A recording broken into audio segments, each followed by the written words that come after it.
Before you consider buying a recruitment agency course, please watch this video, because the information that I'm about to give you is the kind of stuff that people are charging 2, 5, 10, even 15k for, and I'm about to give you all of it here for free. And that includes everything that you need, including templates and an explainer on how you can make your first 10k in recruitment and build it so that you can make that consistently. In case you're new here, my name is Mohammed Adris, and on this channel I talk about everything that's worked for me in relation to Islam, family and business, and I'll be going over everything. I'll be assuming that you don't have more than £500, dollars or euros in your bank account, and I'm going to help you make that first 10k on a budget. But I'm going to ask you for something in return, and that's not to buy anything from me. I only ask for one thing, and that is that if you're going to watch this video, take it seriously, because this is the step-by-step process of how I would start off my recruitment agency journey again if I had to do it from scratch and I had no money. And the only other thing is that if you have a friend or a colleague who's thinking about taking this step, pass the message on. But for now, let's dive in, and let me give you some advice straight off the bat. At the end of the day, there's no such thing as a get-rich-quick scheme, and there's plenty of books and tutorials and videos and training guides on how to make money in recruitment, and for every other business that there is out there, to be honest. However, I do believe there are such things as get-rich-quicker schemes, meaning that someone's going to show you how to make X amount of money, and without the guidance of somebody who has already done it and has done it consistently, showing you step by step how to do it, it's going to take you longer to just do it on your own. And that's one thing that I'm here for today. I want to be that person, and I'm going to show you everything here. And along the way, I'm going to answer all of your questions. I will be keeping an eye on the comments, and I'll be prompting you along the way to drop some information in the comments so that you can make sure that you're staying engaged with this video and connect with other people who are doing exactly the same thing. Because at the end of this video, especially if you follow it step by step as I'm explaining it, you're going to get to a point where you make your first 10k, and then when you do make your first 10k, the only thing remaining is doing all of that all over again and doing it a little bit quicker so you can make the next 10k even quicker, up until the point you get to a stage where you're consistent. And if you keep pushing it, there's no reason why you can't get to 20k. So who am I, and why am I here to tell you this? And why should you believe me? Because I was there at one point, starting my own recruitment agency without any help or any guidance. And I was searching online for videos like the one that I'm about to make, along with all the information that I'm going to share with you, including tutorials and steps and templates. And on reflection, I just wish that there was somebody there who had made this kind of video, and I couldn't find it. So I really do hope that there's someone out there who this video benefits, who was probably or is right now in that situation where they want to start a recruitment company straight off the bat, or they're working in recruitment and they want to start a recruitment company. And that really helps me qualify who this video is for, because for you to be successful in running a recruitment agency and growing it to multi-six figures, then you need to have two skills, and those two skills are recruitment and how to run a business. And it always dials down to those two. How good are you at recruitment? How good are you at running a business? And when you combine those two skills together, you're in a really good position to start your own recruitment agency. And they're the two skills that I'm going to be focusing on in this video. So for the people that are going to benefit from this the most are going to be one of two. Those who already have the skill of recruitment and want to learn about business, and for those who might be ambitious or want to learn a little bit about business and have no recruitment skills. So for the benefit of everyone in this video, I'm just going to assume everyone watching has no experience in recruitment, never done it before, never run a business, don't know anything about it. So that way everybody who watches, regardless of whether you're in recruitment and wanting to start your own business, or whether you've never worked in recruitment before and you want to get into recruitment or start your own business, this is going to be for you. And just in case you're here and you either have a recruitment agency or you've got past 10k a month, then keep an eye on the description, because I'm going to put a playlist in there, and that's going to contain more information and training on what you need to do once you get past 10k a month to help you break through the next level of growth in your business. But for this video, it's going to be a step-by-step guide on how to make your first 10k and then continue making that regularly. Taking you back to 2015, where it all started. So the journey began back at the end of 2015. It took me just over 2 weeks to implement everything that I'm about to go through in this video, but now that I know how to do it and I'm sharing it here, it should take you less than that, like way less than that. And once implemented, I got going right at the start of 2016. I got my first placement and deal closed in the first week of starting my recruitment agency, which I thought was absolutely amazing. And I thought, great, I'm going to find someone just like that and do it again next week. And I didn't. And I just didn't generate any revenue for a little while, to the point that finances were almost becoming difficult, and I was starting to question whether I should continue running this business or not. And it was on the day, and it was the night before my son was born, that I was really starting to doubt whether I should continue this business.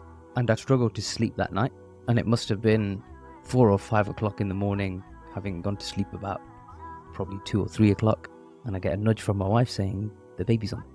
And I'm like, gosh, this could not get any worse, can it? And that day was an experience in itself, because my wife was in labor and I was outside taking phone calls, closing deals in recruitment, and I closed over 20k in fees on that day. And that's what gave me a whole new level of confidence and really helped me appreciate the Islamic concept about money known as rizq. And since then, I've never looked back, and I felt like starting a recruitment company was one of the best decisions of my life, because almost immediately after that, it became very consistent in terms of how much revenue I would generate. But it was also a bit of a luxury setting, in the sense that I was making money on my own terms without having a manager who was breathing down my neck. And I kept a note of all of these thoughts that were coming to mind, because this was the kind of recruitment company that I wanted to build. But at the same time, I became a little bit complacent, if not very comfortable in my circumstances, knowing that I knew how much work I had to do to make the amount of money that I wanted to make, and the rest of the free time that I had, I would enjoy it with my wife and kids, which is not a bad situation to be in, certainly if that's a goal that you have. But I came to realize that I was capable of a lot more, and I began to think about what's the best way that I can push the growth of this business, and how am I going to continue growing it.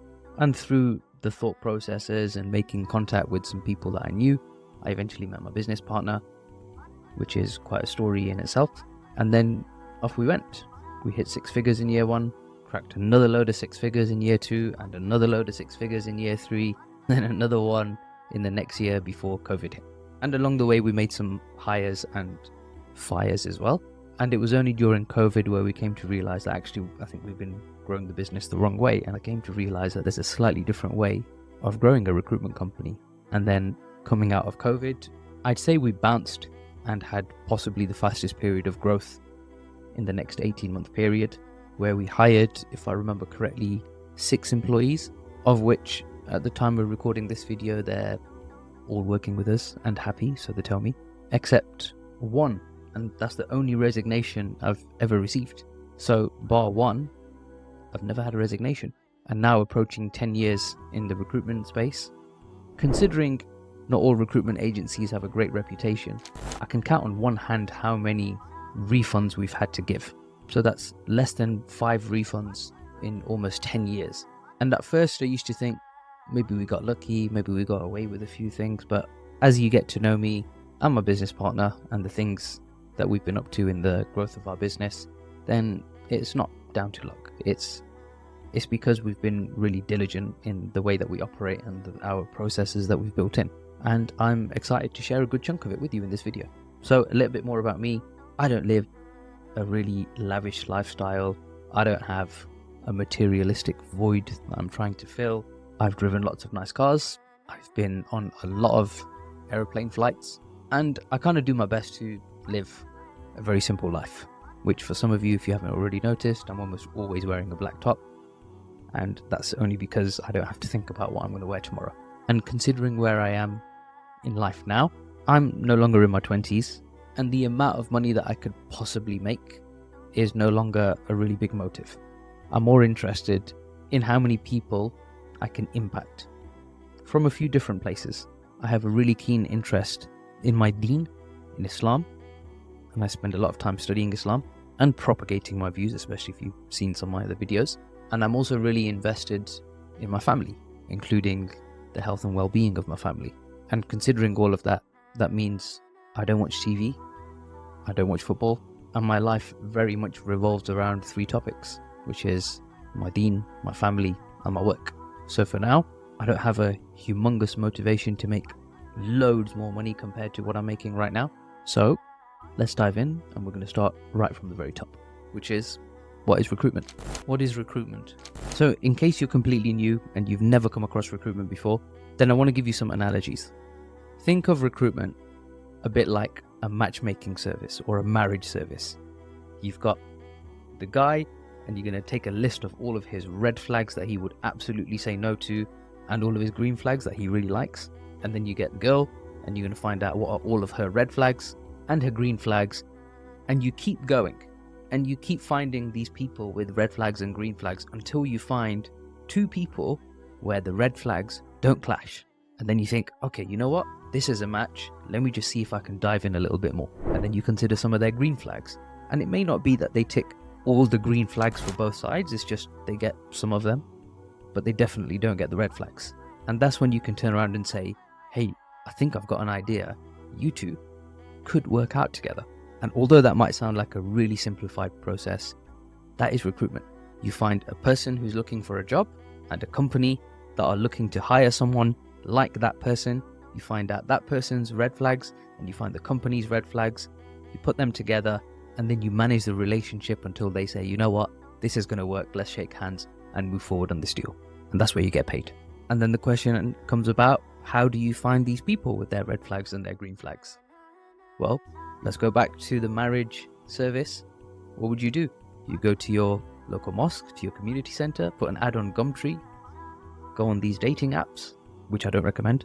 If you are that person, put a post up on your social media platforms, send emails out, call out, contact your friends and family, ask for referrals, ask for recommendations, contact people who know lots of other people, go to the places where people hang out and try and behave like the kind of person that they would want to hire. And that's it. It's the same principle. Where do you find these people? Where do they hang out? What do they do? What do they talk about? How can I join their conversations? And that's how you network. And although I'm analogizing with the marriage service, the principle still applies in recruitment. You just come to realize that people hang out in some social media platforms and that's where you're going to end up.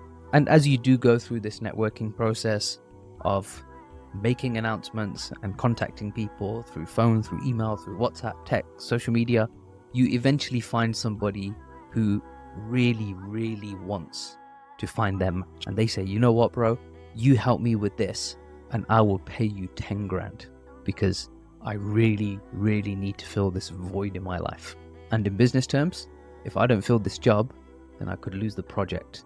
And if I lose the project, it's going to cost me £500,000. So I need to hire this person who I'm prepared to pay 100k salary for, and I'm more than happy to pay you 20 grand to fill the job. Can you fill it for me as quickly as possible, please? That's your hiring manager. Now you go through the next list of finding all the people that could possibly want to work for that person using the exact same methods that you would do if you were a marriage service. And then that would lead you to making your first placement and getting your first deal closed.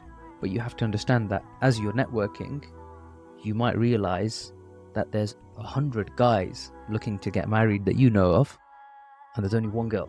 So you have a bit of an imbalance. And that means that you have to spend more time trying to find girls and women who want to get married. And sometimes it can be the other way. And that's just the nature of recruitment, that sometimes you have more candidates and that you can handle, and sometimes you have more clients and job vacancies on than you can possibly handle. It just means you need to put more effort in on the other side. And overall, how do you contact more people that you can potentially find matches for? And I'm kind of losing track of whether I'm talking about marriage or recruitment at this point, but how do you keep track of it all? You just consistently work on both sides so you can increase the amount of people that you're contacting on both sides and increase your chances of making a match. And just like with the marriage service, if you're operating throughout the entire UK, then you have to consider that you're making matches in London and Manchester and Birmingham and Scotland, and then someone comes from the US and says, you know what, can you help me as well? And you say yes. Now you've got too many different paradigms that you're working with and you can't really narrow in and be consistent with making matches in one location.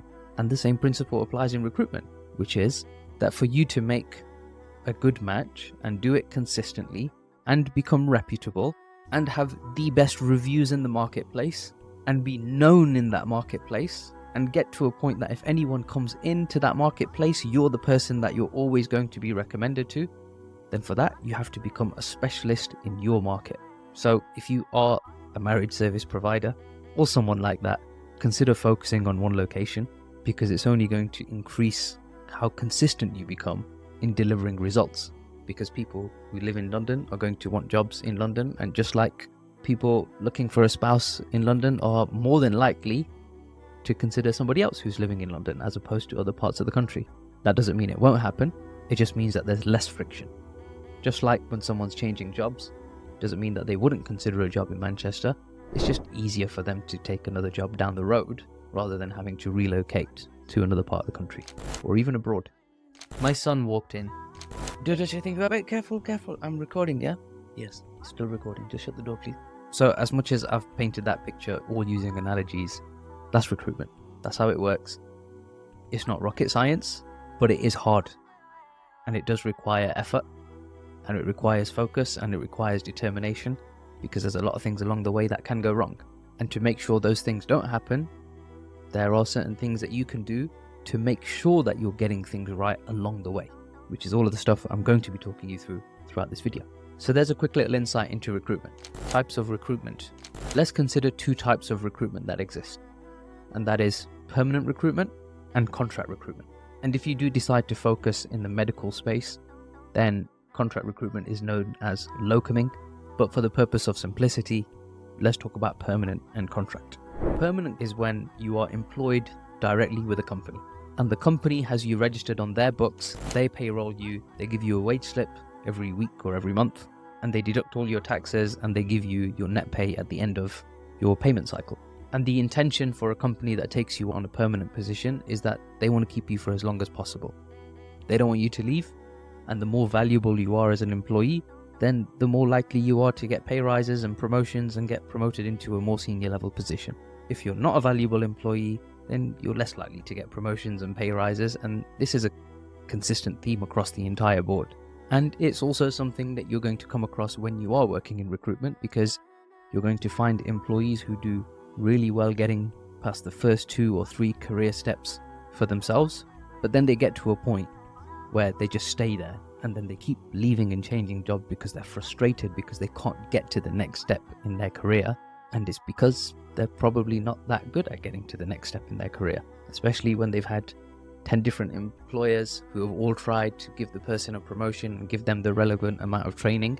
Then maybe they're not that good and they need to be upskilled in one particular position, and at the same time they might think, no, I'm already good enough for that position, so then they move to another job hoping that they can get a pay rise, and then they move to another job hoping that they can get a pay rise, and they move to another job, and they just keep doing this. And eventually it gets to a point where people don't want to employ this person because, hey look, they might leave after 6 or 9 months because they've been doing that for the last 5 or 6 years, so why should I hire them? And that's also something that you would spot in recruitment, which is an inconsistent CV. And the more inconsistent someone's CV is, especially if they can't explain why they changed so many times in a short space of time, then the likelihood of you placing that person and the likelihood of your client receiving that CV and being over the moon just gets reduced.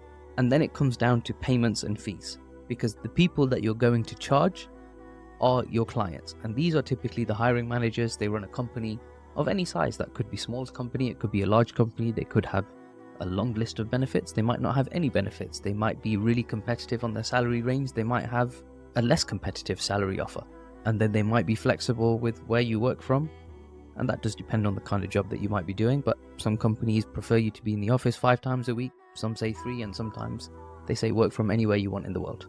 And those expectations that you have from the company that you're going to be recruiting for are the equivalent of red and green flags for a potential candidate that you're going to find who's going to fit into that job, because the candidate or the job seeker is going to say to you with their expectations that I want a company that lets me work from home all the time, that pays me this amount of money, that gives me private healthcare and this list of benefits and 8 weeks a year in holiday, all paid with bonuses, and a laptop that I can use however I want, and a Lamborghini as a company car.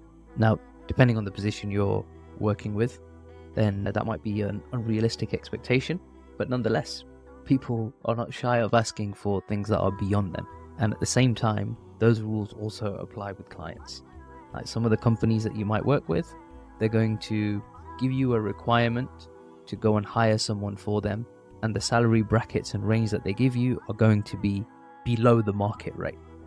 And this is one of the reasons why it's so important for you to be a specialist in your market and your niche, because when the client gives you a job opportunity and they say to you, we're prepared to pay £50,000 a year for this. Now, on your side, especially if you've agreed 20% in commission for you to get paid when that person is secured, then for you that's £10,000 as a fee, or dollars or euros, which is fantastic. But what if the going rate for that job in that market is actually 70k a year, and this company is offering you a job paying 50k? And when you do go and explore the market and you go through job boards and you call people and you email people and you message them on LinkedIn and wherever else you can get through to them, all of them turn around and say, hey, this job doesn't pay very well. I'm earning more than that where I am right now. And the benefits, there's nothing there that's that much different to what I'm getting, so why should I consider a move? And then you get hit with that rejection consistently, that this job is not paying well enough. Now, the only thing that's done is it's put you in a better position, although quite a tedious and time-consuming experience to have to call through all of these people to be told the salary is too low. You go back to the client and you say, hey, Mr. Client, I've contacted all of these people. Everyone is saying that this salary is too low for this job. And when you do encounter that problem, you should only ever encounter it once. And that's because when you do encounter it and you realize how painful it is to talk to all of these people only to be told that the salary is too low, and then end up with literally no opportunities to book in interviews or get deals done, you're never going to let that happen again. Because now you know that there's a barrier for that job title and that pay grade in that location. And if anybody ever says to you that this is a good opportunity that you can recruit for, you're going to turn around and say, no thank you, this salary is way too low. And that helps refine you on one aspect in your specific market. And you can imagine how many times does that need to happen in your market by the time you know what makes a good higher and lower level salary for every single job title and every single seniority level or pay grade in the location that you focus in, making you a more refined and better recruiter. And in the long term, when somebody does offer you a job to work on and fill, then you're already in a position to say, no, Mr. Client, this is a bit too low, or I don't think you need to pay that much. Or you can even turn around and say, can we extend the bracket a little bit because it's going to allow me to fill this job quicker for you? And depending on the questions that you ask and how well you qualify the client, it's going to give you a load of answers in relation to the client, including how serious they are, how important this job is for them to hire, and a load of other detailed insights that I'm going to go into when we get to the stage discussing clients. But that there in a nutshell is what it's like working in recruitment and recruiting permanent staff, recruiting contract staff, and now the other side of the table is contract staff. And this, depending on where you are in the world, certainly in the UK, there's some legal terms that come into play, but ultimately a contract employee means that person does not work for the company. All they're doing is this one job, they're going to get it done, and then they move out. Even though that company might have other people doing the exact same job in their company all the time, but they can still hire contract workers. For example, let's just say you're the owner of a really tall office building in London, and you have your own team of window cleaners because the building is so tall, and they work their way all the way around the building, across every single panel, across every single floor. When they finished, the first one that they cleaned needs cleaning again because it's so dusty in London, especially in the summer. And you have a full-time employee, if not 2 or 3 people on this job where they're just constantly cleaning windows every single day, and they work for you full-time. And then one day there is a load of excess pollution. In fact, let's think of something a little bit unrealistic, like a dust storm. Yeah, like a desert storm hits London. Don't think that's ever happened. There's been like smog and a concentrated level of pollution at times, but let's just say a sandstorm hits London, and now the buildings are all covered in sand. And now you, as the owner of that building who has full-time employees who are always cleaning the windows, now the whole building is covered in dust and sand, and we need this building clean as quickly as possible, inside and out. And you get in contact with a specialist recruitment company that recruits window cleaners, and they say, you know what, you're going to need to hire someone for this many number of hours, and because we're not 100% sure how long it's going to take to complete, then it's completely down to you. You can hire one person and they'll take X amount of time, but we can be sure that if you hire 2 people, it will take half the time. So let us know what you want to do. And they say, you know what, find me 4 people because I want to get this done as quickly as possible. And you say, yeah, no problem. The average window cleaner who cleans skyscrapers because it's a scary job and they don't want to do it, that kind of person earns £60 an hour. And because you're not going to employ them full-time and have them working for you permanently because you only need to use them for a period of time until the building is clean, and we have charge rates agreed at 20%, so you can pay the contract worker £60 an hour. I'm going to charge you 20% on top of that fee, which means, Mr. Client, I'm going to be charging you £72 an hour, but I will also take care of payrolling the contractor. And all that means is every time the client pays you, you pay the contractor. For every hour that they worked, you manage their timesheet and you total everything up and you collect the payment and you send the payment the other way and you keep the margin in between. So when you do the math, you're making £12 an hour. But the chances are, especially if you're a startup, you don't have £60 an hour to be paying out to this person. So you use a company that is known as a factoring company, someone like Sonovate, who I've used and have done a very good job for me. And they take a small percentage of having to handle this particular kind of placement and they manage all of the finances for you. So because they charge for it, let's say you are left with £10 per hour on this markup, but still £10 an hour is not bad going. But you don't know how long this person is going to last. The client is anticipating 3 months or even 6 months worth of work, but in there is also your opportunity. How many other companies are there and building owners are there who want window cleaners? So can you get 10 of them out? Can you get 100 of them out? And that allows you to build consistent revenue that will come through every single week. And there is the difference between both contract and permanent recruitment, that on the contract side, you have shorter term contracts and you have to place more people to generate the same amount of revenue as you would do on a permanent deal. Whereas on a permanent side, you get the cash upfront straight away with one deal in one go, considering 12 months worth of work as it's forecasted, irrespective of whether they last the full 12 months or not. But then considering the equal and opposite, you could end up with 100 contractors who are all hired, all at £10 an hour, and all of them last more than 12 months. And that is the nature of contract, that you're diving into the unknown. That doesn't make it a less probable or a less likely business to go into or anything that's less favorable. The only difference is that you have to be consistent with how many deals you get done. Not really that much different to permanent hires, because the only difference is with permanent you get all of the cash in one go, whereas with contract it's drip fed into you.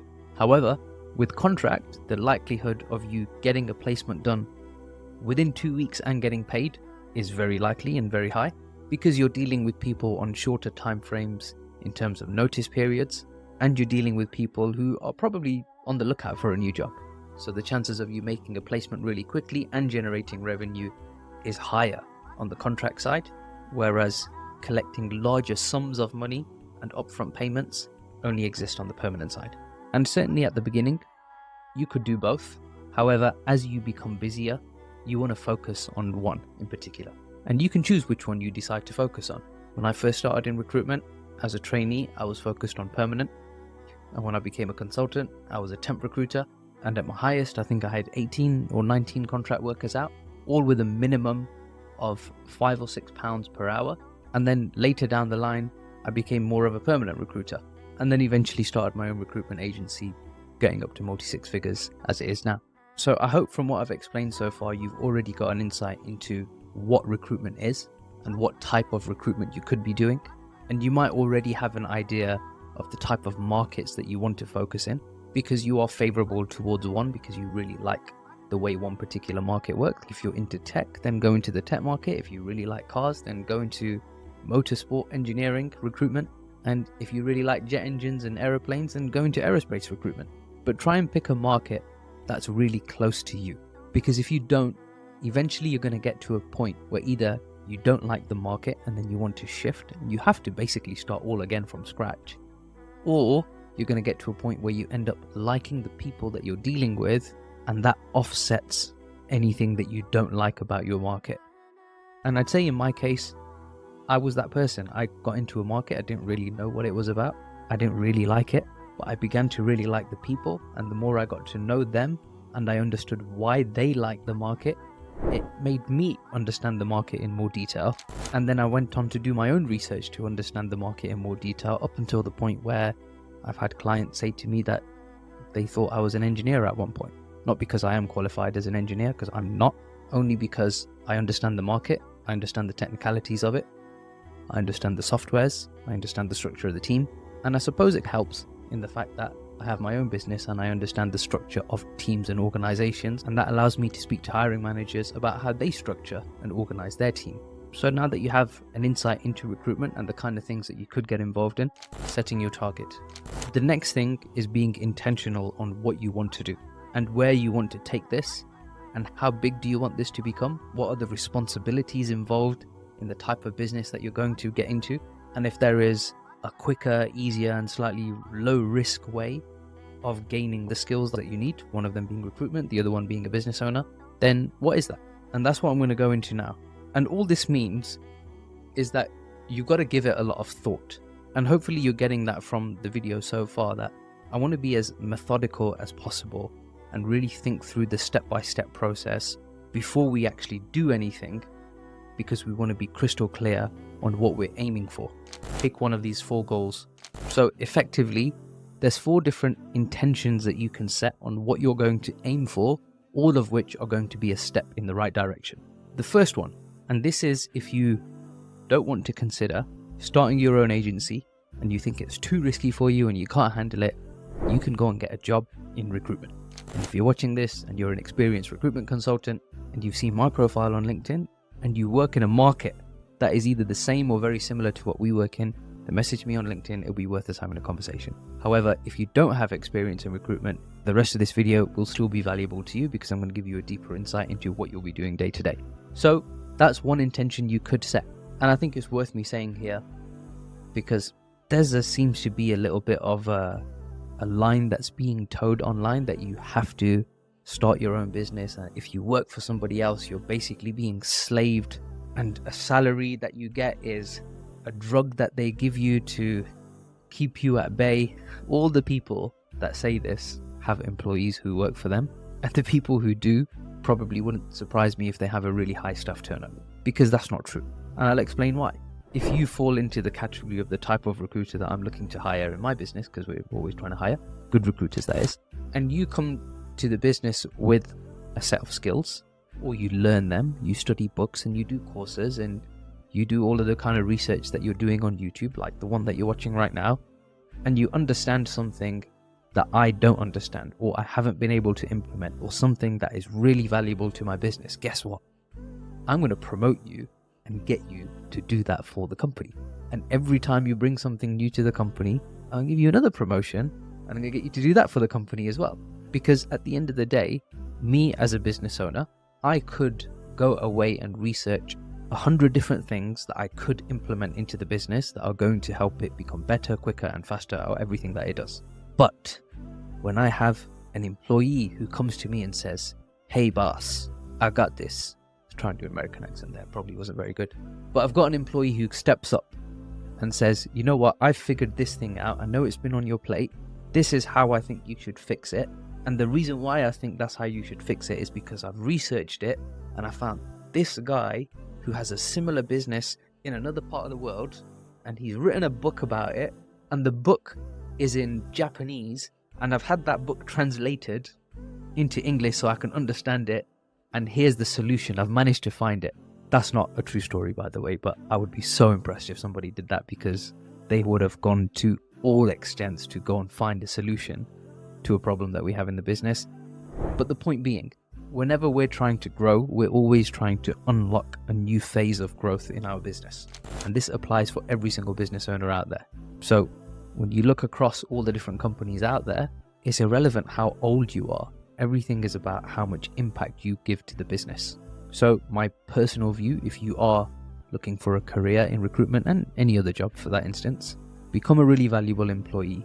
Learn more skills than what your boss is teaching you. and come forward and implement all of those skills in your company, because you will get recognized for a promotion and you will get paid well, because if the business makes more money, they're going to know that you are the person that helped them do it. And for those of you who watched the video of my detailed notes of when I went to see Alex Hormozy at acquisition.com, you would have seen I took a picture with someone called Jacob, who is the head of sales. I think that guy makes more money than what my entire company generates. And I believe he's 10 years younger than me as well. Like, he's working as an employee, making more money than my company and my investment portfolio all put together. And all that for one reason, that he provides exceptional value to the company. So why can't you be that person? So a career in recruitment is a good option if you want to get into recruitment, and it pays reasonably well. And your position in the company depends on how much value you bring to the company. And if I were to put it a slightly harsher way, in terms of what your position entails and how much you get paid, is how replaceable are you? Because the less replaceable you are, the more likely you are to get recognized for the next pay grade. So don't be shy of considering a career in recruitment as one of your options if you do consider making a move into recruitment. The other option is to become a freelance or a solo recruiter. And that just means that you will be a one-man band operation, maybe with 1 or 2 employees who are assistants, but nonetheless, you're a one-man band operation. And this means that there are some good things and there are some bad things. The good things is no one's going to push you. No one's going to say you should do more. You work at your own pace, your own leisure. You take as much time off as you want, as long as you want to serve your clients. And when you don't want to work, you just switch everything off. You don't work. No one's going to say anything to you. And if you consider a lot of people online who might say that they're digital nomads and they travel the world and they do travel blogging and they do all of this kind of stuff while they're working, that's what a solo recruiter does, because they will spend X amount of time working so that they can make enough money to go and do cool things that they want to do, and then make a load of videos about what they've been doing, and then they come back and they grind really hard until they make more money, and then they go and do all of it all over again. That is a lifestyle that people have, and if that's the lifestyle that you want, then you can achieve that by being a solo recruiter. For me, I prefer a little bit more consistency. I did used to think that was the lifestyle that I wanted, and I experimented with it, and I went through that phase where I did have that lifestyle, and then I moved in to a new phase and a new era and growth in my business, and that's what I would call the SME stage. And this is somebody who has anywhere from 5, at the top end I'd say 20, because anything beyond 20, in fact I'd say it's probably lower than that because of the amount of people that you're going to have reporting into you, but somewhere between 5 and 12 is the sweet spot. Maybe at a push 15, because when you're a small business owner, typically you're going to have X number of employees and all of them are going to be reporting into you. And how many employees are you happy with, or can you handle reporting into you?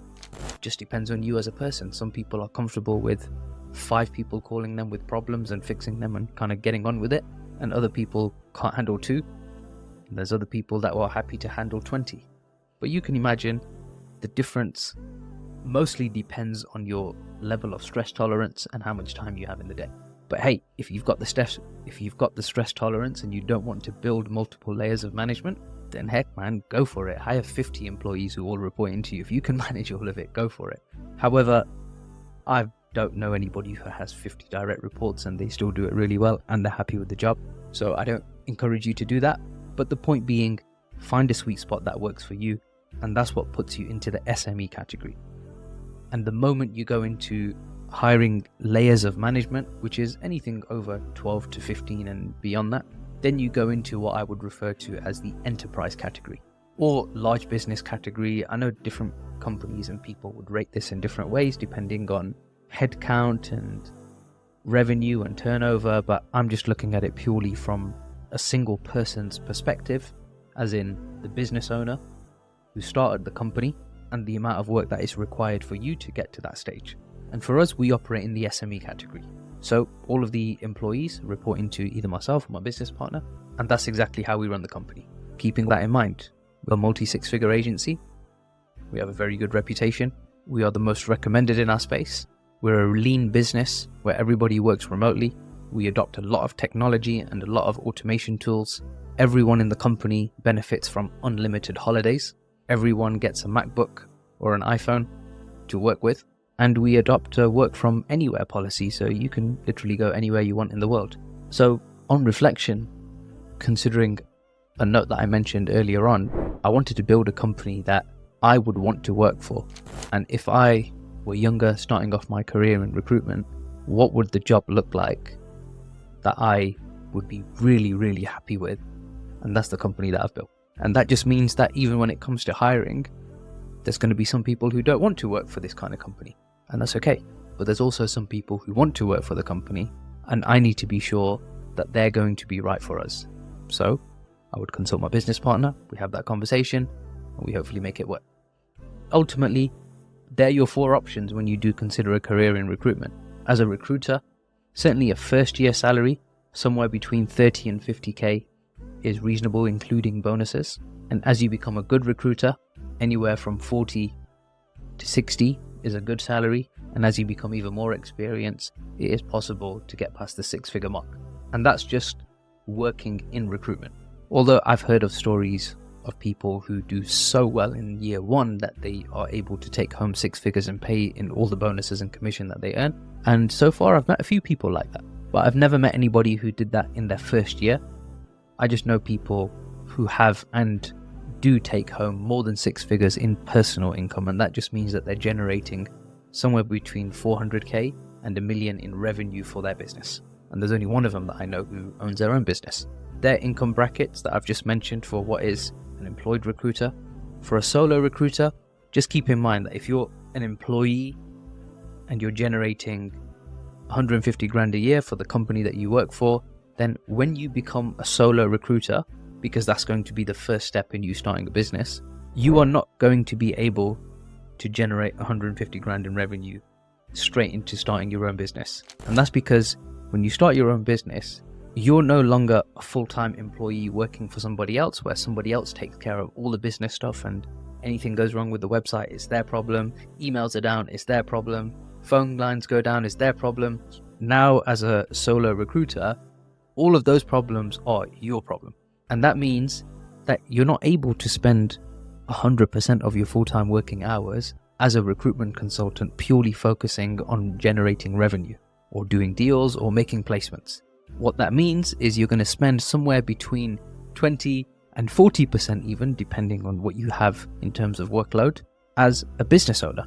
So you should expect somewhere between 20 and 40% as a reduction in your revenue if you don't have access to any AI or automation tools, you don't know anything about that market, you've never done this before, it's the first time you're trying it, you don't understand any of the challenges and problems of how to fix them.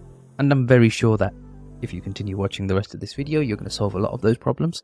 But provided you do all of it on your own, without any guidance, without any support, without any help, you should expect to lose somewhere between 20 and 40% in revenue. And then when you consider the running costs of the business, which we will go through, and you consider the time that you've lost, then what you end up with is an income that is similar to the kind of salary that you would have had just by getting a job in recruitment. So that just means that somebody who's working in recruitment versus a solo recruiter, they earn around about the same, if not a little bit more as a solo recruiter, just because you're going to have a little bit more energy and drive about you, because now this is your baby, this is your thing, and you're going to make it work, and you've got so much more hunger to make it work. So typically solo recruiters might earn a little bit more because they work 3 times harder than what they did when they were working for somebody else. Not because they have a business or because they have a brand new set of skills. They just work harder because now it's like, if I don't earn, I ain't got a salary and I don't make any money, and that's why they work really, really hard. And then once you get past the solo space, you're looking at the SME market, and in the SME range, you can make anywhere from 200k at the bottom end, and that's achievable just with 1 employee. And at the top end, depending on how focused you are in terms of your market and your profitability and how scalable your business is and how well organized and systemized and automated you are, you can break past a much bigger range. But then when you consider the range of an enterprise, it actually looks quite tiny, but an enterprise business is going to do anywhere from, at the lower end, 2.5 million, 3 million a year, going right the way up to hundreds of millions a year, considering some of the bigger players in the recruitment agency world like Hayes and Randstad, who without fail, every single recruitment company out there, every single boutique recruitment company out there is in competition with, because Hayes and Randstad just have a department for absolutely everything. So if you think you're going to go into a recruitment market where you've got no competition, you'd be surprised if they're not already there. But if they're not, go for it. Setting your intention. So the whole point of what I was just explaining there is just to be clear on your intentions. What are we aiming for? Do you want a job in recruitment? Do you want to become a solo recruiter? Do you want to become an SME owner? Or do you want to become an enterprise business? And I'd say whichever one you choose, it doesn't matter, because all of them are going to be a step in the right direction. And as you become a little bit older and a little bit more experienced, your motives might change. And that's been true for me. But had I known what I was getting involved in, I would have just aimed for the level that I'm at right now. And that just would have meant that I would have been more intentional on what I'm trying to achieve and how I achieve it and the steps that I take. And maybe I would have got there a little bit quicker. So take a moment just to think about what you actually want to do and what kind of business you want to build, because the type of business that you want to build has a direct implication on, number one, how much you earn. Secondly, how stable that business is. Like at the end of the day, you could make 6 figures this year and never make 6 figures again. Or you can have a business that makes $1 million every single year. And then all the different variables in between. Like what if it makes 100 grand every year, but one year it makes $1 million, but after that it's never going to make $1 million again. And I'd say one thing that I've learned, certainly through my experience and having met Alex Formosi and some other business mentors that I've had, one thing that I've become more firm on is, if you're going to build a business, why not build one that's worth selling? Not because you want to sell it, but you want to get it to a point where it behaves and acts like an asset. And that means that when it acts and behaves like an asset, what does it do? It has solid foundations. It does consistently what it says it's going to do. It consistently gives you revenue, consistently serves you and your purpose. You like it because of all the things that it does. So likening that to something that Warren Buffett says, and this is part of his investment strategy, is buy things that are so valuable to you that you're never going to want to sell them. Because those things that you never want to sell because they're so good are also the things that everyone wants to buy because they're so good. And that's what continues to drive the price of the markets. And now likening that to a recruitment agency, why not build a business that is worth selling? Because the one that is worth selling also is more valuable to you. And the one that is worth selling also has some other characteristics. It retains its revenue year on year. It grows year on year. It delivers to its customers consistently year on year. The customers are really happy with their service every single year. It has good employees. It has loyal employees. It has a low churn rate from its customers. It has a low staff turnover. It utilizes technology in every single place that it possibly can. It's a lean and profitable business, and the entire business does not depend. Dependency doesn't occur from a marketing perspective, from a sales perspective, from a delivery perspective.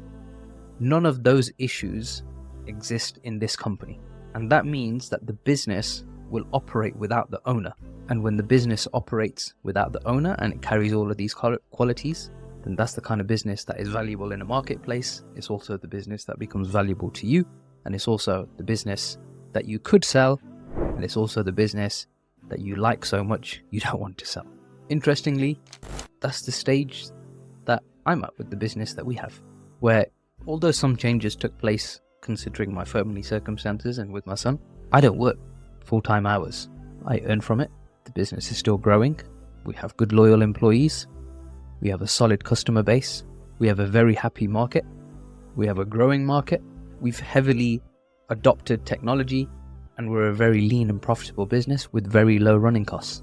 That's it at this stage. Meaning, be clear on your intentions. Know exactly what you're getting involved in. And once you are clear on your intentions and you're sure about what you're aiming for and what you're going to get involved in, then the right intention set and being crystal clear on your goal, it's only going to be easier for you to set and pinpoint what is your mental sat-nav to the right destination and make sure that you get there. And if you haven't yet decided what kind of business you want, it's okay. If you want to take a few minutes, do that, because for the rest of the video and what we're going to be talking through are going to be step by step. guides on how we're going to be building the business from scratch. So feel free to take a moment, and when you've had that breather and you've had that thinking time and space, even if it takes you an hour, take that time, because it's going to allow you to focus and it's going to allow you to be more intentional and just think through some of the things that I've explained.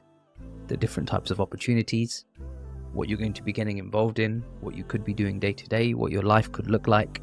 And if you can imagine for yourself what would be the perfect setup that you have and what you want, and that might be that you work 2 weeks really hard and then you take 6 weeks off, because I did that for a little while. But ultimately, just make sure you're crystal clear on what you want to do. And if you're not sure, then just keep going, and hopefully you'll find that clarity while you're going through some of these videos. And that's because if I consider the next stages in the videos that you're watching right now, we're going to be talking about registering your company, building your website, establishing your niche, understanding more about clients and candidates. And although everything that you've watched so far may well have been considered very educational, going forward, it's going to be less educational and more practical. So take that time to think, and let's keep going. Summary and going into the practicals. Okay, let's just pretend that I'm doing this all on one day, and let's carry on. So to summarize what we've been over so far, you've got an insight into who I am, my experience, and some of the challenges that I've encountered. You've got an idea into what is recruitment and how it works and what are things that you would need to do to go and generate some money. You've got an insight into what is permanent recruitment and what is contract recruitment. And hopefully by now, if you haven't, please pause the video and do that. You've got an idea of what kind of agency you want to build and how big you want to grow this. And if your goal is to build either a solo recruitment agency or an SME and maybe get it to the same point that I have, the self-sufficient business, then you're in the right place. Let's carry on. And in the upcoming sections, what I'm going to do is help you find and define a niche that you're going to focus on. I'm also going to help you set up a website, which is going to be really cheap. I'm going to show you how you can register your company, especially if you're based in the UK. It's a really easy way of doing that. And then we're going to get to work on generating clients and generating candidates. I'm going to break down everything, including the challenges that you're going to have to go through step by step. So let's rock and roll. Thinking a little bit more. So now that you've got all of that in place, you've got an idea of what you're aiming for, what kind of business you want to build, how big it's going to be, what kind of revenue you want to generate, and maybe even you already have some ideas about the type of area you want to focus in. And the next thing that we need to do is make sure that the niche that you're thinking about going into is one that is actually a really good niche. So what makes a really good niche? And this is going to be the market that you're going to focus in, the location, the type of jobs, the type of hiring managers. And the really good niche to focus in is going to be one that meets a few criteria. Finding your niche. And that means that you can find the hiring managers reasonably easily, in the sense that you could put in the job title of the hiring manager that you're going to need to contact, and you're going to find them on any social media platform. I'm going to use the basis that we're working with white collar professionals, so we're going to target on LinkedIn. The second is that the candidates, the people who are going to go into these jobs, you can find them also ideally on the same platform. So just to give you an example of where you can do one or the other, if you're helping recruit personal trainers for gyms, and that's the niche that you've decided to focus on, then finding personal trainers is easier to find them on Instagram than it is on LinkedIn. But to find the hiring manager, it's easier to find them on LinkedIn than it is on Instagram, especially if you're working with high profile gyms, because they're going to be on LinkedIn as well. Otherwise, you're going to find the hiring managers on Instagram as well. And I'm just giving that as an example just to show that you can find candidates and clients on other platforms, because sometimes when you start in recruitment, people just focus purely on LinkedIn and don't consider any other platform. But the reality is that the people that you're working with, they exist on every single social media platform, including myself. I might not use Instagram to help me personally generate candidates or clients, but we still have a presence on Instagram. I have a presence on TikTok, and we have had moments where we've had candidates get in contact with us because they have seen our content on Instagram and TikTok. So just because the majority of the market that you focus in and the one that you're going to be targeting is predominantly on LinkedIn, don't ignore the other social media platforms, and just keep that in the back of your mind, because that's something we're going to work on at a later date. My goal here with this particular training video is that I want to help you make 10 grand the quickest and fastest way possible. And once you've made your first 10 grand, you just need to do everything all over again a little bit quicker, and you're going to make your next 10 grand. And you keep doing that until it becomes consistent, and I'll show you how to do all of that as well. So for the time being, and for the purpose of this video, I'm going to assume that you're focusing on white collar professionals. That means people who are sitting at a desk, and those people are very likely to be on LinkedIn. So therefore, when it comes to generating clients and candidates, I'm going to focus predominantly on LinkedIn. And the other social media platforms, they're not going to be an absolute priority, because the quickest and fastest way for you to make 10K is going to be through LinkedIn. So just stripping that back a little bit, we need to validate the niche that we're going to focus in. And I'm going to show you how you can validate a niche and get some ideas on what niche you should focus in. And for that, we need to go over to our trusted steed known as ChatGPT. Let's go. Validating your niche step by step. So here we are on ChatGPT. I'm going to talk you through what you need to type in and go through. You'll be able to see that I'm using the free version of ChatGPT, so this does not cost anything to get done. So let's go and conduct some research on ChatGPT. So for us to do that, we just need to be clear with ChatGPT what we're going to do step by step. And let's talk through that right now. So let's tell it, I am looking to start and I'm putting in both recruitment and staffing agency, because staffing agency is the common terminology in the US, and given ChatGPT is an American software, let's keep it to that and ensure that it understands everything that we're talking about. I want you to give me advice niche to and on the needs to.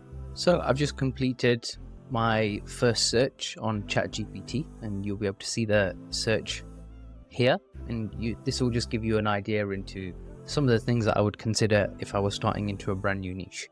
And if I consider what it's given me back, then cybersecurity professionals in San Francisco, New York, Washington, data scientists and analysts, San Francisco, Seattle, New York, healthcare IT specialists in Boston, Houston, Minneapolis, blockchain developers in San Francisco and New York, AI and machine learning engineers, which is of course going to be an upward trending niche, San Francisco, Seattle, Toronto, renewable energy engineers, UX UI designers, supply chain and logistics managers, telemedicine practitioners, which is a niche that I have not come across, and environmental engineers. And there we have 10 niches that we can focus in that meet the criteria of what's going to be a really good niche. Now, if I was stuck and I didn't like any of these niches, then I would just say, give me 10 more. And I would just keep going with this. I just like, give me 10 more, give me 10 more. And I'd just keep going until I found one that I like. And the one that I would like is going to be one that is closely connected to me, meaning that I'm going to have some sort of interest or focus in that niche. Having said that, you don't have to really like the niche that you're going to go into, because you're going to end up liking it the more that you get going into the niche. But if you do find a niche that you have some sort of understanding of, you've got a little bit of know-how and you understand how it works, then it just makes it easier for you to get used to operating in that niche, because you're already going to know some of the terminology and the common terms that they use in that market. So it only helps speed up how quickly you're going to see the results, because when you talk to people, you're going to be talking to people that you already have familiar with, because you're going to use the same language and terminology. And if the niche that you have in mind doesn't appear on here, then you can just ask ChatGPT to verify it. So I'm just going to ask ChatGPT, I'm thinking about focusing vets. Does this niche meet the criteria I'm looking for? And ChatGPT is going to say, recruiting vets can indeed meet several of your criteria, but let's evaluate each one. Upward trending niche. The demand for vets in the workforce has been increasing steadily. Great sign. White collar niche with LinkedIn usage. While some vets may hold white collar positions, many also have experience in technical and specialized roles from their military service. Okay, so related to AI disruption. Recruiting vets is less susceptible to AI disruption compared to other industries. Great. Low competition, can vary depending on the region and specific roles, while there are organizations. Sufficient pool of candidates. Okay, overall, recruiting vets can be a viable niche, especially if you're passionate about supporting vets transition into civilian careers. And there's one thing that I've spotted here. When I was thinking vets, I was thinking veterinarian, as in a doctor that helps animals. Whereas what ChatGPT has come back is veteran. meaning that they're thinking military professionals. So I need to clarify that with ChatGPT. Just to be clear, I was referring to veterinarian, not veteran. Please provide me with apologies for the misunderstanding. ChatGPT very polite. Steadily increasing. White collar usage. Traditionally be considered white collar professionals. Many hold advanced degrees. Clinical research settings with white collar professionals issuing LinkedIn is commonly used by professionals in various fields. So maybe we're going to be able to find that, but we're going to validate that in the next step. And it's heavily focused around human expertise, so AI isn't going to overtake this.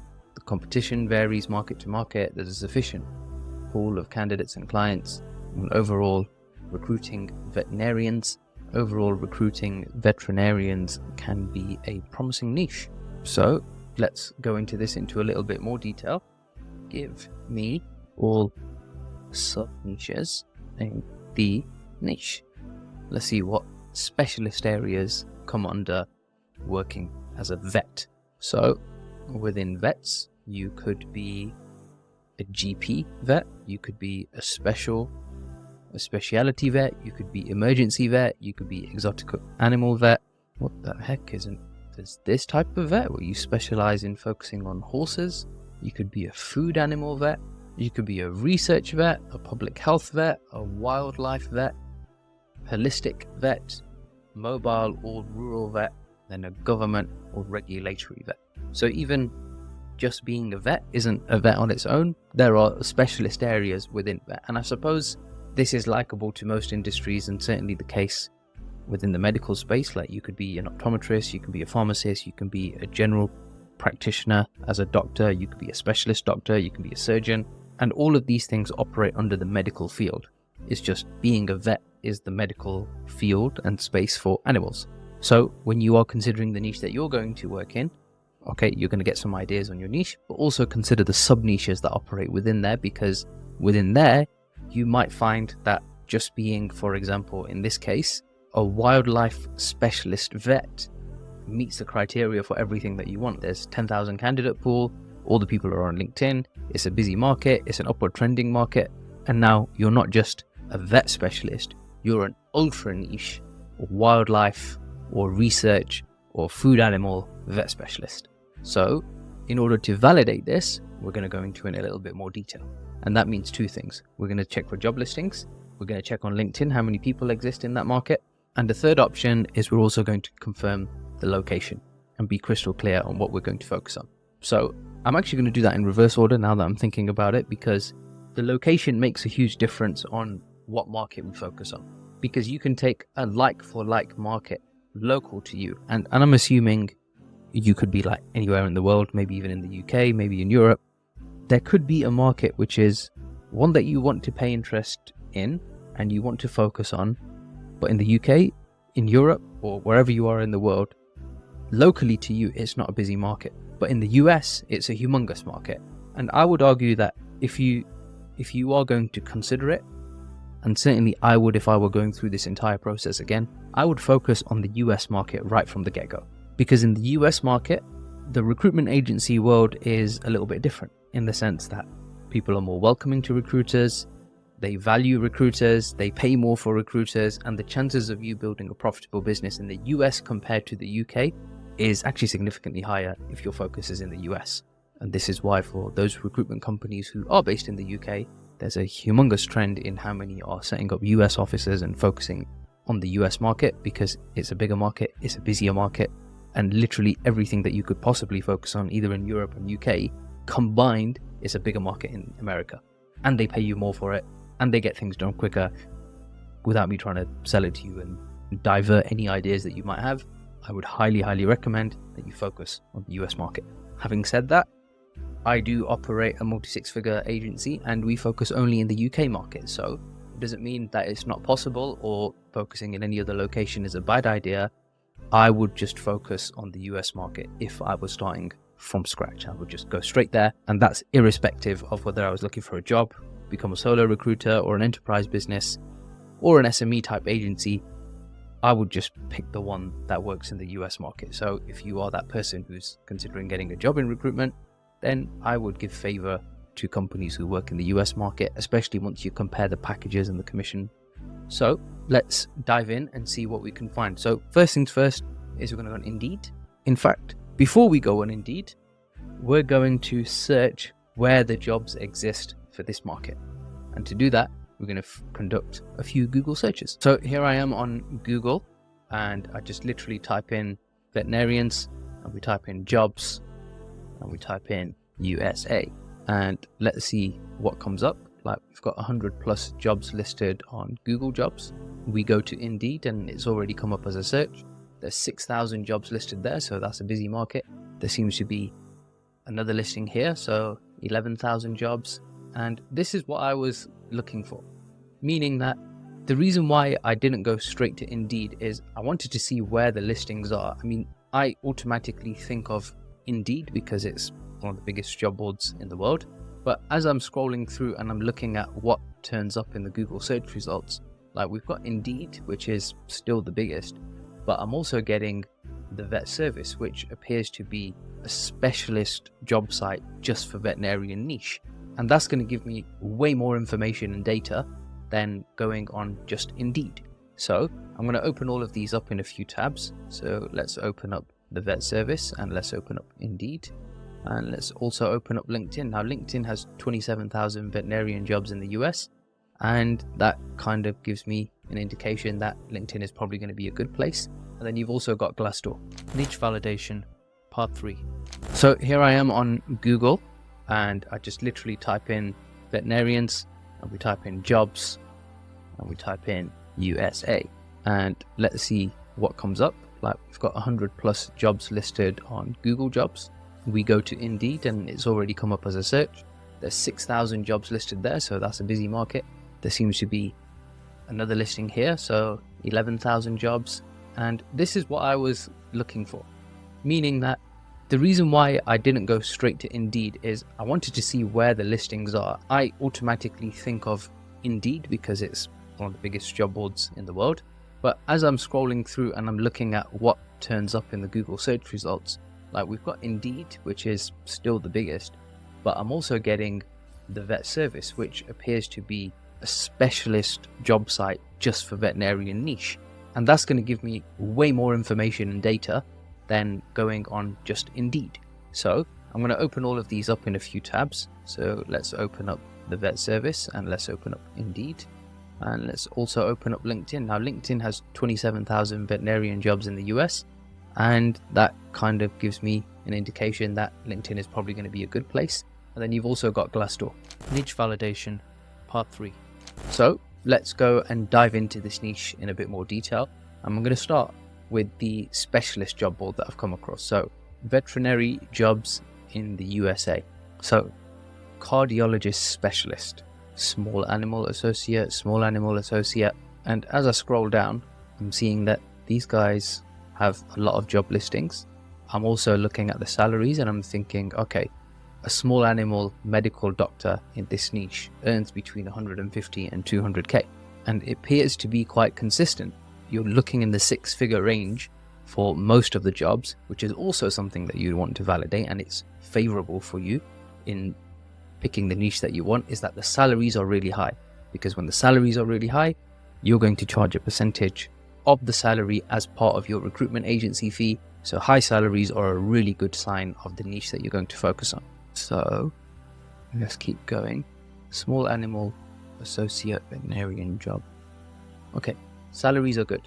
There seem to be a lot of specialists, and this was also one of the reasons why I wanted to focus a little bit more on the more specialist job prices, because they give you some categories here. So we've got job type, and you can see associate vet, 172 listings, and then when you consider sector, they've got the specialist areas as well. So small animal seems to be a very busy market.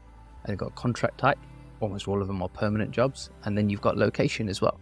And if I look at this and I scroll through, I'm thinking California is a busy location.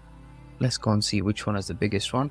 And the next one, which you won't see on the screen because it's all the way down here, is Texas, which is the second biggest. So based on this, I am inclined to say California is a niche that we should focus in, because in California, There is small animal associate, small animal associate. Let's go down here again. So if I consider all the different jobs, the majority of them are associate vet level positions. So let's narrow it down. We go any sector, small animal is fine because there's only one that comes up and they're permanent jobs. So there's 31 vacancies for small animal vet specialists who all could earn 6 figures a year, and they're all in California. So I think we're onto a winning niche just here, because we went on the specialist website, we've narrowed down the location, we can see that there's one particular market which stands out above others, but we're not done yet. We're still going to go and see what else we can find. So we are going to see what this exact same niche looks like on Indeed and on LinkedIn, and when it comes to finding the professionals, because that's going to help me validate this as a niche. And so far I'm actually getting quite excited. I'm thinking I should start off a recruitment agency in this niche. So we are here looking at the veterinarian niche on Indeed and seeing what comes up. Now, because we already have an idea of what we're going to focus in, let's type in California, hit search, and see what comes back. So we have over 1,000 job listings. This is definitely a very busy market. And if I just look at the filters without trying to play around with them too much, if I click pay, then you can see that they are well paid. The lowest job going is at $62.5 an hour. And I'll give you a little hack here in case you're trying to work out what that works out to as an annual salary, because you're going to bill this annually. Then you do 62.5, that's how much they earn per hour, and you times 1,800, because that tells you how many hours somebody works in a year. It's a good number to just keep in mind, because it's easy to work out how much people are worth and what they earn per hour. And $62.5 per hour works out to $112,500 a year. I am loving this niche so far because the salaries are well paid, it's a busy market, there's loads of jobs going, there's even graduate positions going, and they are all in the right focus area. So at the moment, it looks like we're going to be recruiting vets in California. Not a niche that I know much about, not an area that I have much of an interest in. I don't have any pets. I used to have a pet, used to have a rabbit at one point. Sad story about how a fox got it, but I don't have any pets myself.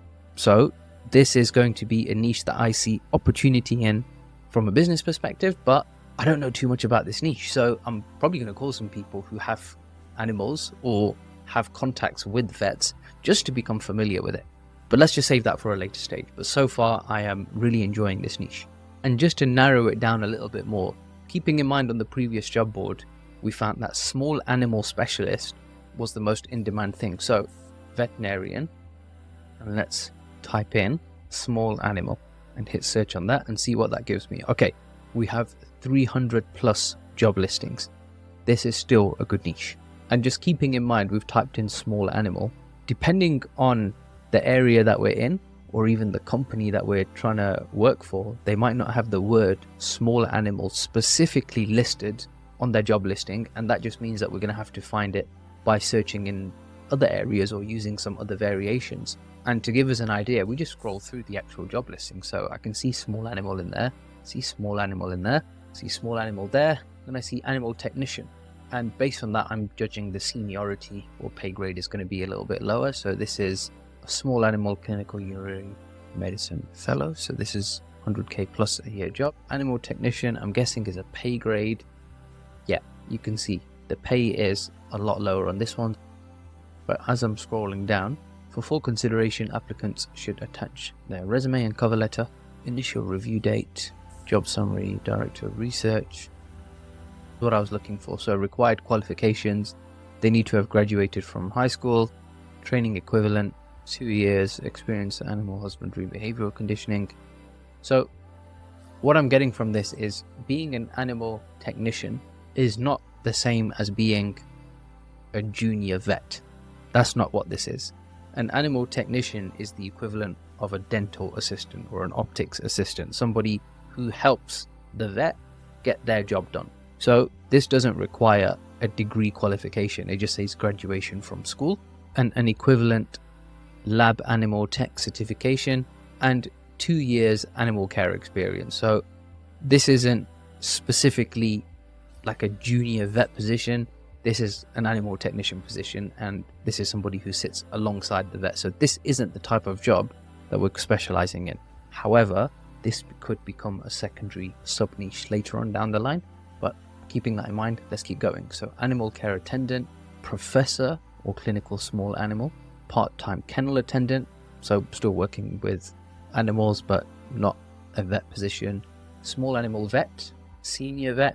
You see here people put ANML as abbreviation and then expanded on it, medical technician, rodent phenotyping technician. So as we scroll down, Indeed actually gives us some recommendations so that we can focus in on the niche a little bit more. And you can see large animal vet, military vet, vet surgeon, zoo vet. And just to make sure that we're actually on the right page, I'm just going to click vet and see what the listings are like. So it's a smaller niche, 100 plus jobs, animal technician, caretaker. And I'd say some of these roles, especially when you consider them, they're not on the higher end of the scale. So we're moving away from the 6-figure salaries. You can see they're not meeting some of the 6-figure criteria, and just to be sure of it, you can click on pay and you can see, look, they're 45k a year, 55k a year. There are plenty above the 6-figure mark, but you can see from the numbers, it's these two brackets that are the biggest. And when you combine them two together, then somewhere between 45, 55, and I'd say maybe even 60k, that's where the majority of the jobs lie. So this may well be a more specialist niche, but it's also slightly lower paid. I'm taking this as a decision on my part that I'm going to focus more on the higher end of the market where the higher salaries are, because that's where I'm going to make the most amount of money, and probably the area where the jobs are most seriously required because people are prepared to pay a lot of money for. So going back, when I'm considering this particular niche and I've put in small animal, I'd say this does help narrow it down. And what I was hoping for is just to see if there were any other variations, and it looks like that is the variation that we're hoping for. So I'm going to test to see if this works on Indeed, and that is a Boolean search, which means I'm putting these two quotation marks around veterinarian, and that hasn't really made much of a difference because people are still putting veterinarian even in the technician jobs. However, if I consider pay, then where I see the filters is like there's a big gap here, like the 55k plus salary jobs are around the 2 mark, and then everything else is beyond that. So I'm going to take a guess here that anything 125k plus, they're all vet jobs, like proper medical vet jobs, and the ones below are the technician jobs and every other job that exists within a vet practice. So if I click on that filter, and it has reduced the job size, and I'm seeing veterinarian, area chief of staff, although this may or may not be a vet position, and you see that by scrolling down and looking at the qualifications that they may require in this job, because this person could be a manager of a chain of vet practices in the area, but they might not need to be a vet themselves. However, here we can see doctor of veterinary medicine is one of the requirements. So I'm also reading over this and I'm getting an idea that this is like the abbreviation that they use in this niche, which is DVM and VMD, which I'm guessing stands for Doctor Veterinary Medicine or Veterinary Medicine Doctor. Nonetheless, we've got an abbreviation for a qualification. So small animal vet, senior product manager. What is going on here? So SQL, why this appears to be connecting hospitals. Okay, so this is, if I've understood correctly, what we do. So Vet is the company that are recruiting, senior product manager, engineers. Okay, so this is a software development role within veterinary practice. However, as I'm scrolling down, this is ideal. So once we apply the salary filter, then we're getting all the vet jobs, and there's 5 pages of them. Fantastic. And I'm going to check one last thing, and that is the abbreviation that I just found for DVM and VMD. So let's put in DVM or VMD, and I'd argue that I can remove the small animal because that's a sub niche, and let's put this into brackets. So let me just explain what I'm doing. When I put something between these quotation marks, then The only time it's going to give me a result is if that abbreviation exists exactly as it is. So if there's a job listing out there that has the letters DVM, it's going to give me the result. And if it contains VMD, it's going to give me the result. If it doesn't, it's not going to show it to me, and the job's got to pay 125k or more, and it's got to be in California. So hitting enter on that, what I'm wondering is if that abbreviation is used anywhere else. So scientist, cell therapy, scientific doctor, you know what, it is. And when I'm looking at this, you're getting project leaders, you're getting scientific researchers. Okay, so you could well be qualified as a medical veterinarian doctor, and with that qualification you go and work in a research laboratory that goes and develops medicine for animals. So I'm going to go back to my old focus, which was searching for veterinarian, small animals, 125k a year plus. I think I'm onto a winning niche here. I've got one more validation to go and check, and that's going to be over on LinkedIn. Let me log in. Niche validating part 4. So I've logged into LinkedIn now, and let's go and do some validation research on the niche that we're in. And for me to do that, I just head up here into the search bar, and I'm going to search for veterinarian. And here are the search results. So far, all looks good. We're finding veterinarians, just keeping in mind that I've put in the full search for veterinarian. And at least we're getting some results. So I'm going to focus in on people, and then I'm going to use the filter up here, so people. And now we need to narrow in on our niche, and we decided that we're going to focus in on California. So let's go California as a state and show results. So we have 9,000 results. Fantastic. Even better, we already have somebody who is looking for their next exciting opportunity. So I'm going to open that up and just keep it visible. And if I'm scrolling down, I can see owner, I can see emergency vet, I can see associate vet. Like, this seems to match up pretty nicely with some of the job titles that we saw. Now, to me, this appears like a decent niche to be focused in. So I'm going to do one more thing to see if this is either an untapped market or one where I might even have some competition. Checking for competitors. Heading back over to Google to see what we can find in terms of recruitment agencies. So, is there a veterinarian recruitment specialist, California? Let's put in LinkedIn there as well, just in case we find someone. So I'm looking at the vet recruiter. We already have a recruitment agency. So Elisa Rowland, look at her. Vet Pro Central, Stacey Pierce, Tempest Recruitment. She's based in the UK, veterinary recruitment specialist. So she might be specializing in the UK. No, she's not. She's put USA next to it. And I just want to get a feel for, is there already a recruitment specialist that recruits vets in California? And this is giving me an indication that there is, and that is the Vet Recruiter. And these guys have several job listings, and I'm only really seeing their company logo, the Vet Recruiter. So, oh, there's another one. So Vet Doc Hospitals. However, if I look at Vet Doc Hospitals, this, as I'm scrolling down, we are looking to hire to join our practice. That tells me that Vet Doc Hospitals is not a recruiter. That's a company looking to hire, which is also a good sign. And Global Talent Partners, veterinarian. This looks more like a recruiter job description because they're really trying to sell the job. Vet Recruiter appears to be the #1 practice for that area. So let's just type them in and take a look at who they are, the Vet Recruiter. And I'm only doing this not to examine my competition and constantly be looking at my competition.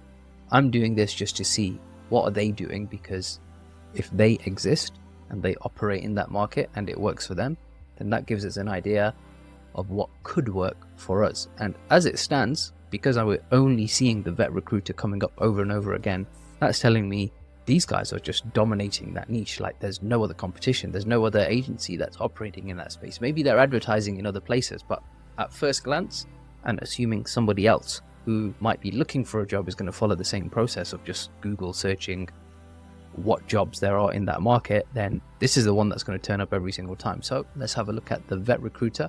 They've given an indication of their employer. They give candidate success stories. let's go and have a look at what jobs they recruit for. So, health jobs, academia jobs, you can see they may well be specialist in the sense that they recruit for animal health jobs, but we're only going to focus on veterinarian jobs, so we could push them out of the market by focusing purely in the vet niche. And judging by all the different types that they've helped here, this like we've helped board of directors, animal health companies, general managers, like this is a long list. So let's go and view all the jobs. So as it stands, if you own the vet recruiter company, you've got some competition coming. And then when we look at the location here, we're also seeing Florida, which comes up over and over again. Looks like Florida is a busy market. So that gives us an indication of what there is available. And these are some of their most recent listings. So if I just click on it, associate veterinarian, we can see they operate in the same niche, just a slightly different location. And it looks like these are some of the jobs that they're recruiting for and possibly some of their most recent listings. So let's go and check them out on LinkedIn. The vet recruiters, the vet recruiter, 107,000 followers, which is a good indication. Let's see who works there. And they've got 20 employees in the US, including people who work internationally for them, a couple in the UK as well. And looks like they have animals working for them as well. Stacy is the C, so she is going to be somebody who I want to contact with if I were recruiting recruiters in the vet space. Or maybe they don't have that many vet recruitment specialists, because some of these LinkedIn profiles look a little bit questionable, and it's certainly not the way that I would encourage you to set up your company page. But nonetheless, there's a company here. Stacy is running the business. She's got a decent following, specializes in recruiting vets, makes that very clear, and looks like she has more than one recruitment company. So she also owns TVR Executive Search. So if we scroll down, she's reasonably active on LinkedIn, been there, posted a couple of months back. Executive Search Consultant, Animal Health Recruiter, Veterinarian Recruiter. She's been doing this job for 20 years, which is a great sign, and it just gives us an indication that this market is not going anywhere, and if anything is probably on the rise, because there seems to be a growing demand for the amount of people that want pets. Perfect. Okay, I'm more inclined towards this niche, and I validated it even more. Now, I opened up previously a few other pages just to see who else comes up in our search results. So here's another one, which is Lisa Rowland. She takes care of the USA division. She's based in the UK, veterinary recruitment specialist for the USA division, and she's been there 6 years, assuming she still uses this LinkedIn profile and it's not an old profile that is non-existent, which kind of gives me that indication because the last time that she posted was 2 years ago. So I'm curious why she's not been active. Hope she's well, but nonetheless, she's not been active in that market. So I'm curious if the company is still going. In my particular case, that doesn't make a difference because we already have one recruiter. And then we also checked out Vet Pro Central, matching excellent practitioners. They're based in California, which is a great sign. They're active. They've been posting on LinkedIn. Let's have a look at their people. 2,000, 2 to 10 employees. Okay, this could well be more like the kind of company that we are competing against.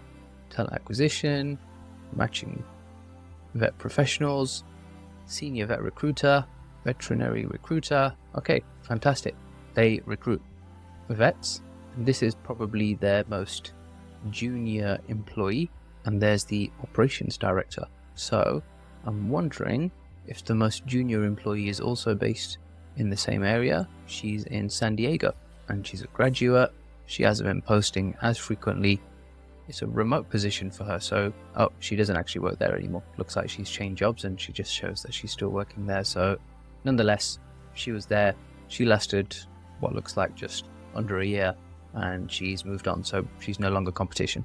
At least we found one competitor who operates in the same niche. In fact, we found one competitor who works in the same niche. We don't know if they operate in the same niche. So let's have a look, and they might even give it away in here, which will tell us that which markets they focus on. So veterinary recruitment agency. Okay, fantastic. So let's see if we can find them on Google. And for that, we're just going to do Google search Vet Pro Central, and they turn up right at the top. See if they're still going. Looks like they might have made this website a very long time ago. Job seeker, employer, the names are all still on there. 25 years experience, and you can make contact with. Okay, so if anybody knows this company, just let them know we're in competition now and the war is about to start. However, so far we have a validated niche, which means a few things.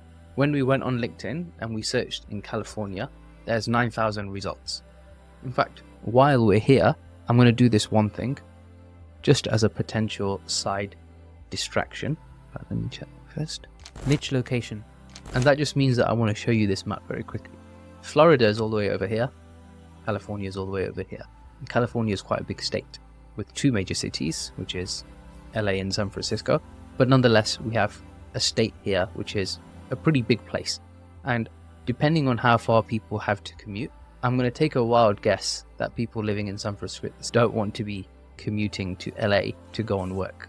And just looking at the map here, just looking at it, it looks like working in Vegas is easier to get to from LA than it is to get to San Francisco. So for me to go and double check that, let's just go and see what the driving time is like. Now, I did originally search for Florida, and a similar kind of story exists here, which means that there's a few major cities: Jacksonville, Orlando, Tampa, Miami. And I'm going to say the same thing. I'd say they probably don't want to be commuting between the two, but we're just going to check this one, which is San Francisco to airport. How long is that drive? And it's a very long drive. So I'm going to say let's focus on one of these two niches in a bit more detail, meaning let's only focus on either San Francisco or LA just to begin with, and we might be looking to expand on that at a later stage, but for now we're going to pick one and focus on it, because if somebody becomes available, i.e. a job listing becomes available, or if a candidate becomes available, we can't cross share them, meaning that someone from LA isn't going to work in San Francisco and someone from San Francisco isn't going to work in LA. They may well consider relocating, there may well be a package available. However, I am of the view that you should focus on what's the easiest way that you can get this job done, and that is that if you find somebody who's looking for a new job, why not just find a job for them in the same city that they already live in, because now there's less complications with helping them find a new job. That doesn't mean that you should be against the idea of working in a niche where people are constantly relocating. It's just for that niche where people are constantly relocating, they're probably going to have way bigger salaries, way bigger packages, because the jobs that they're going to be hiring for and they're prepared to pay for relocation packages are generally going to be well paid. So I just need to qualify this niche a little bit more. And that means let's have a look at where the most amount of jobs and vets are either in LA or San Francisco. Niche validation, what location? So I go back to LinkedIn and we type in LA as a metropolitan area and we remove California, and let's see how many people come up. 3,500. We still have a decent number there. And then let's type in San Francisco. Take a wild guess and I'm going to say San Francisco has more vets. Might be wrong. I'm wrong. There are more vets in LA than there are in San Francisco. Fantastic. We are focusing on LA. However, I did get a little bit distracted. I was also considering Florida, and I'm going to do the same research over on that side, meaning that I'm wondering if there's way more vets in Miami compared to LA. So I'm just going to search Miami, because if I look at the distance, then I'm going to take a wild guess at Miami, not to San Francisco. We are checking to see if somebody can commute between two of what looks like some of the biggest cities there. Let's type in Orlando, and it's a 3.5 hour drive, which isn't too bad actually in comparison to what we found earlier. But is somebody actually going to drive 3.5 hours each way? And that's not considering traffic. I'm going to say they're probably not. So what about this little place here? And that's a 2.5 hour drive. I'm going to say that's a little bit more manageable. So in terms of a location, these two, Fort Myers and Miami, could go together, because the probability of somebody wanting to or being happy to commute between the two is way higher than somebody going to Orlando. So let's go and validate the niche one more time. So let's see how many people exist in Miami. And if we remove LA, let's have a look at Miami. Miami has 650 as a result. So that's actually a smaller niche. And then when we go to Fort Myers, I'm going to see if we Then add that in, see what that comes back with. Okay, so far, this has further confirmed and validated everything that I was thinking. And that is that California is the best market to focus in. We've narrowed it down even more and said LA is a better market to focus in. And there's one more thing that I'm going to check, and that is the job listings on Indeed, because we already know veterinarian is what we're searching for. We've already searched California. There's 200 plus job listings. Let's just narrow it down a little bit more into LA and see how many turn up. So 25 plus job listings in LA. And this actually isn't a great sign, and that is that the job listings are pretty small. Like, there's not that many. So there's another thing that I'm going to do to make sure that I'm not getting this completely wrong, and that is going back to the job boards and seeing where else there may be. And we can see that in California there's plenty of job listings. It doesn't help me narrow it down, but I'm seeing Brentwood, San Diego, Dublin, Oakley, like they are all over California. So there isn't too much of a focus.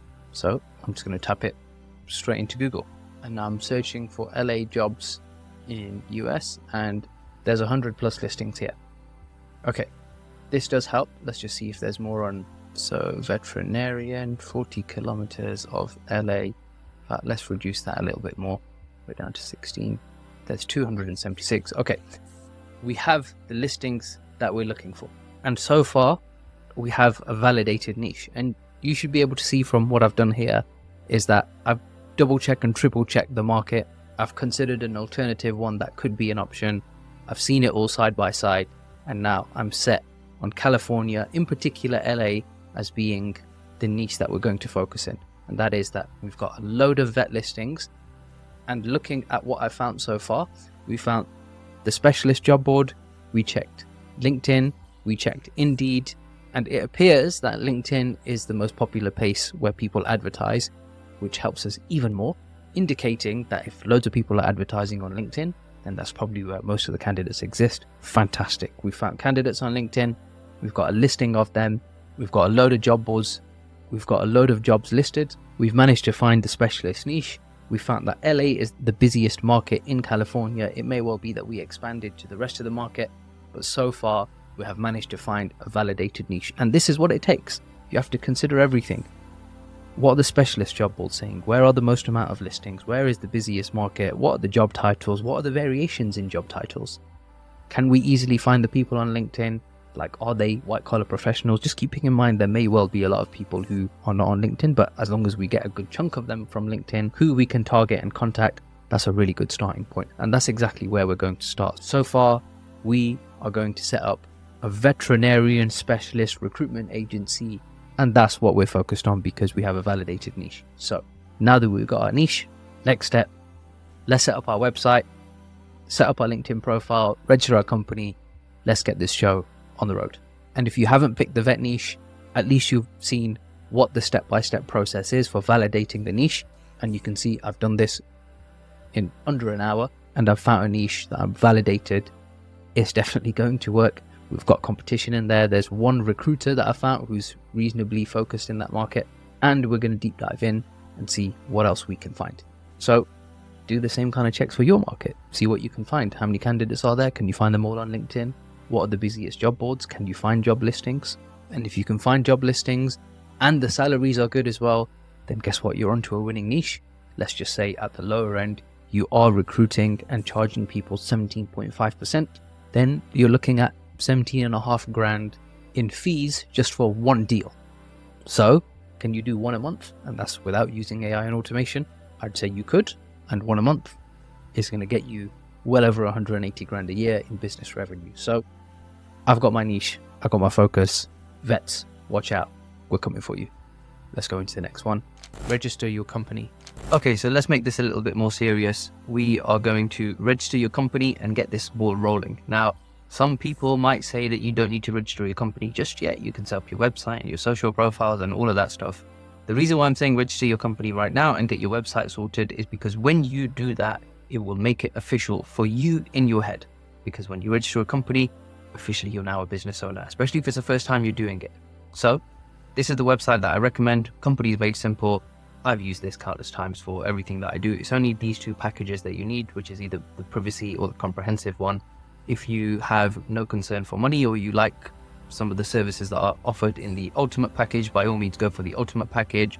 I've used these guys before, and the service that they offer also includes some of the certificates that they'll send out to you, and they'll get it done really quickly. It's usually turnaround within 24 hours. They'll give you support along the way, and they'll help you set up your bank account. So you're going to have a company and you're going to have a bank account within 24 hours. So go and pick a name that you would be happy with. I'd recommend that you just pick 2 names that you like, and this might be your middle name or your grandparent's name or someone ideally that you like. Pick 2 names and put them together, and that's it. Like, it doesn't have to say the word recruitment. Arguably, it's probably better if it doesn't say the word recruitment, because when you come to sending CVs to certain companies, sometimes they put markers in place for anybody that has the word recruitment in their domain title, because not every company likes recruitment agencies. So you are better off not including the word recruitment anywhere in your copy, on your email, or in your email signature. So having said that, I'm going to assume going forward that you've done this. So get your company registered, get your bank account set up. It's just a case of submitting the application, and just keep in mind that everything that I'm telling you is going to be within £500. So you're going to make 10 grand within £500. Let's put that in place.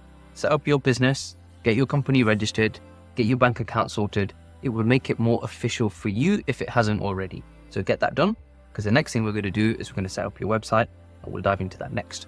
Setting up your website. So I'm going to assume you've already done that, because now we're going to move on to setting up your website. And I'm going to do this the cheapest and quickest way that you possibly can. And if you follow my instructions step by step, you can get this done in literally 5 minutes. I'm even going to give you a template as well for setting up your website. So head over to squarespace.com. This is where you can buy and sell domains, and you can even build your own website. So if you want a fancy website, you can do it in squarespace.com. It has been bought out by Google recently. So my theory is one day Google may well be favoring Squarespace domains over other domains. Now, it's a theory. It may or may not be true, but nonetheless, I've just decided to stick with Squarespace because it's so much easier to register a domain and register your professional working email address side by side. So let's go and have a look. Let's just say you wanted to set up a recruitment company, and you're going to name it after me because you are so thankful for everything that you're learning from here. Oh, I wasn't expecting that to be available. I'm going to buy that domain actually, so I will be setting this up. I'm just going to open that up actually. So I'm going to buy that domain. I'm going to set this up. So by the time you're watching this video, you should be able to Google mohammedadris.com, and you're going to find my website. That's going to be set up in the same way that I'm showing you how to set up a website right now. So mohammedadris.com, we're going to buy this domain. It usually gives you recommendations for other domains. You don't need that right now. You may need to in future, but for £9.60 for the year, which is absolutely breaking my £500 balance, I'm going to dive in and I'm going to buy this domain. So let me go ahead and do that. While you're registering your Squarespace domain, it's going to look something like this. You're going to have to put in your email address, your full name, your address in here. Just keep in mind, this isn't going to be in the public domain because Squarespace has a good privacy setting. The estimated total here, you get a first year discount plus 20% VAT. We're now coming out at £11.52. Go crazy. It's still well under £500. And let me just go and buy this domain and we'll keep going. And once you've done that and you go on to the next step, you'll see here that it's asking me to confirm the payment and put in a billing address. So I'm going to go ahead and do that. And then once you put in your billing address and then you move on to the next stage, you'll now have to put in your card details, which I'm just going to give you my card details so you could just buy a domain, which I'm obviously not going to do that. So let me just go and fill this out and we'll continue. Just so you know, I've zoomed in a little bit because some of my personal details are visible on the next screen. But you can see here that I'm about to purchase this domain and it's going to auto renew. If you've watched one of my other videos where I spoke about some hacks that you can come across, where one of the tools that I use, which kind of gives me pop-ups on vouchers, it just gave me this voucher, which is give me 10, and it knocks another 10% off. So if you want to go crazy and save yourself P, in my case, then go ahead and use this discount code because it should work for you. And once you've done that, it will come to this screen. It will tell me that your registration is processing. So once your domain is purchased, you head over to domain settings, you click add rule, and this is where you're going to set it up. So forward anything that goes to this domain and forward it to redirect absolutely everything SSL on, and then you put in a destination. And that just means you type in the new domain that you're going to use and you put it in here. So just keep in mind, that's where the domain is going to be redirected to. I mean, some people are going to tell you that this is not SEO friendly and this isn't the best way to do it. And they're right. It's just, we just want to get going so that people can see that we've got a website. And when you do want to build a proper website, you just go back into Squarespace and it will help you build a website for you. And if you really want a professional designer, then you'll be able to find one online. And by all means, message me and I can put you in touch with somebody who I know who is very good with Squarespace designs. But nonetheless, you click forward to, and now we've got the domain forwarding location here. We haven't got that set up yet. We're going to do that next. I'm going to design that website for you right now. The other things that you're going to need to do include DNS setup and some of the more technical stuff on a website. And for that, if you literally just tap it into Google Squarespace DNS setup, it gives you all of the instructions here. So all of this stuff. So Google Workspace, you'll find the instructions on how to do it for the MX records on Google Workspace, and everything else that you need is literally here spelled out for you. So I think it'll be pointless me giving a tutorial on this because you can find loads of videos on how to do this. But nonetheless, going to Squarespace domains, you can also use the same website, i.e. Squarespace domains, to go and buy your Google Workspace. And that's one of the reasons why I really like it, is because it's so simple to go and set up your email address. So go ahead and do that. Now you're going to end up with a website, and you're going to set up with email. So you'll have your own email address and you're going to be ready to go, plus your company formation and your bank statement, all within 24 hours. You are now officially a proper company and we can start getting to work. So let's go ahead and dive into setting up your website. Setting up your website. So here is the website that I've set up inside Notion. So you're looking at my Notion screen here, and I can just edit and change anything that I want inside here and it will automatically update on the website. And this is like the easiest way to manage your website. So I've even put in a little YouTube video in there just to introduce myself and who I am and what I'm doing. So you can go and watch that. I've put in a guarantee in there, book your free strategy consultation. So if you click in here, it takes you to YouTube, but you want to put in like your Calendly link. So if you don't know what Calendly is, then this is Calendly. It's a completely free tool where you can use it to just make sure it still is free. So it's free. Always, you just get one diary link in there. If you ever want to upgrade, you can do that, but this is completely free. But it just makes it easier for you to schedule calls. And if you have that on your website, anyone goes on your website and they want to have a conversation with you, they can book straight in with you. But going back to Notion, this is Notion. Put your Calendly link in here. I've got a section here for live opportunities. In fact, I'm going to change that to this icon so people can see that this is the opportunities that we have present. Contact us, put in your mobile number in here. It's very common in America for people to use WhatsApp. It's not as much the case in other parts of the world, certainly in the UK, where people use it as like a personal friendship kind of keep in touch kind of thing. It's less so the case on WhatsApp. WhatsApp is very commonly used for business in America. So given that we're targeting America, we're going to put in mobile number in here, put in email address, which you would set up from the Squarespace domain, and then put in your LinkedIn profile here, which you haven't set up yet. We're going to do that next. And when it comes to testimonials, you plug in as many as you possibly can. So when you get LinkedIn recommendations, someone says nice things about you, screenshot it, put it in here. And this page can become as long as you possibly want. If you end up with like 400 or 500 testimonials, then if somebody scrolls all the way down your website, then the only thing they're going to find is loads and loads and loads and loads of testimonials. So the key information that they want, which is who you are, what you specialize in, a little introduction video, your guarantee, booking your free consultation, here's a live jobs if you're looking for a job, and then contact us. Fantastic. You've got an amazing recruitment company website. So I've literally called it that, the amazing recruitment company. Now, when you do go onto the net, this is what it will look like. So this is on the website. So I can't edit anything here. So no matter what I click, it just comes up like this. It is a fully fledged website. See, this is the link. So if you now go onto mohammedadris.com, then you will find a link to my website, which I have made just as simple as this. Now, depending on when you're watching this, I'm going to update that at a later stage. But this particular domain, this particular website is there as a template for you to use. And all you've got to do is click on this, duplicate, and off you go. You can copy it, the entire website, and just make it your own. and it's all free. It's all built in Notion. There's your website done. Let's move into some of the other stuff in terms of optimizing your profiles and getting them all connected. And then all of these things are going to come together.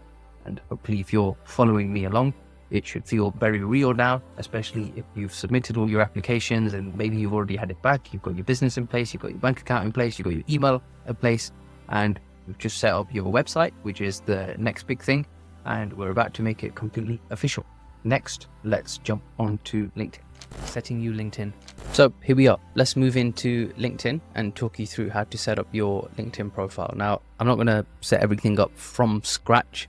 However, I'm just going to talk you through everything and the decision-making process and the thought-making process for my LinkedIn profile, so you can just copy me. Like, I'm happy for you to literally just copy everything that I'm doing, and I'll give you a few little boosters along the way that's going to help you get going. So let's go in. So yeah, definitely you're going to need a banner across the top, and because we are aiming to target the veterinarian market in LA, then I would just put up here LA's #1 veterinarian recruiter, and that's it. There's the banner. I'd put pets on either side, and I'd put a little LinkedIn banner across the middle. Don't worry too much about some of these logos up here. They're very specific to the market that we operate. And that's it. There's your banner done. For a profile picture, make sure it's like semi-professional looking. Like, it doesn't have to be like you chilling out somewhere like with a cigar in your mouth or anything like that. It's just a bit too far-fetched. Have it semi-professional looking. I mean, I'm in a suit. I just happened to be taking a picture on that day, so it worked out conveniently for me. But if you've got a pro-looking picture, or even if you just want to zoom right into your face, so the only thing that they can see is your face very clearly, that's more than enough. And that picture probably needs updating because, yeah, I took that a few years ago, so I've aged since then. But nonetheless, let's dive in to the headline and just talk you through what you need to do on your headline. So first and foremost, job title. Easy peasy, you're setting up a company, it's going to be director. Even better, you can put in recruiter in there. The next thing, I've just used a little spacer there, but next thing that you can put in is you need to explain what you do. Now, we've put in London's most recommended building services recruiters. You want to put in LA's #1 veterinarian recruiter.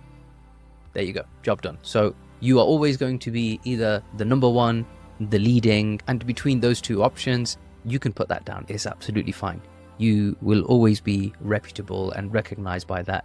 Even if you're just starting out, you're the leading because you're going to become that regardless. So that's what you call yourself at the top. I've put two pointers here just for people to have a reason to connect with me besides the professional setting. So car enthusiast and podcaster. If you've got a couple of hobbies that you're really into, then put them in there. Like, people will connect with you outside of the professional setting. Put them in there. And then depending on what you're going to be posting about, put that in here as well. So I've put in, I share moments I have with my kids, hiring advice and job seeker tips. Then yeah, it gives away, like, I'm a dad and I'm a recruiter, so I give away hiring advice and I give job seeker tips. You don't have to put that sentence in there. You could put in, I share hiring advice and job seeker tips if you don't have kids, or I share moments of me being a petrol head and hiring advice and job seeker tips. If you could put 3 pointers in there, fantastic, put them in there. If you can't, don't worry about it, it's not the end of the world. Of course, you got to fill in your contact information. I do not recommend you copy my contact information, just use your own contact information for that. And then you want to get this up to 500 connections, ideally as quickly as possible. So I'm going to give you a helping hand with that. I'll leave my LinkedIn profile below so that you can connect with me. Okay, hit the follow button, that'll boost your connections to begin with. I'll be sure to make sure to follow everybody who comes through on this video, and I'm saying that now, not anticipating how many might come through, but I'll do my best. On top of that, use your LinkedIn profile, grab the URL from the top and just paste that in to the video in the comments below this. And everybody who comes on board, I think it would be amazing if you could all just connect in with every single person who comes through, starting with me, and I'll do the same back. Connect in with everyone and just make sure that everybody who's coming through, you welcome them on board and say, hey, I watched Mohammed Adris's video on YouTube. I'm guessing you did. I found your profile in the comments. Hope you're okay to connect. And you're going to instantly build a connection there. And if everybody does that, there's no reason why everyone can't get to 500 connections as quickly as possible. So go ahead and do that. And the other thing, just to point out, you will get like a URL on LinkedIn, and it will just have like a load of numbers and letters in there because it wants to keep it quite unique, and it might even have a little part of your name in there. See if you can get your LinkedIn URL to show your name exactly. It will just make it a little bit more personalized, and it will look nicer on your website as well. So go ahead and do that, connecting with as many people as possible, boost your LinkedIn profile, and there we go. We're off to a great start. Let's scroll down. So in the About section, I've put in a few things. So I've said what I do, I've said why I do this and what I'm working towards, and kind of given an insight into the business, and said more about what I do. And then I break into a mixture of things. So it's like I talk a little bit about work, I talk a little bit about personal stuff, talk about some of my road trips that I've been on and some of the areas that I've covered. And then I go into my recommendations and some of the things that I'm up to. So there's a mixture of everything here. Like I go into the personal stuff that I do, and I also go into the professional stuff. So go and give an insight into your personal and your professional side. By all means, copy me and tailor this. I mean, don't copy me word for word, but tailor and adjust it to you and your market. If you're going for LA vets, go for LA vets. I hope we don't end up having hundreds of LA veterinary and recruitment specialists, because there's so many other options that you can go with, including the ones mentioned in ChatGPT, and just ask for more and more. So keep going there. When it comes to featured posts, now I choose one of two options here. One is there a valuable thing that I have to offer to the people that I'm connecting with? So if I've got a salary guide, I'll pin that at the top. If I have a post that really resonates with a lot of people, so I talk about my son on LinkedIn, and you would have seen some of my YouTube videos as well if you haven't already. I've pinned that post in there because people will connect with me on the personal level. This is a industry joke that I made, and it worked really well. So basically, high performing posts, I'll pin them at the top, and anything really highly valuable. So if you do decide to make a YouTube video about your market and your experience and your journey and why you got into recruitment and why you're taking up this business, then by all means put that video and pin it to the top here so everybody goes through it. And if you've got other social media platforms that you're happy for people to follow you on, then by all means pin them there and just showcase some of the other things that you do. So it's no different to a pinned post on Instagram or any of the other platforms where you can pin posts, but principally it's the same thing on LinkedIn, but these are featured posts, and you can scroll through and see some of the things that I've featured on that. So next thing is posting, like regularly, as often as you possibly can on LinkedIn. And I've fallen off a cliff a little bit for a little while, but I will be back on there. So I would appreciate if when you do follow me, you keep me accountable to that. So by all means engage with my posts, and I'll get a better idea of who is watching this video and how far they've come. And then the same thing for all your other past experiences. So I've broken down a decent amount of details in terms of our recruitment agency, and you'll find this kind of like mimicked across all of our employee profiles, including, you know, what we do, how we do it, and what differentiates us, and then contact details for everyone. So go ahead and do that for yourself. And here's a thing that I sometimes have been asked the question about is, what about your past experiences? Because depending on how old you are, you either might not have past experiences or you might not have experiences. You don't have to put them on there. It's okay if you just have one thing on there. But if you can put one or two other things, just say, you know, you were working part-time elsewhere, it works out okay. It just makes it look a little bit more genuine. But nonetheless, I don't think many people pay much attention to your past experiences, because what they're interested in straight away is how you can help them straight away. So if you put that all at the top, you're a recruiter, this is what I specialize in, everything's been answered for you. Skills, recruiting, of course, put that in there. And then any other relatable skills, put them in there. And then as you're working through your job and you're doing it day to day in terms of running your business as a recruiter, then collect recommendations from the people that you have worked with, and then build yourself up to one day becoming LA's most recommended veterinarian recruiter. And that's the goal. That's how you optimize your LinkedIn profile. And the idea behind this is that you want to set up your LinkedIn profile so when people find you, they know exactly who they're dealing with and what you're getting up to. But also when they do find you, well, sorry, not also when they do find you, also they are able to find you on LinkedIn. So if anybody searches veterinarian recruiter, then you should appear either on Google or on LinkedIn, and people are going to be able to find you. So there we go. LinkedIn profile optimized. Off we go. Drop it in the comments below. Let's all connect. Let's make this valuable for everyone. And let's move on to the next step, recruitment activities. Okay, so let's move on to the next step. And the next step is going to be focusing a little bit more on the recruitment activities, as in how do you make contact with clients, with candidates, and everyone alike. The point here, and this is certainly true for those who might have checked out the website that I've created now, I've put a full set of resources on there. Like you've got everything from invoicing templates to time management and literally everything. So I thought I'd mention this here because I don't want you to get distracted with the amount of resources that are available. There are points in time throughout this training where they become applicable, and I'll be referencing them as we're going through everything. So just make sure that you're going through it step by step and not getting distracted with the amount of information that's available on the website. So what I'm going to go over is some of the tools that you can use. And there are some automation tools that are going to help you achieve some of these things faster. And I want to be clear that when it comes to the training, I'm not going to be using the automation tools. I'll show you them, you can use them, and I'll explain to you how they work and what they're going to do. But I'm not going to be using them because I want to show you that it's possible to do the things that I'm explaining without having to use the automation tools, because once you do things without the automation tools is what is going to help you decide how you want the tool to behave, because the tool is only going to do exactly what you want it to do. So before I even consider looking at some of the tools, then I want to make sure that the processes that I'm working to and the step-by-step things that I'm going to do that I want automating are actually working. Because if they're not working, then these tools are useless and they're irrelevant and they don't work. And then, people complain about how, you lose the personal touch and all of that stuff. So the only time when that happens, and the reason why that happens, is because you haven't considered the things that you do day to day that do not require a personal touch, because they're the things that you should automate. And you're absolutely right, you can't automate the personal touch. However, there is value in all of those things, but there's one tool you already have and you might not know about it. In fact, you do know about it, you might not realize where it comes to use. And this is by far the most important tool that you have.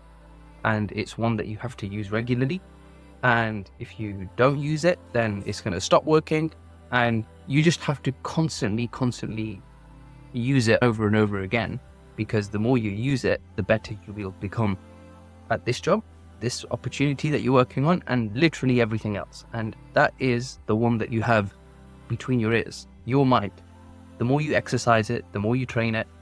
The same principle applies as going to the gym. So when it comes to the resources that you're going to be working with, including the ones that you have access to, there's a load of others out there as well. Like, what about books? What about audiobooks? What about podcasts? Like, you should be consuming two types of information. One is information specific to the industry that you want to target.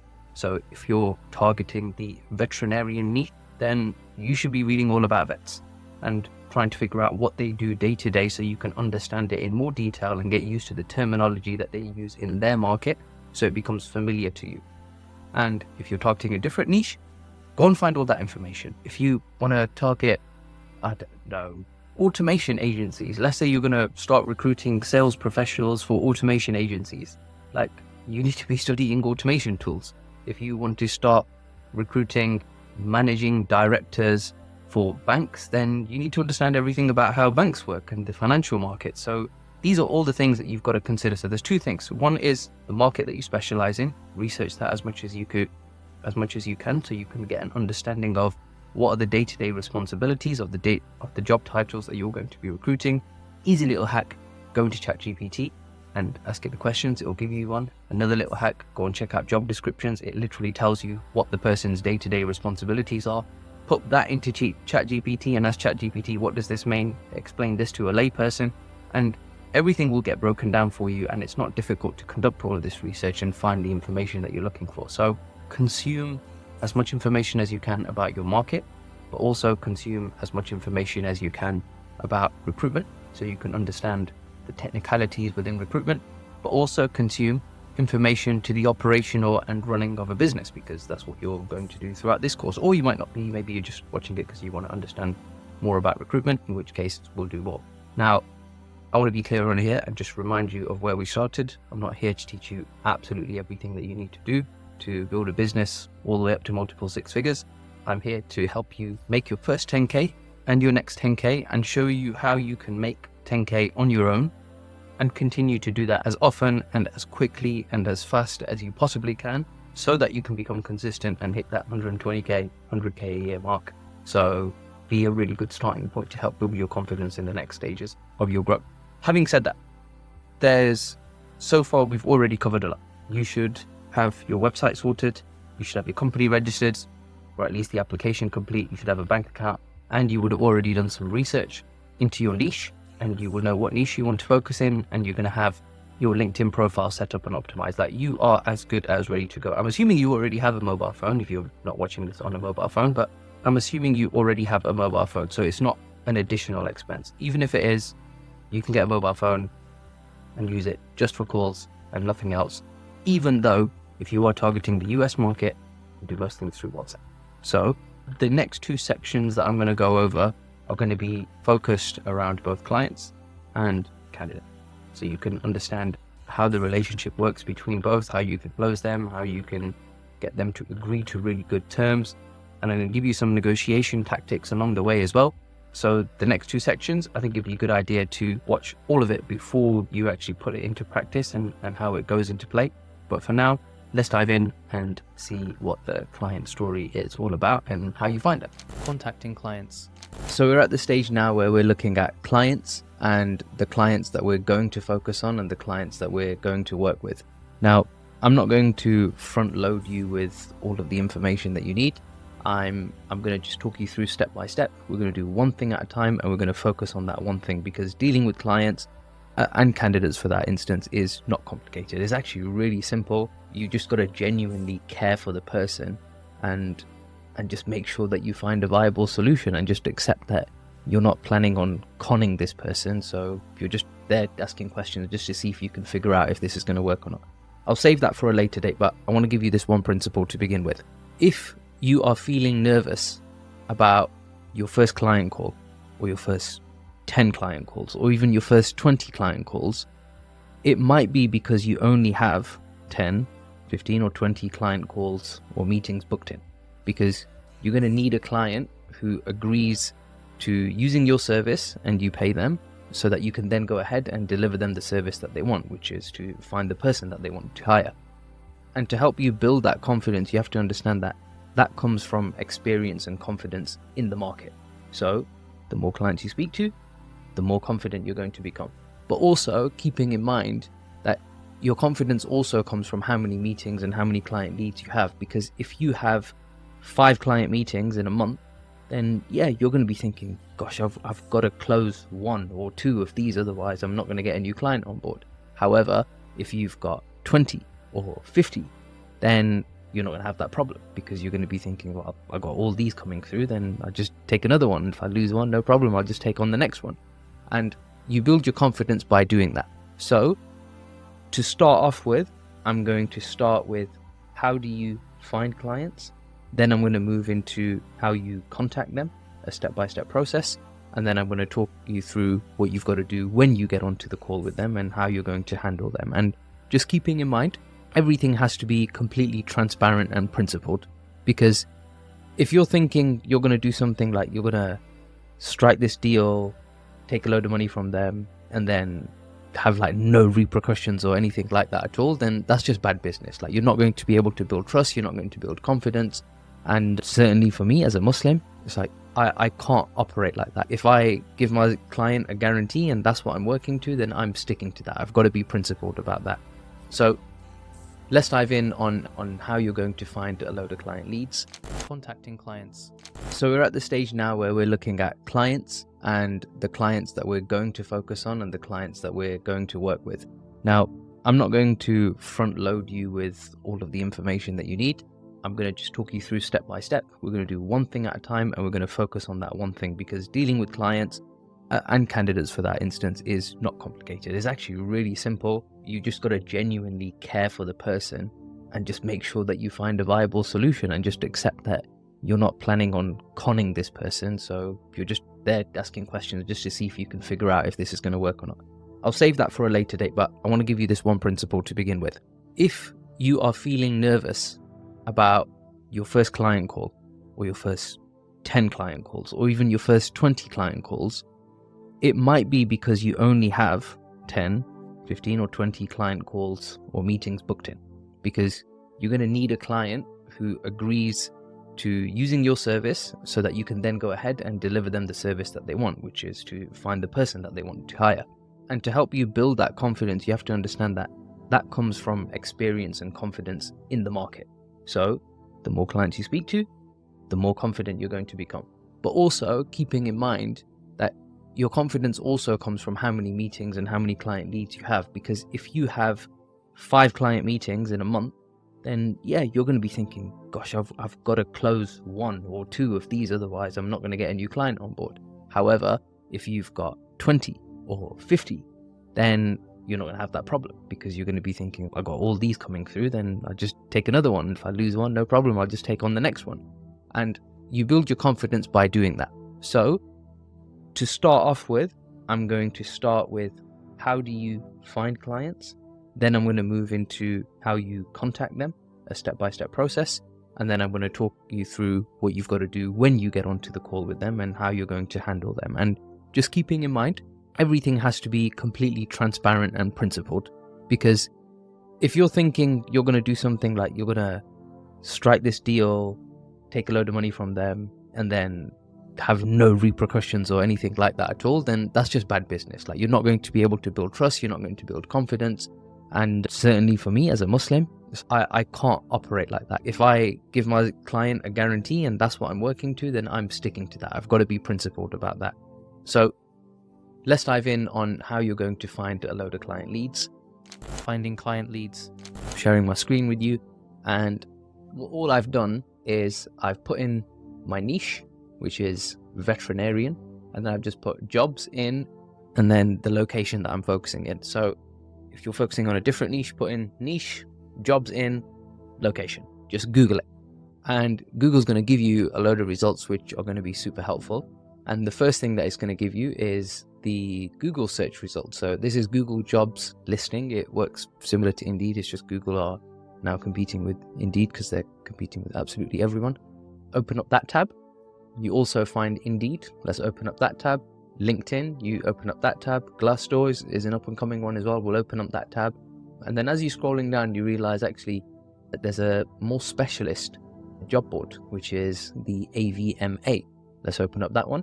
And you're just having a look down here until it gets to a point where it's, hang on, there's a decent amount of listings on this one, Zipia. I've never come across them before. And what else is there? Prospect Health Professional Recruitment. Like, that's a recruitment agency. We don't want to open up them. And just to see you want to see the job listing so you can see who is potentially recruiting, because the companies are going to be advertising on these platforms as well. And that's one of the places where you can get leads for the clients that you're going to be working with. So we're going to start collecting some data. So first things first, let's open up our first one, which is Google Jobs. And I've just filtered it down to the past month. Now, this is going to become an activity that you do certainly at the beginning, at least once a week. You can then move it to once a month, depending on if you don't need as many clients. But to begin with, do this every single week, and which is what I'm about to explain and show you how to do. But go through all of these job boards and we're going to find some of the opportunities that are listed. As I'm looking through, the first thing that I'm going to check is this a recruitment company or is it an employer? And if I just click on this link, lead veterinarian, who we are, so the job is there. And the way that you're going to be able to tell is join our talent community, qualifications, English required. Okay, this is a long job ad. Here you go. There's a big clue. Explore all our open jobs. I have a feeling either this is a recruitment company or it's a job listing company. So I'm just going to triple check that. Okay, they're vet specialist. What are they? It's clear. Okay. This just goes to show how far away I am from understanding this niche, and I'm still learning it. So this is the American Society for the Prevention of Cruelty of Animals. Okay, so this is a not-for-profit organization. It's fine. Like, they're not a recruiter. So basically we want to avoid the recruiters, and they have a load of job listings. So it looks like this is probably a good place to consider keeping an eye on in terms of the listings that you're going to be able to come across. And if we have a look at this, so lead vet, apply manually. If you just go through the application phase, yeah, Okay, so this is directly working with ASPCA. So the next thing that we got to do is go and find out who is the hiring manager for this job using LinkedIn for clients. So now I'm here on LinkedIn. I've just typed in the search for this organization. It comes up, not for profit. Let's go view and let's look at people. And I'd say that the hiring manager is probably going to be based in California. If there is a specific one for LA, then let's select that. Okay, LA, remove California, so it narrows it down even. Okay, 63 people. We can manage with that. Okay, so volunteer, registered vet, program director, although looking for work. So I'm going to say this is one possibility of who we could contact. And the reason why I say that is because we are looking for somebody who's got a manager or a director title in there. Passionate leader, director of operations. I have a feeling she's going to be one. So community outreach, health service officer, senior director. So, okay. So what I've shown you there is one way that you can find the hiring manager. The reason why I filtered down LA is because that's where the job is listed. I just looked through the contacts just because there weren't that many, so 63. But the other option is I could just search for director. Okay, 17. Narrows it down even more. So I think one of these people is going to be the hiring manager, or they're going to be able to put us in contact with who the relevant hiring manager is. So I'd say from these profiles, the ones that we've already selected, it's going to be one of these people. So you've got the senior manager of state legislation, and then you've got Tasha Crabtree, director of nursing, and then we have Jennifer Anderson, director of operations. I have a feeling she might be the best person. I think there'll be a clue in there if we find out that she's the one who's posted the job ad or shared it anywhere here. So I can't seem to see that on her feed, and we're now scrolling as far as 9 months. That would have been a clue, and even bigger clue is she no longer works there. So she's changed jobs, unless she's doing this side by side, but I have a feeling she's changed jobs. So she's not the right person, but I'm going to leave her on the leads list, and I'll explain why in a moment. And the reason why I'm still leaving her on the leads list is because she's now working at another hospital and in a remote position. So I'm wondering, maybe she could be the hiring manager in her new organization. So we've now found another option. And then we also have Tina Reddington in LA, Senior Director of Operations Community Medicine. So it looks like she's the hiring manager. You know what? I'm going to confidently say she's the right hiring manager just because she's advertising a job. It's not very common that you get people advertising jobs unless they're managers, because basically the person who needs it filled is the one who is going to be pushing to get it filled. So looks like she's been working for the organization for a while. She's based in LA. She's director. Now, what I've just shown you there is one step-by-step process, meaning that we find the company, go on their LinkedIn page, narrow it down to the location that the job is being advertised, and then try and find the director or the team leader or the manager and try and see who might be the person responsible for making this hire. And then we try and find somewhere between 2 and 5 points of contact. So now your worst case scenario is you contact the wrong person and you just ask the question, who should I be speaking to about this opportunity? And if you contact the right person, they're just going to tell you everything that you need, and fantastic, you've got your client contact right. However, there is one other way that you can find the similar kind of results, and that is that you take the company name and you tap it into Google, and then you put in the word LinkedIn, and then you put in director, and then you put in the location, and it still comes up with Tina Reddington. So that further clarifies it for me that she is very likely to be the right person for us to be reaching out to. This format works for finding clients every single time, meaning that you Google the company name, LinkedIn, director, location, and those few things together, usually on the first page you're going to get the right result. And if I'm looking at this, director of facilities, yes, definitely a director, probably has worked there previously. I mean, some of these are in the right direction, but consider all the results on the first page. In this particular case, Tina hits right at the top. We already found her using the other route on LinkedIn. I'm more confident that she's the right person to be speaking to, but still, I'm going to look for another point of contact as well. So let's go and document this and keep it tracked. So to help you stay organized, always got you a template. So if we go over to Notion, this is what the template looks like. So this is the client leads template. And all we're doing here is I've just written down the niche for vets. I've hyperlinked all the jobs, all the job boards that I opened up earlier. Every time I click on Google, it opens up the jobs for the last month in Google Jobs.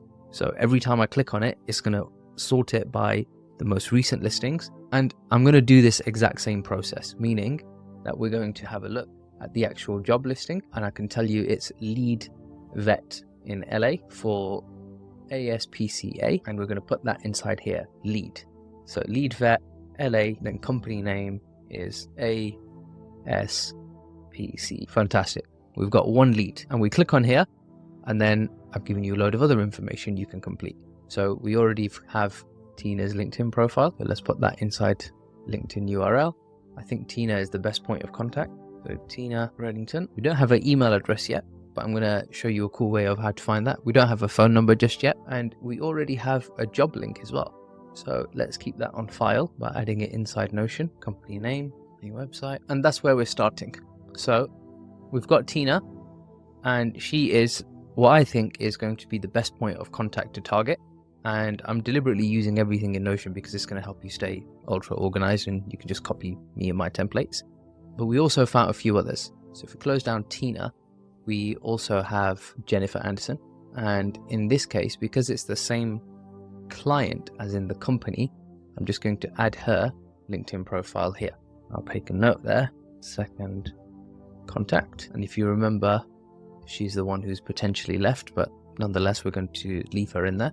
And then we've got Tasha Crabtree, who's Director of Nursing. Take her LinkedIn profile. I'm going to add her as the third contact. And then we've got one more, which is Angelique, who is the Senior Manager.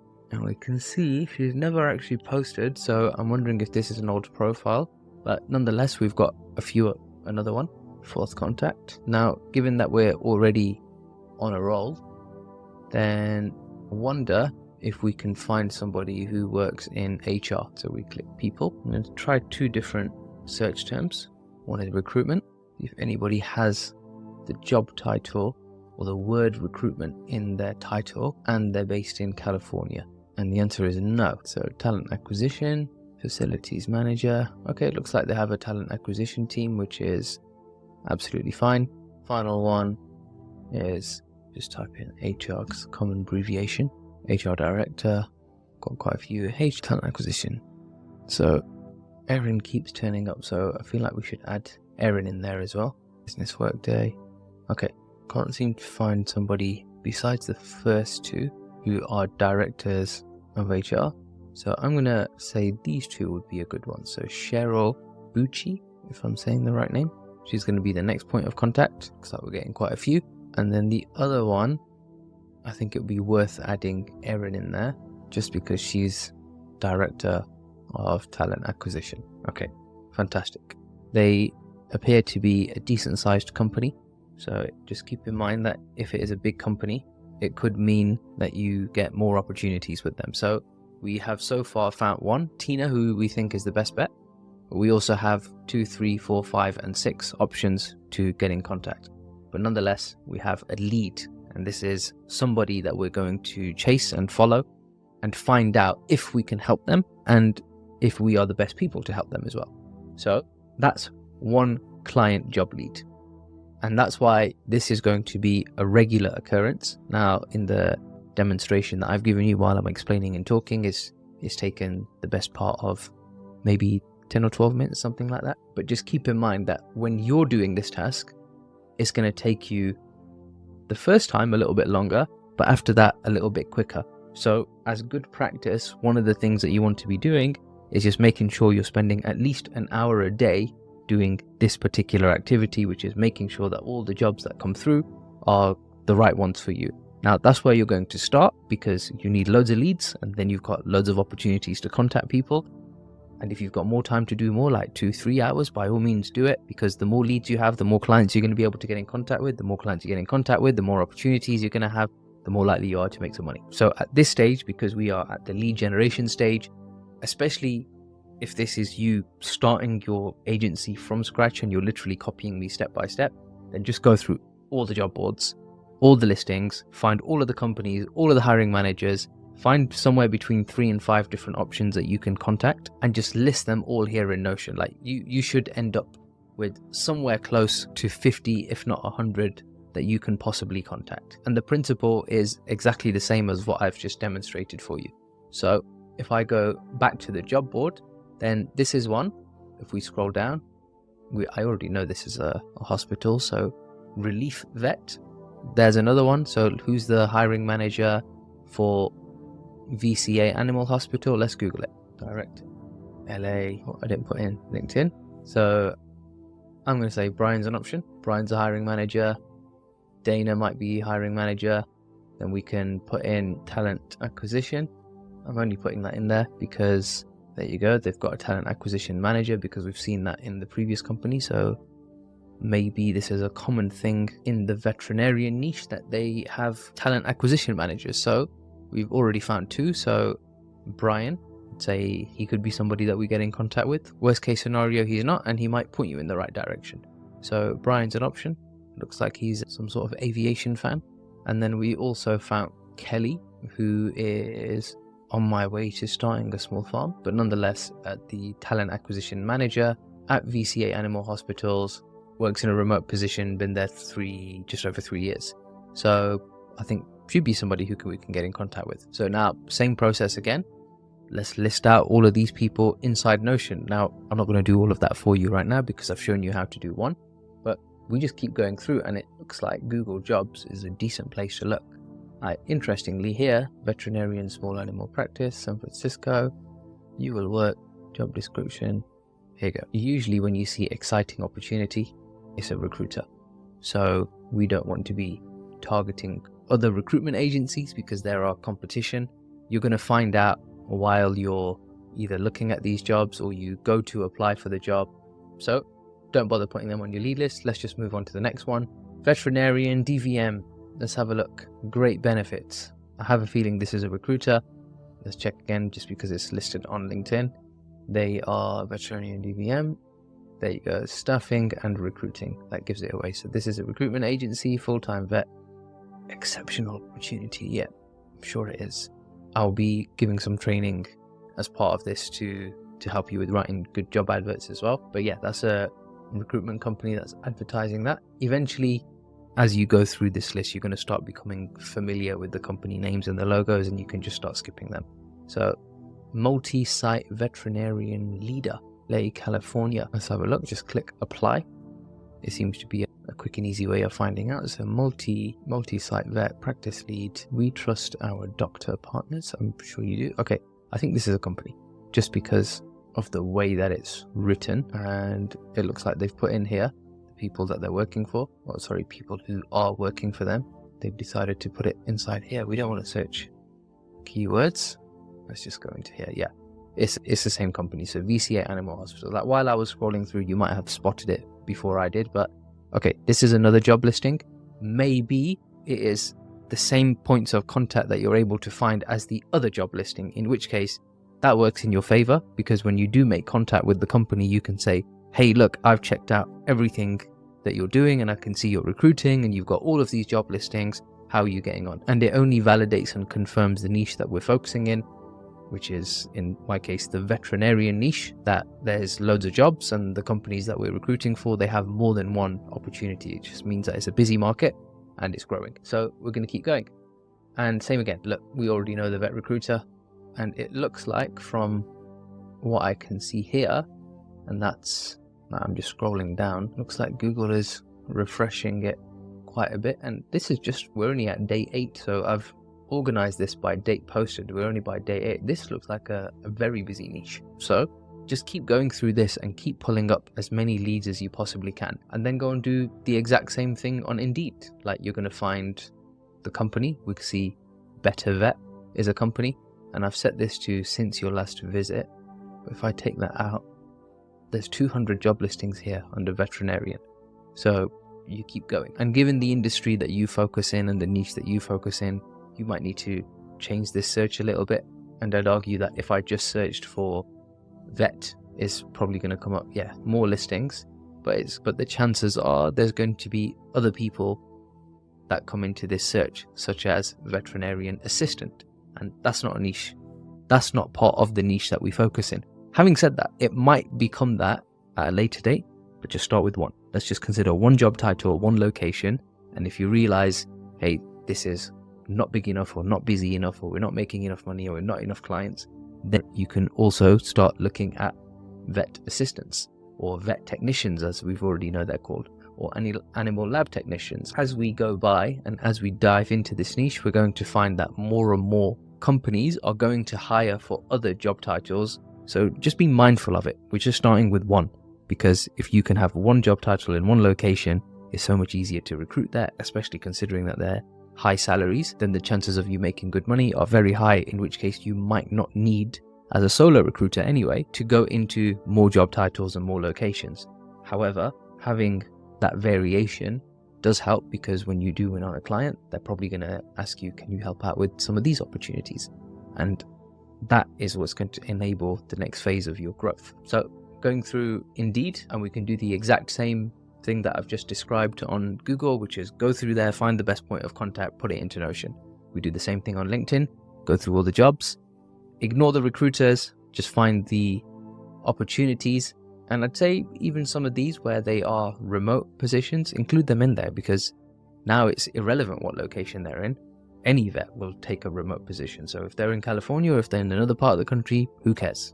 It's easier to fill that job because it's a remote opportunity. And as I'm scrolling down, I can see San Diego appears on there, which is also in California, and we just keep going. Literally, there's pages and pages of it. So there is absolutely no shortage of leads. And if this is the first time that you're doing it, don't stop until you get to 100. Because once you've got 100, now you've got so many to go through that you're not going to be worried about getting it wrong, because you just have endless opportunity. And this exercise is a great exercise just to build self-confidence and to get past the idea of, oh, I might not have enough clients, or I might not have enough leads. Like, I'm just looking at a niche that I've never worked in, never focused on, and I can see hundreds of opportunities here of places where money can be made in recruitment. And that's because I can see all of these job listings, and many of them are directly with the companies. So we keep going. So jobs, AVMA, we've got Zapier. We'll go through the same thing. There's 1, 2, 3, 4, 5, 6 job boards that we're looking at. And just on the first one, which was Google, it looked like there were several hundred on there. So go and collect as many as you can. I'd say collect 100, just because 100's a round number to begin with. That's one job and 3 to 5 points of contact in that company for that one job. So you need 100 job listings that you're focusing on. And it's okay if it's one company that's hiring for 6 vets. And that can happen because it might be a major hospital and they need 6 vets. It just makes it easier to contact, and the chances of you winning what's going to be a really big client becomes a lot higher, because if they're looking for 6 vets, then you only need to win one client to have a really high contract value. And if you consider the contract value for 6 vets, considering the salaries, you've probably already got over $1 million in potential revenue in the pipeline just by getting that client on board. So do exactly that. Go through the client leads, go through all of the job boards, and just pull up every single point of contact that you possibly can and just list them here and put them all into this Notion page, because this is just going to help make everything really easy for you, and you're going to be able to manage it because we have an entire workflow here as well of how you're going to do it. Because when you do connect in with them, you're going to move it here and you're going to say LinkedIn invite is sent, and then we're going to move it to the next stage and the next stage, and I'll talk you through all of that next. But for the first step, do this and just go through all of the job boards, all of the leads, find all the companies, Google search and LinkedIn search, and find the correct hiring manager, or who you think would be the hiring manager. And that includes directors, managers, director of operations, head of HR, HR directors, talent acquisition managers, directors, team leaders. These are the kind of job titles that you're going to be going for, which is people who are very likely to have the level of seniority to be responsible for recruitment. That's what we're aiming for. And we've managed to find that in the vet niche. Considering I'm not a specialist in the vet niche, this is everything that I've been able to put together. And if you have a particular niche that you're really passionate about, you should be able to do this all and just copy literally everything that I'm doing step by step, and you'll be well on your way to making your first 10K, which is also something that I'll be talking about later on in the video. So that's how we're going to find client leads as one particular method. And there's one more, and that means we've just got to head on over to LinkedIn. So I'm here on LinkedIn, and the only thing that I've done is I've put in veterinarian up here, and I'm going to search for people, and I'm going to filter it by location down to Los Angeles metropolitan area. And if you do find more than one Los Angeles and it's still the right place, just put all of them in, because LinkedIn is owned by Microsoft and not Google, so that the way that they organize things are not necessarily the same. So we can see here West Side is an area in California, and now that it says West Side, I'm wondering if we just put in California what might happen. So okay, I'm actually quite happy with that. So let's click show results. What I was doing there is just in case there's a load of other locations and fractional locations within California that LinkedIn might separate, like it might separate central LA from West Side as it did, and it might separate another region, but it didn't appear to do that. So that's what I was checking for. Now that I'm doing this search, I'm seeing 3,400 results, and I'm also seeing Katie, who's looking for a new opportunity. And as I scroll down, I've got a load of vets here. So now I'm going to give you something which is a little bit more specialist, which is a Boolean search. So if I put in these two quotation marks, now what that means is the search result, which you'll see is already a little bit smaller, whatever this is going to pull back in terms of search results has to contain this word exactly as it's spelt on their profile, otherwise it is not returning the search results. And just as evidence, I'd be surprised if anybody has spelt their job title incorrectly, which is veterinary. Yeah, forget it. There you go. No search results. That means nobody in the vet niche has spelt their job title the way that I've done so there. So if I put that back, veterinarian, now it comes up with everything. However, I did notice that the search result was reduced when I put the quotation marks in. When I hit that, now we get 3,400 results. So I'm wondering if veterinarian assistants and all of these other different types of people are turning up in the results irrespective of that. Now, to help me narrow in on the location, to help me narrow in on who might be the best hiring manager, veterinarian director, we put in that one word. I'm going to experiment with this and just say it needs to contain that word exactly as it's spelled, and it needs to contain this word exactly as it's spelled. Let's see what this brings me. So now we have veterinarian directors, and if I click on Richard's profile, I wonder if he's a director. So he is an associate veterinarian, and it looks like he has been doing the job for a very long time, since 2015 at least. He's got more experience, he's qualified, and I believe this is what has returned the search. So medical director, and that's put him in this search. However, in his current title, he is an associate, which is not necessarily the director. But that doesn't mean that he is or isn't involved in any kind of hiring. It just means he was a director, and maybe he just doesn't want to put it on there because he gets a lot of recruiters. Now, the other way that you're going to find client leads is what I'm describing here, which is you play around with the LinkedIn search, and you might not even want to put in the term director in there. You might just stick with veterinarian because all the directors are going to be in this search result regardless. However, what we are finding is that you've got all the candidates in this search and you've got all the hiring managers in this search, and we want to get to a point where it's a little bit more refined. So we add in that director keyword, and that's another way that you can find client leads. You just don't know whether they're recruiting or not, but you still have yourself a client lead.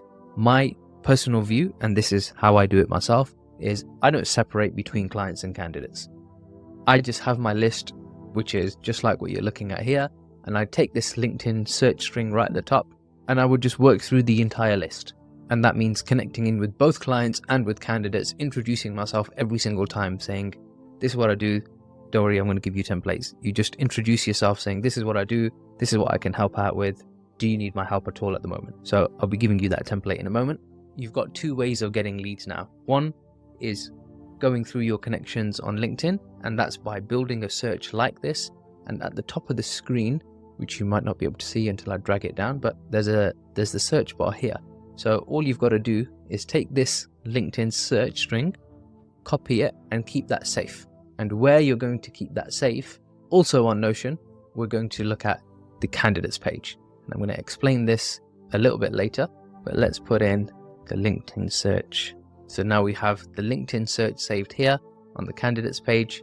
And let's just go back to client leads because that's a priority. And that just means that we are going to build out this list and we're going to work through this list. So the point still remains. Go through this entire list, all of the job boards, all of the listings, find the best points of contact, build the leads, get to 100 before you consider anything else. And that means before you even start working on getting in contact with clients, just have 100 there ready to go and start there. That's it on client leads. Step 1. Next, what I'm going to talk you through is what you're going to do step by step to convince these people who are your client leads to join you on a call for a meeting so that you can discuss with them in more detail. And I'm going to give you what information you're going to want to get from that meeting before you even make a proposal to say, can I help you with this job and help you fill it? Because this is not necessarily a sales job where you're constantly trying to get that, oh, give me a shot, give me a go, let me try. That's not how we work. Recruitment consultants are consultants, literally. Like they are advisors, no different to doctors in terms of their specialist area of expertise. So for you to act and behave like that is that you don't come across like a cold calling sales professional. All you do is you ask questions and you talk to them and you find out what their problems are and see if you can help them by presenting them with the right hire. Because it's all well and good trying to close a client and saying, hey, look, come and join me and come and work with me and, I can do all of this for you. But the client might be a nightmare. They might not want to pay. They might not be interested in paying. They might not agree to your terms. They might actually be a really bad employer, and that's why people keep leaving, and that's why they're always hiring and they're struggling to hire, in which case you don't want to be working with somebody like that. So the whole idea of this exercise, firstly, get as many leads as possible, because it would be detrimental to your career if you signed up a client nobody else in that market wants to work for because they have such a bad reputation, and then you begin recruiting for that client. And to your pitfall, by not generating a load of leads, you're not able to let go of that client because you've made your first 10 grand and you're thinking, hey, I got paid, I just want to go and do this again.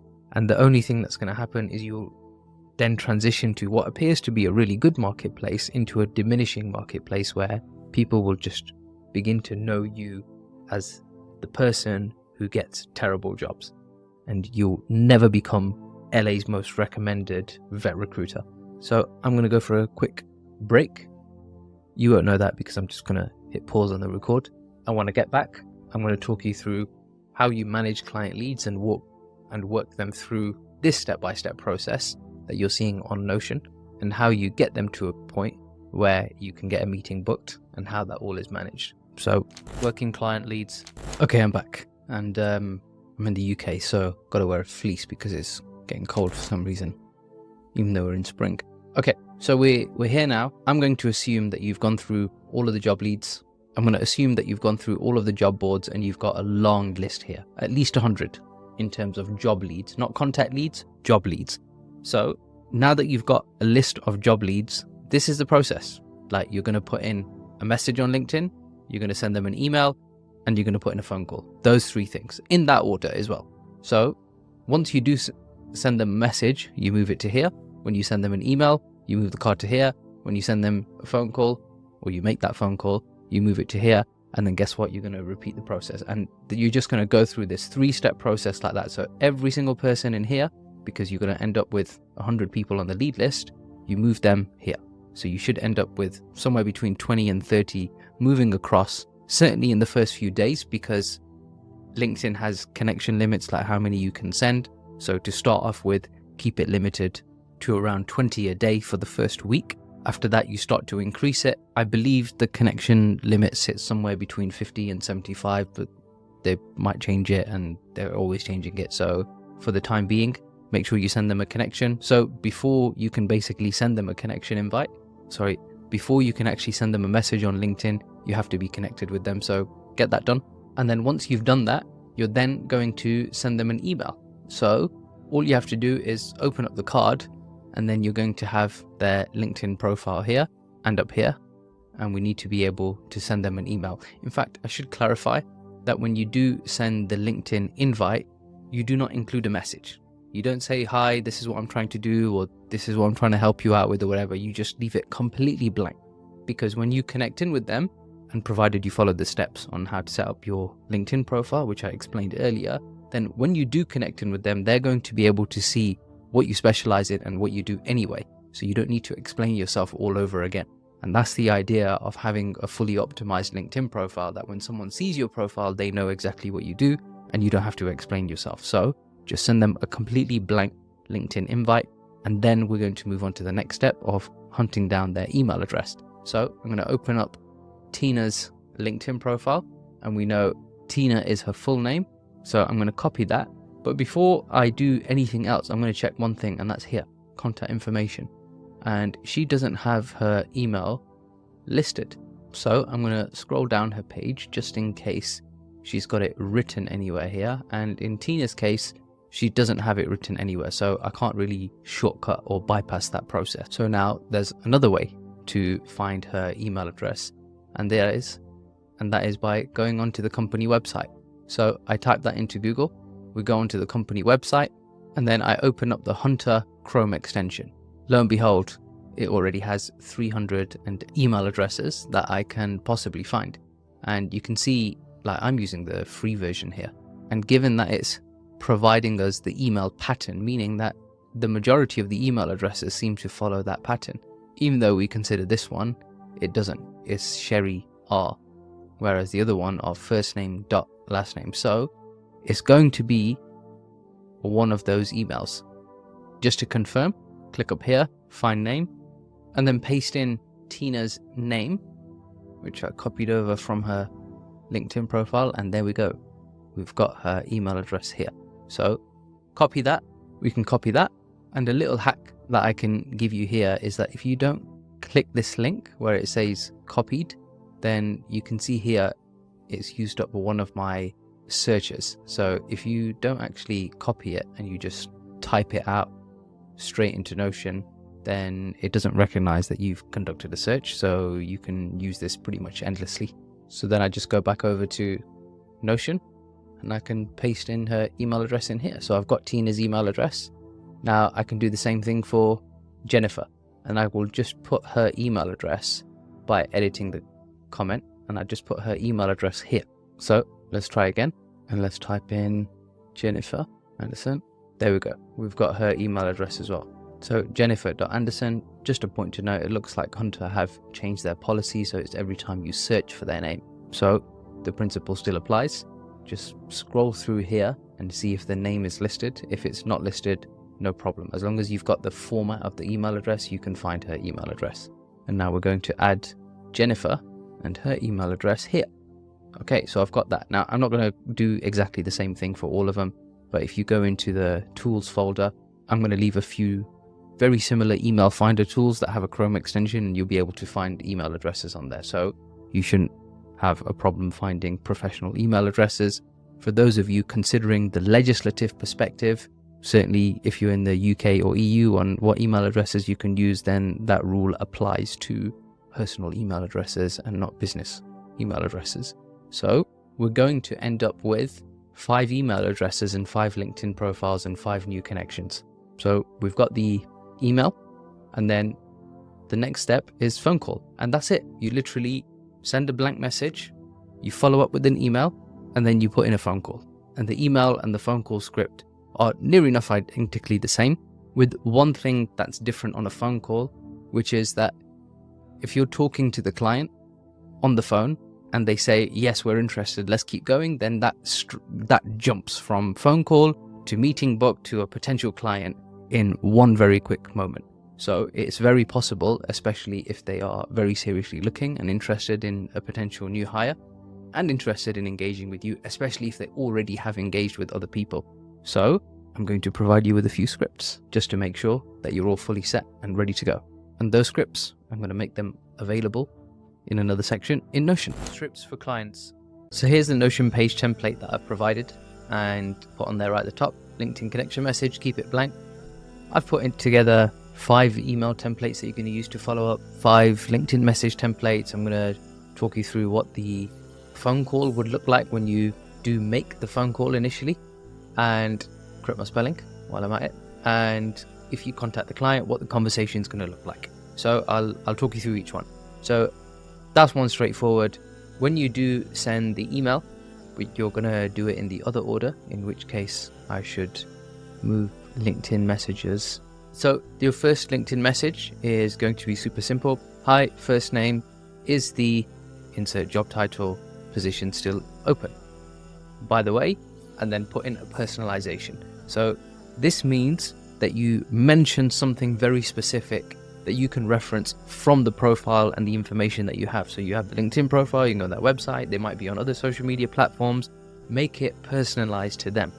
To give you an example, earlier on when I was going through the LinkedIn profiles, there was one person who had a picture of a jet at the top of his banner on LinkedIn. So in his particular case, I would have put something like, by the way, it would be great to talk about jets at some point too, just to make it a little bit more personalized. I'm just saying that from my own experience.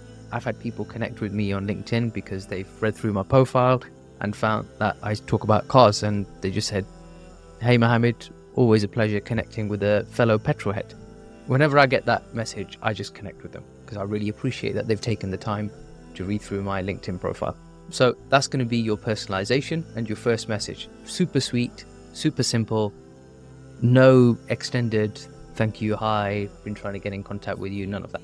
And that's it. And these follow through on a daily basis. So once they accept, the next day you send the first message, the next day you send the second, the next day the third, and the next day the fourth. So this is a daily activity for you to continue winning clients. And having said that, when you do get to a point where you have lots of clients and lots of jobs, you might not need to do as much client lead generation. So you just ease off on this activity. At the beginning though, just because you're trying to get going and you're trying to make as much contact as you possibly can so that you can win a client, just do it as often as you possibly can. If you can spend 2 hours a day doing this, do it. If you can spend 5 hours a day doing it, do it. Just get as many LinkedIn messages and emails and phone calls out the way. So there's a template of LinkedIn messages. Email, it's principally the same. However, you got the subject in there, and don't put the word subject in there. That's just there for me to tell you that it's the subject. But interview, and then you put in the job title here. So interview senior vet, something like that. Hi, first name is senior vet, position still available. You put in whatever market you're focusing on. And then by the way, you put in the personalization to them. And then you say, I've sent you a connection invite on LinkedIn. Hopefully you're the best person for me to speak with. If not, please let me know who I should redirect my efforts towards. Regards, Mohammed, Director, TARC. Just keep in mind, I've deliberately put it like this. Your email signature should be really simple. Like no images, none of this fancy stuff that everybody wants to have in there. The whole idea of an email is that, and this is especially true for the first email that you're going to be sending out because your domain isn't going to be crazy warm at the moment. You want to keep it as simple as possible because the more images, the videos and links and all of that stuff that you're going to put in there, all of those things are going to increase the chances of your email going into the spam folder. In the tool section, I have left an email warm-up tool in there, which is free. And this is one that you use the moment you set up your domain. So depending on the pace at which you're doing this, the moment you register your domain, set up the email warm-up tool and get it going as quickly as possible so that it keeps your domain warm. And that's it. So there's your first email. Same rule applies. You send the follow-up email the next day, the third email the next day, the fourth email the next day. You just change the first name and just make sure you're hitting reply all so that it follows through with the entire chain of emails, and do it all at the same time. Like if in the same day you can send a LinkedIn message, an email and a phone call all on the same day, it's a good thing. Like it just shows that there's a level of urgency on your part and the client, they actually value it. Worst case scenario, your client's going to turn around, or even your potential client at this stage, they're going to turn around and say, by the way, you're chasing me pretty hard. I'd appreciate if you'd slow down a little bit. That's your worst case scenario, okay? And if they say that, all you've got to say is that, hey, Mr. Client, if you gave me a vacancy, I would work 5 times harder. And that's it. You're literally back in the good books, just like that. Now, the phone call is something else. It's a little bit more tactical. However, it follows the same principles. And that is that when you put in a phone call, you won't always go straight to the client. Like the hiring manager who you're trying to get through to, especially in the case that we've referenced, there's 5 different people that you're getting in contact with. You might not be going straight to them. You're probably going to go to a receptionist or some sort of call handler first, who's going to check in on a few things because they might have been told, do not put any recruitment agencies through. True story, it can happen. So that conversation, when it does happen, it will look something like this, and I've tried to script it out for you. It won't always go exactly like this, but it just gives you an idea. Meaning that the job of the receptionist or the call handler is to try and get as much information out of you as possible, so that when they do transfer the call, the other person on the other line is going to pick up the phone and say, hi receptionist, who's calling? And it's like, Mohammed's calling you and he's got this opportunity that he wants to speak to you about, helping you fill this vacancy that you've got advertised. And then that gives a moment for that person to just reply and say, okay, look, don't put him through or put him through. So the idea behind this conversation is to try and give the receptionist or the call handler, who is not the key decision maker, give them as little information as possible. So the conversation is going to go something like what you're looking at on your screen. How can I help? Cool. Can I speak to Jane, please? Or is Jane available to speak to? And they're going to say, sure, who's calling? You say, my name's Mohammed. Thank you. And it's important to say thank you because it almost implies that that's the end of the conversation. Like, let's just keep moving. And the receptionist might be a little bit more tougher to break through, and she might just, whoever the receptionist is, might say, Mohammed, like, not just to ask you for your last name, but they're trying to get a little bit more clarity. Like, you might be the owner of a pet who's in their vet store, or you might be literally anything else. They want to understand who you are and why you're calling. So you just say, Mohammed Adris, thank you. Just give them your full name and say thank you again, and just see if you can get the conversation to end, because it might be the case that I've got somebody called Mohammed Adris on the phone that really want to talk to you. And if they put that call through, then nobody can answer the question like, why is Mohammed calling? It's okay, it doesn't matter. I'm going to explain that myself. But the idea of dealing with a receptionist or any kind of call handler is that you give them as little information as possible. And maybe they're going to turn around and say, where are you calling from? What is it about? What's your case reference number? Because they might think that you're somebody who's a pet owner and you've got a pet in their store. And in whatever niche you're focused in, they're going to have like-for-like examples. Like, you may be a client. Were you a customer? Are you somebody looking for a job? Are you a cleaner who's looking for a job in the same practice? Like, it could be literally anything. So they want to understand who you are and what you want, basically. So be a little bit more elusive again. Just say, I'm following up on my emails with her. It's really urgent. Maybe that will be it. Maybe not. And if it's not, then just give them the full details. I'm wanting to speak with Jane about the senior vet position that I've found advertised online. Even then, you're not giving the full details away. You're not saying that you're a recruiter, or you're not saying what you're going to do or how you're going to fix a problem or anything like that. All you're saying is, that's what I've seen and I want to speak to her about it. And at that point, the receptionist might turn around and say, she's not the best person to speak to. It's this person who is responsible for hiring. Can I put you through to them instead? Perfect. The receptionist has done the job for you in redirecting your call. And that scenario could play out when you get through to the contact who you think is the best hiring manager, where they might turn around and say, hey, look, I'm not the best person to speak to. This is the person.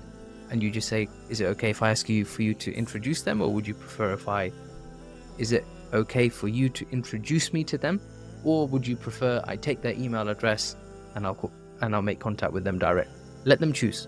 And the more times you can put them in the position of power where they're making the choice, they will feel like they're more in control. And that there is your first hurdle, which is, are they going to put you through? Are they not going to put you through? Is this something that they accept? Do they work with recruitment agencies? Maybe not. Maybe you're just going to get told there and then that they don't work with recruitment agencies. If it's the receptionist who is telling you that they don't work with recruitment agencies, don't bother debating it, because the receptionist is not the decision maker. There's no point even having that conversation with them.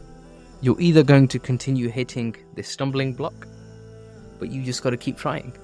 Keep emailing the client, keep messaging them on LinkedIn, keep putting in this phone call, because if you put in that phone call 5 days in a row, the receptionist is eventually going to say, okay, I'll put you through, or it's going to go the opposite way and say, look, we've already told you, we don't take this, please leave us alone.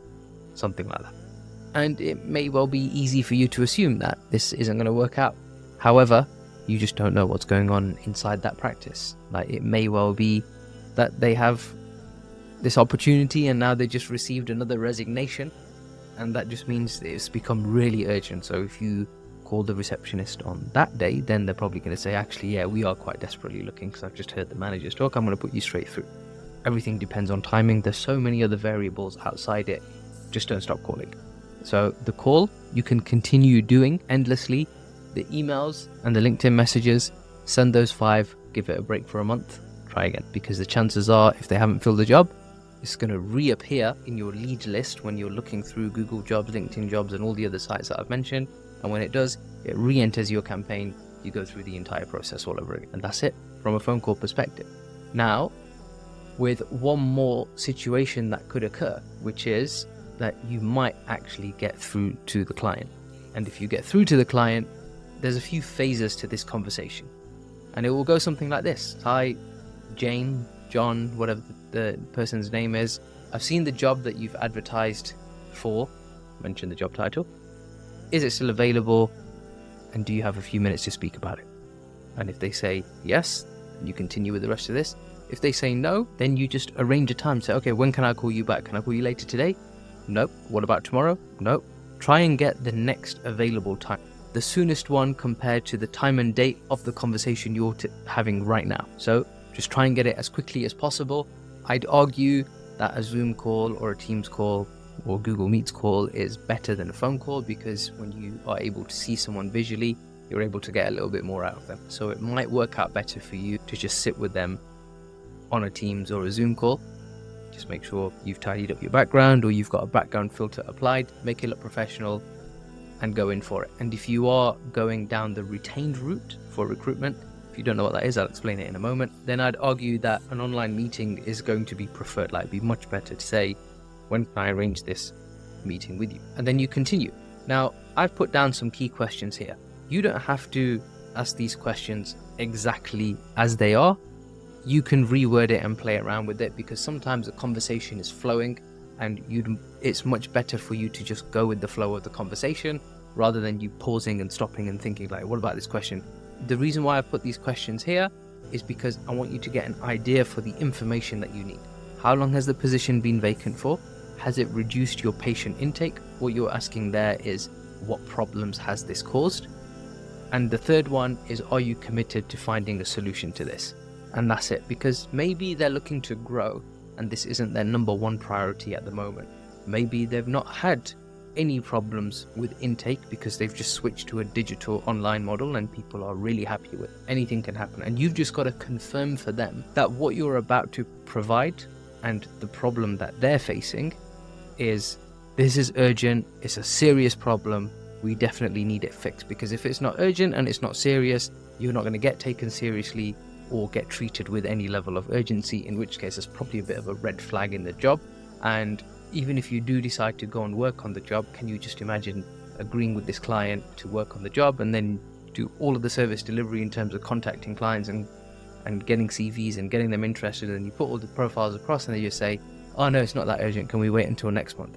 Complete waste of your time. So you want to make sure that this is deadly serious and deadly urgent for the client. And once they do say that, yes, this is urgent, this is what I need, then you got to ask them another question.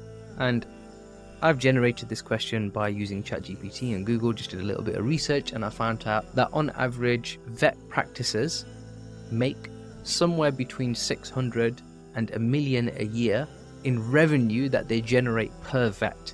And that's why they're prepared to pay them between 100 and 180k a year on average. And we already know what the average salaries are because we've seen all the job listings. So you repeat that back to them and you say to them, the clients that I work with on average generate 700k revenue per vet. Is that about right for you too? And they're going to confirm yes, no, maybe. They might give you a slightly different price. Whatever price they give you or amount that they give you, go with that number.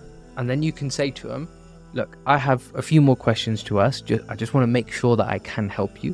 but I want to be upfront as well. And if you really want to clarify that a bit more, you can say, I want to be a little bit more upfront because I don't want to waste your time. I certainly don't want to waste mine. This is my livelihood and I really want to, and I take this very seriously. And then you continue with the rest of the question.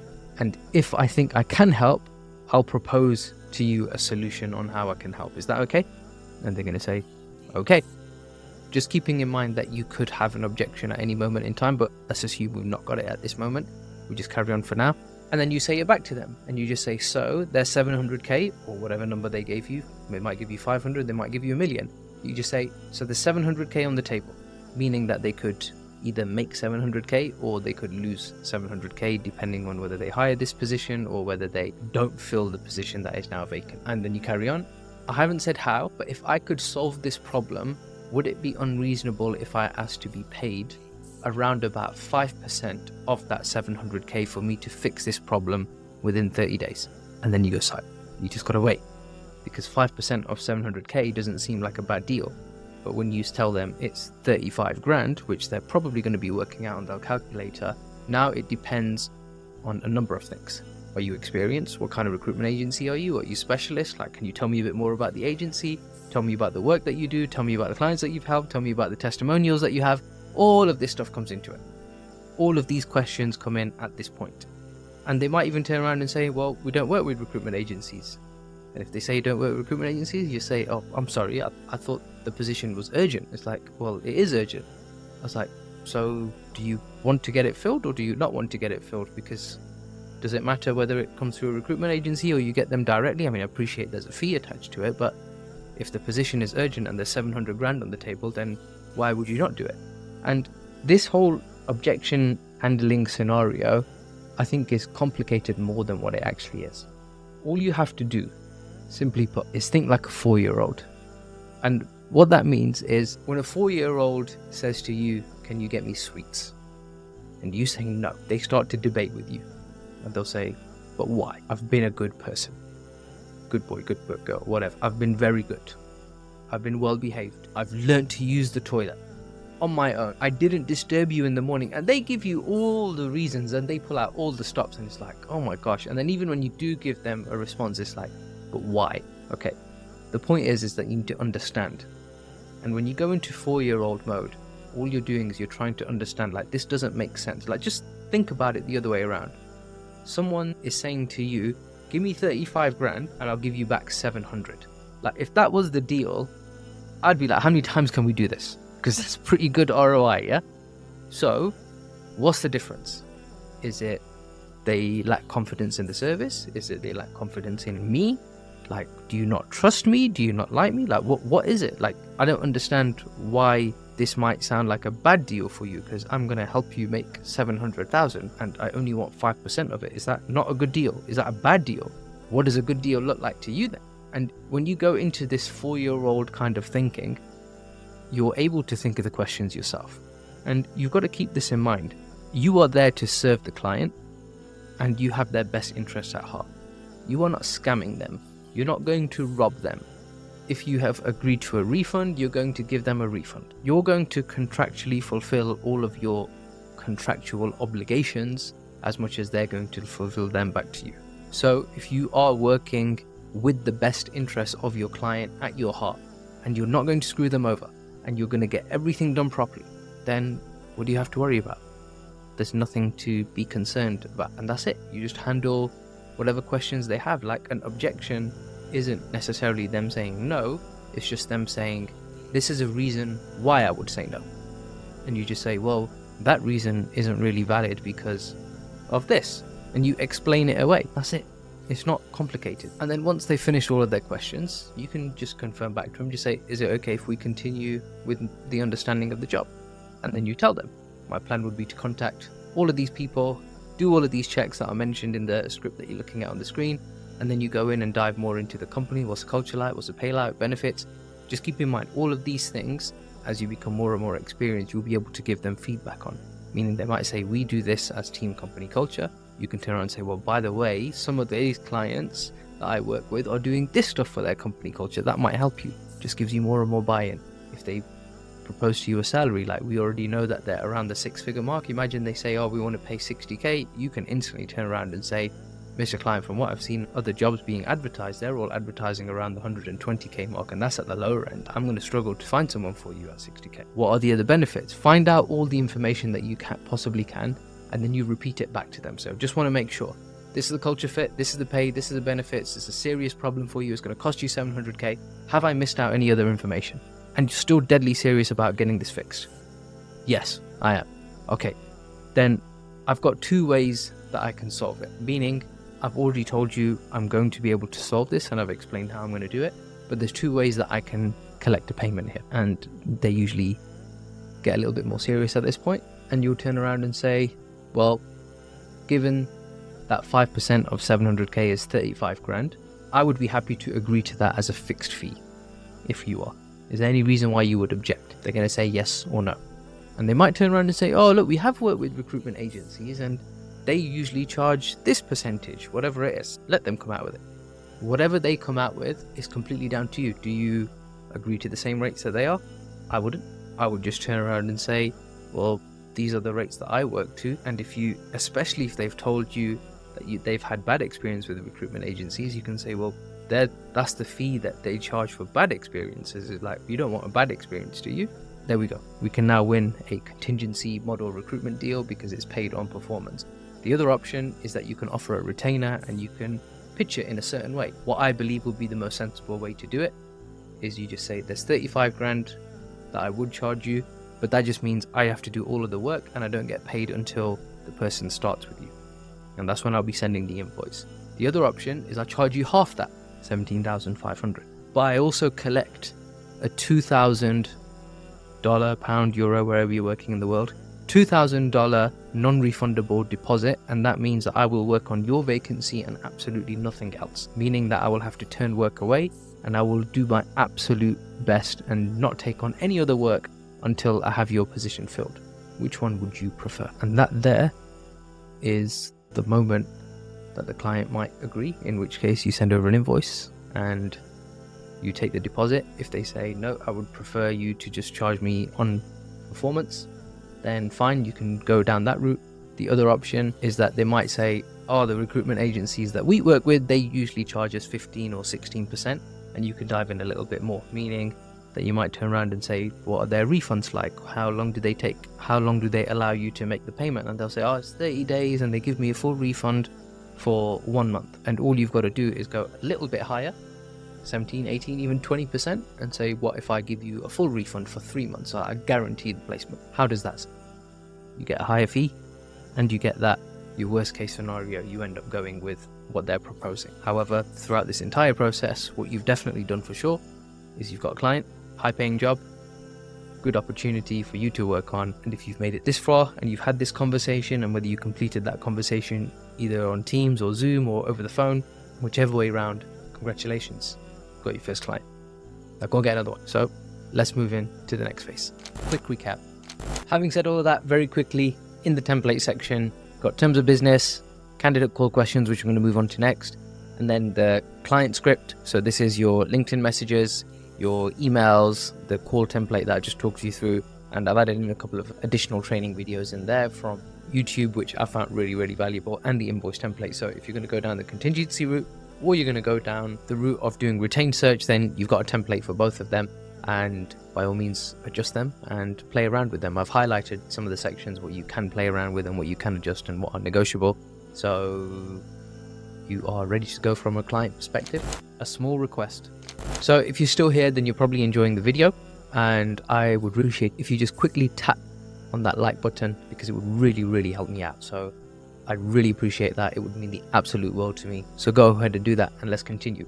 So just to summarize so far where we're up to, you're clear on your vision, you've got your niche, you got your company website, you know what kind of business you want to grow, whether you want to get a job in recruitment, you want to be a solo recruiter, you want to be an SME owner or an enterprise business. You got your company registered, you've got your bank account sorted, and if you use the company formation business that I recommended, they also help you set up your payment processor, so you might have access to Stripe or a similar tool. So if you are planning on going down the route of retained business, then you've got payment processing option as well. You've also validated your niche. You've got a LinkedIn search that is saved, that contains all of your candidates and your clients. You know how to generate leads for jobs, both through LinkedIn and through the job boards that you're going to be filtering through. You've got entire templates on everything that you need to do and how to manage every single process in your business. And I've just shown you how to work your leads and get your client to a point where they're committed and okay with working with you. And if you followed all of the steps so far and you're continuing with the kind of momentum that you're doing, especially if you're practicing and doing everything that I'm talking through in this video side by side, then by now you should have your first client signed. And to confirm it, you send over a terms document, or you can confirm it in an email in writing. Both of them are absolutely fine. However, please do send over your terms documents alongside the email to confirm that this is on the basis upon which we are engaging. Thank you for your time. Just a confirmation email. And next, we're going to talk through candidates and how you're going to generate candidates, how you're going to find them. Before we move on to a few more things, including job boards, LinkedIn Recruiter, some of the automation tools that you can use. And as I talk through more and more of this, if it hasn't already, your business is going to come to life, at least in your...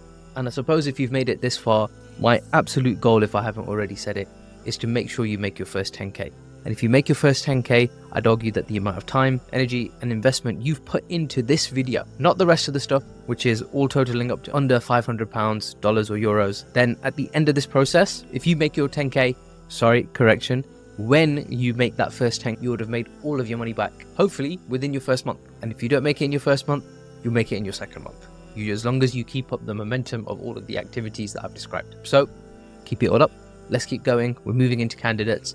And this is on the assumption that you've got a load of leads, you've worked your way through them, you've contacted a load of clients, and you've managed to close at least one client, and that's closing them in their commitment to working with you. And it's completely up to you whether it would have been a deposit taken up front or whether you've done it on the basis that you pay on delivery. Either way, you've closed a client. Just keeping in mind, this is not a deal closed. This isn't anything to celebrate. Now you've got yourself a contract, and now you need to deliver the work to get paid. We don't celebrate until we get paid. So you've pulled in this job, they're looking for a senior vet or whatever niche you're focusing on, and now you've got to go and find that candidate who's going to take the job. Let's go. Candidate searching. So here we are now looking at the candidate spreadsheet, and this is also a template that I've provided for you, and you can adjust this as and where appropriate. I just want to show you how I've set it up for myself. Copy it, duplicate this, and adjust it for yourself. The candidate's name is going to go here, and then this is going to be their status, and this is something you've got to keep up to date. Now, they're either going to be a lead, meaning that you haven't spoken to them or you haven't got their CV yet, or maybe they're not even considering a job at the moment. Then you've got an active candidate, somebody who is looking for a job. Regardless of how actively they're looking, they've told you that they're looking for a job and you've got their CV and you know you're working on them. That's going to be their status, and then they're going to stay when they are placed, either in placed or do not contact. Do not contact is like when you find people who have maybe lied on their profile or have really bad issues of any kind. That would basically, from your perspective, damage the relationship that you have with one of your clients. If you were to encourage them to join one of your clients hires them, you get paid, and then they think, what the heck is this that you bought? So we have a do not contact tab, and these are going to need to be kept up to date. Now, I've also put in speciality, seniority, and location. And this really helps narrow down the candidates, because when it comes to seniority, they're going to be junior, associate, or director. And this is referring to their pay grade. And then I've put in speciality, and I thought, look, what kind of speciality do they have in the veterinarian niche? And it's small animals, surgery, like they may be surgeons. There's a technician, and then you've got general practitioners. And there may well be other specialities or even job titles, but for the purpose of the niche that we've mapped out so far, this is what we're focusing on. Anything beyond that, I don't know. And when it comes to localities, all I did is I googled Los Angeles localities, and then this map came up on Google Maps. Sorry, not Google Maps, on Google Images. And I thought, you know what, that's a sensible way of dividing up LA, so let's go with that. And all the abbreviations that you see in Notion match up with these locations. So AV, SFV, SCV, Westside, B, CLA, and GC. They match up here on Notion, and then you go and fill it out. So every time you collect a candidate, so say for example Joe Blogs is a candidate, you can open up the profile from here, you can attach the CV there, you can put in Joe's email, so joe.com, his email, put in the LinkedIn URL in here, put in the phone number in here, and then just keep this up to date. just to click on it and then choose when you last spoke to Joe. And if you've got all that information, then you've got everything that you need. Now, Joe as a candidate isn't going to be based in all of these localities. He's going to be based in one of them. So let's just say he's based in AV and his speciality is in small animals, and his seniority is that he is an associate. So every single candidate who we're working with is going to have these tags in there. And when it comes to location, if they're literally on the border between two locations, then put in both tags, because it just makes it easier for you to find them when you do have a job that comes in. So as you do collect loads and loads of candidates, eventually you're going to come across a client who turns around and says, hey, how many candidates do you have available in this area who are looking for a job? And you're just going to click status, active, location, AV, who's looking. Sorry, Miss Client, I don't have anybody looking in that area. I can say that straight away because I have this well organized. And this is how you're going to keep your entire candidate database organized for free. Having said that, I have left a link in the tool section for a CRM if you can afford it. I would highly recommend you take it up. However, if you don't want to, this will do you fine until you start making regular 10k months. And I'd argue that when you get to a consistent 5k month, that's probably a good time to start considering getting a CRM if you're really risk averse. But the one that I've provided you, they don't have a minimum term, and it's the same one that I use, and I actually know the owner reasonably well, so by all means mention my name and I'm sure they will take very good care of you. But that's it for now. We have our candidate database and it looks like this. But before I dive more into the candidate database, I also want to show you another section which I've created. So we've got client leads, we have candidates, and now we have engaged clients. So these are people who have agreed to work with us, meaning that they have given us a vacancy or we have some sort of agreement in place that we're going to work together. And this is another database very similar to what we spoke about earlier. So let's call this the vet practice, just making up a name. Should make it real to what I found earlier, but same principle again. What do they recruit? Tag them with everything that they recruit. What locations are they happy to consider? Maybe they have more than one office in a few different locations. Who's the main point of contact? And also include their details, and then the terms that you might have agreed, put them in here. And then their status, you can adjust that. They're either recruiting or they're not recruiting. That's it.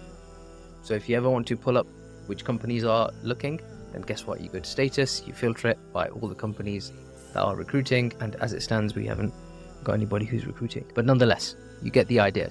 The vet practice, let's mark them as recruiting. They generally recruit all of these different positions.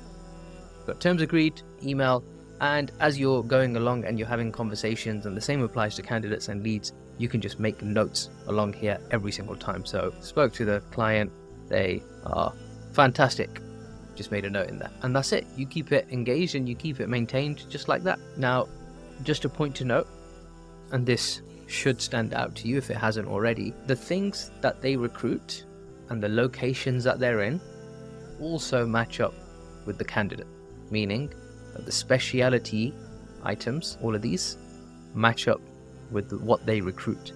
So whenever you find a candidate, it's easy for you to match up which client recruits for that thing, and you can just filter out the client list for an animal doctor who comes along and says, hey, I want to work for another company that specializes in small animal procedures.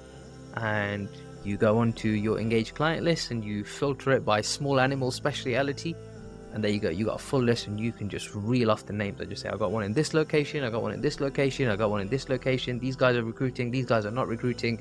You have this entire interactive system that is ready to set you up whenever you're ready to go. So this is where we're going to start.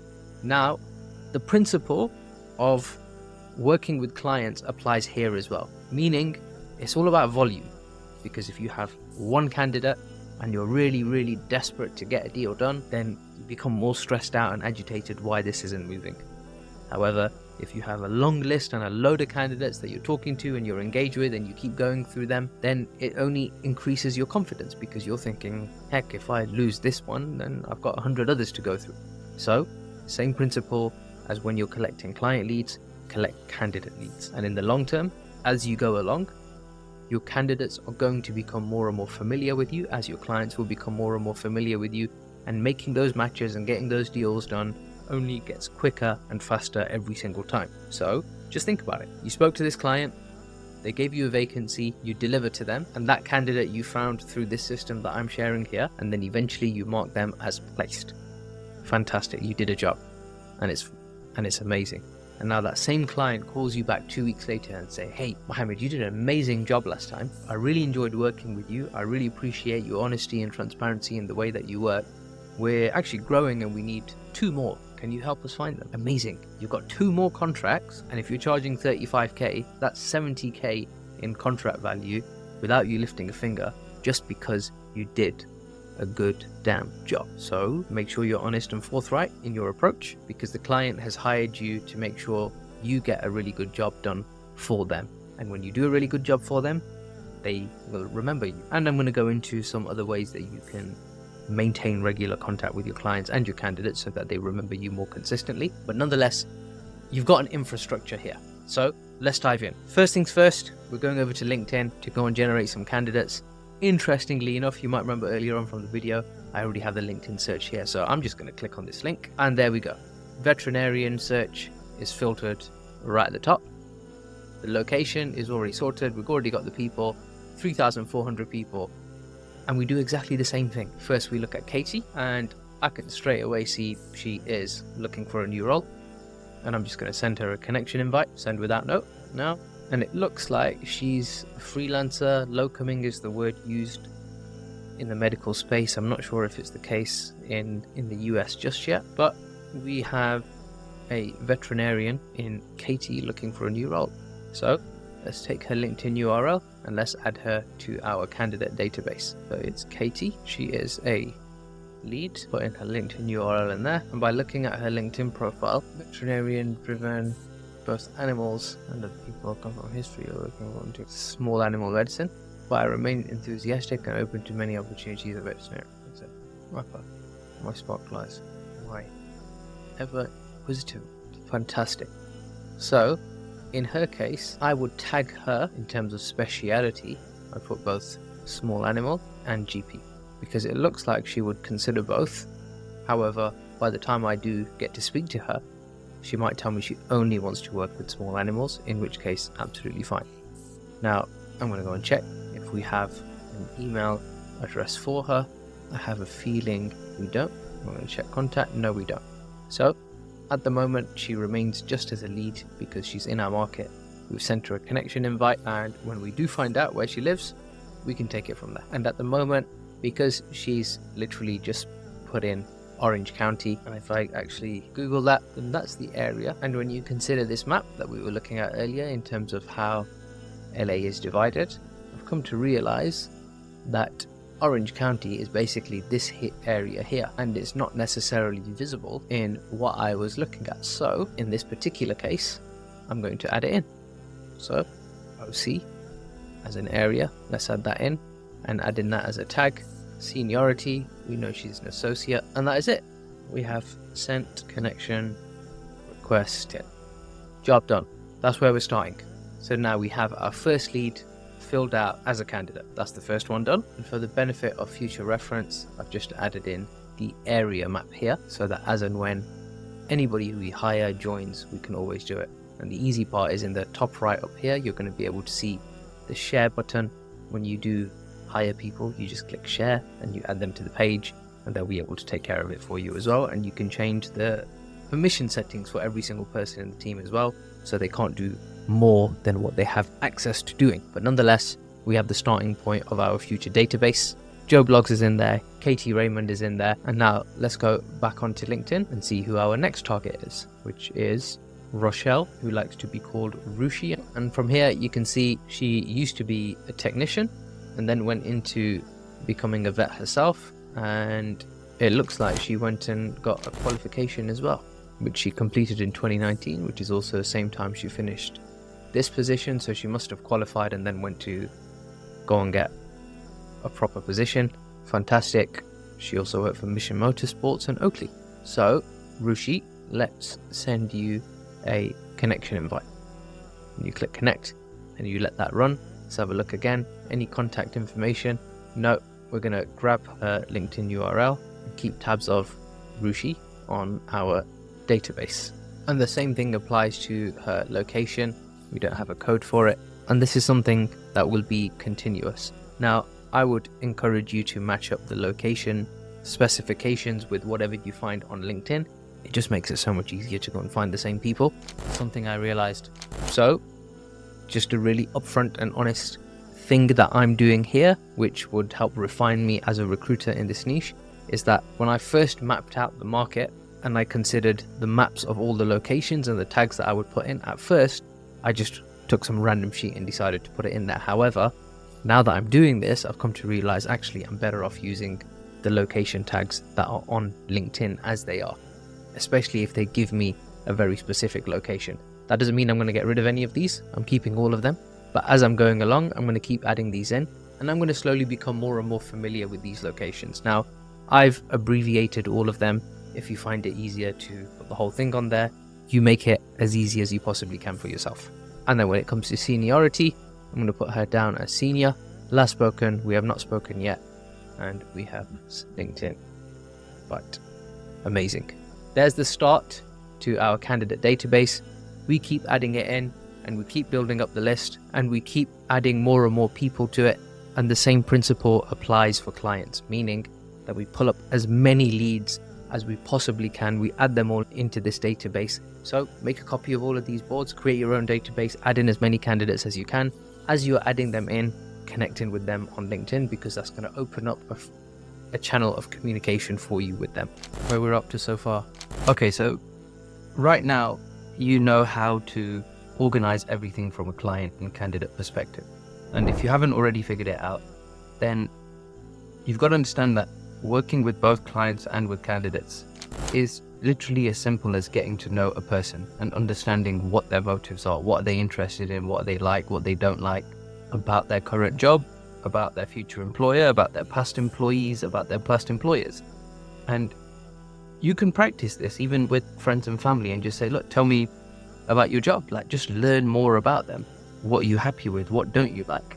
And then try and say to them, interesting, like, now that you've told me all of that, if there was a job that looked like this, would you then consider it?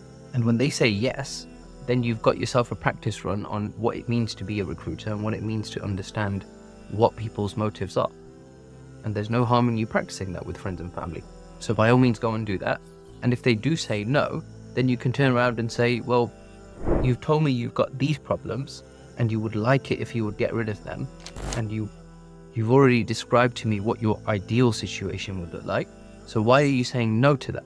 And if they're genuine and they're honest and they explain why they're saying no, what they're going to tell you is all of the other reasons that play a factor in their decision-making process. Because there could be somebody who hates a load of things about their job, but also likes a load of things about their job. But one of the things that they forgot to mention was that their wife is their boss, or their husband is the boss, and they can't leave because it's too much hassle. So you're going to find out these things when you're having conversations, and the more experienced you become and the more conversations like this you have, the quicker you're going to be able to identify what those problems are with what they're going to do next. And the better you can understand it, and the better that they believe that you understand it, the more trust you have from them, and the more likely you are to find them the ideal role that they're looking for. And that's it. It's not rocket science. Like, sometimes it's painted the picture that it's almost like a tactical game, or there's a really high pressure kind of sales environment. Like, none of that exists in recruitment. And in the places where it does exist, it's just organization and company culture. Like, we don't operate like that. We don't do like high pressure tactics on, making people take jobs and just say, you've said this, or like start shouting at them, or just saying, look, give me something, like try and give. There's no like back and forth. It's just you're having a conversation. And if you watch some of my other videos, I give the example that you should talk like doctors, and you're just trying to understand what the problem is. Because at the end of the day, if you're trying to sell someone a job and they are not interested in moving, and you've got no understanding of what their incentives are, what their motives are, what they like, what they don't like, you're not in a position to explain any kind of opportunity to them. And for all you know, they're not in a position to change jobs, and they may well not be interested. So you have nothing to sell, meaning that this is not a transactional sales process. It's not like you pick up a drink off the shelf at your local supermarket and you're saying, here you go, I want to buy that. There's no single channel transaction that's taking place here. This is a consultative role where you're trying to understand if you can even help them, because they might say to you, for example, in this case where we're focusing on recruiting vets and that's our niche, they might turn around and say to you, you know what, I want to leave this industry completely. Like, I don't want this job at all. Like, yes, they are somebody who's going to respond to a recruiter because they're looking for a new job, but they're going to want a job that you have no idea about. Like, there's a vet and then they want to go into software development. You can't do that. You can't be switching niches all the time and constantly adjusting your business so that it fits what the person wants, because then you're not going to be a specialist recruiter. And if you're not a specialist recruiter, you can't build consistent revenue. So that's that part of it, meaning you know how to consult and organize a load of data in Notion and keep track of everything in relation to attracting clients and attracting candidates. The only thing remaining for once you get consultative on both sides is that you find a match. You're going to find a load of candidates who have interest in the type of company they're looking to work for, and you're going to have a load of jobs and they're looking for a certain type of person, and all you've got to do is find the match. And hopefully you find more than one match for everyone. The hiring manager gets 2 or 3 different options, and the job seeker gets 2 or 3 different options as well. And guess what? Every time they change jobs, there's another vacancy left behind. And that becomes a lead for how you're going to generate a new job opportunity and a new client for yourself.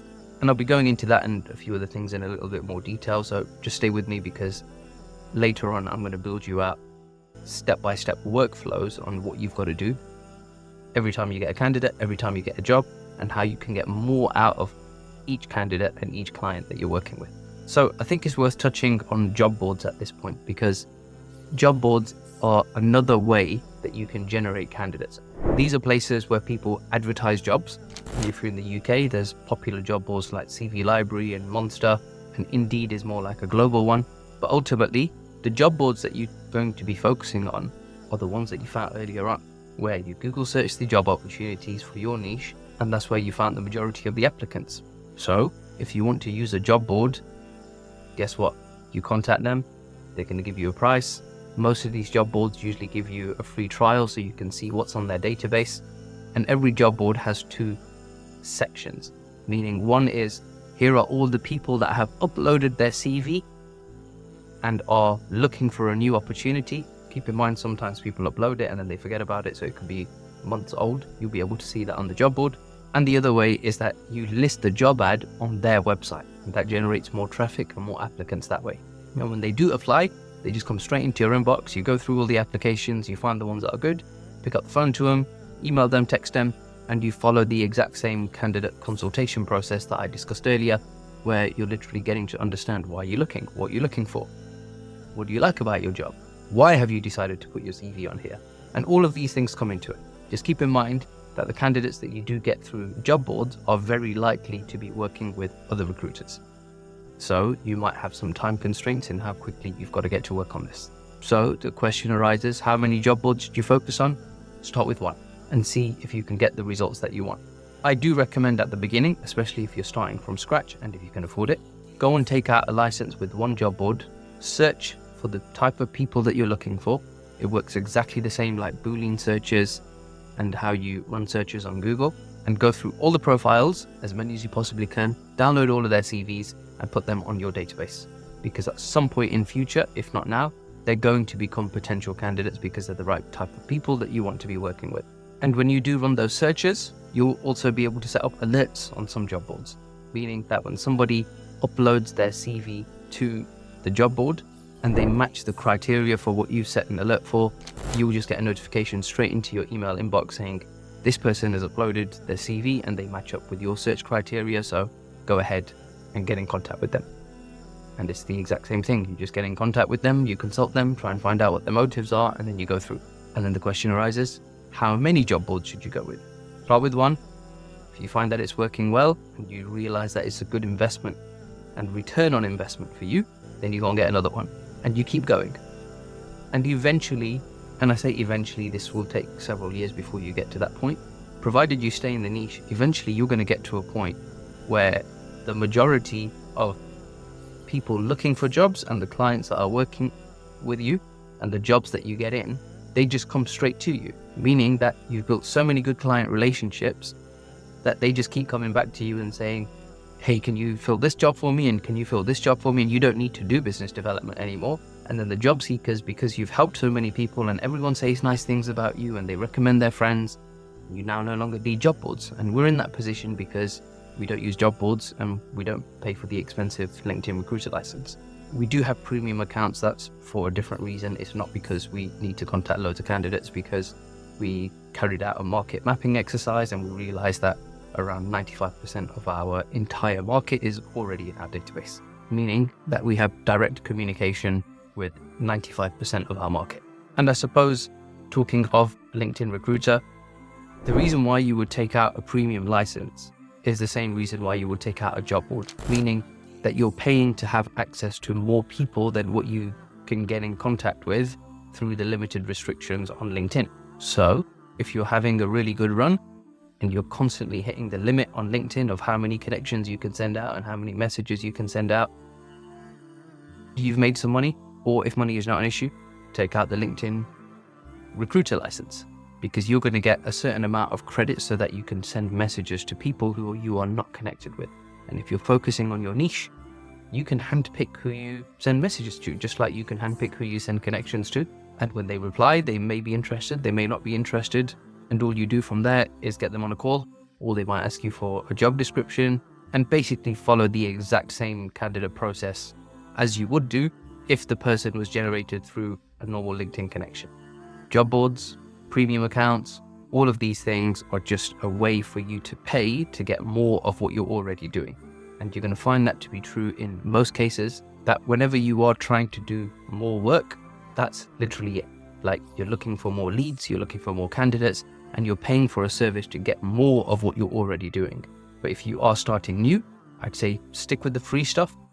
Make sure you can make it work with the free stuff, then pay to do more of it, because if you can do really well with the free requirements and restrictions that you have, then by you getting more opportunity, you're only going to do more and amplify what you're already good at with the free stuff. So if you're not very good at, if you haven't yet developed the skill of converting candidates really well when you're restricted to no more than 50 a day and you're getting around about a 1% conversion, then guess what? You pile in another 1,000 leads that you could potentially contact through a job board. And I'm not saying that's true, because sometimes you get that many, sometimes you don't. It's very hit and miss on job boards. Then you're only going to get the same conversions on a job board.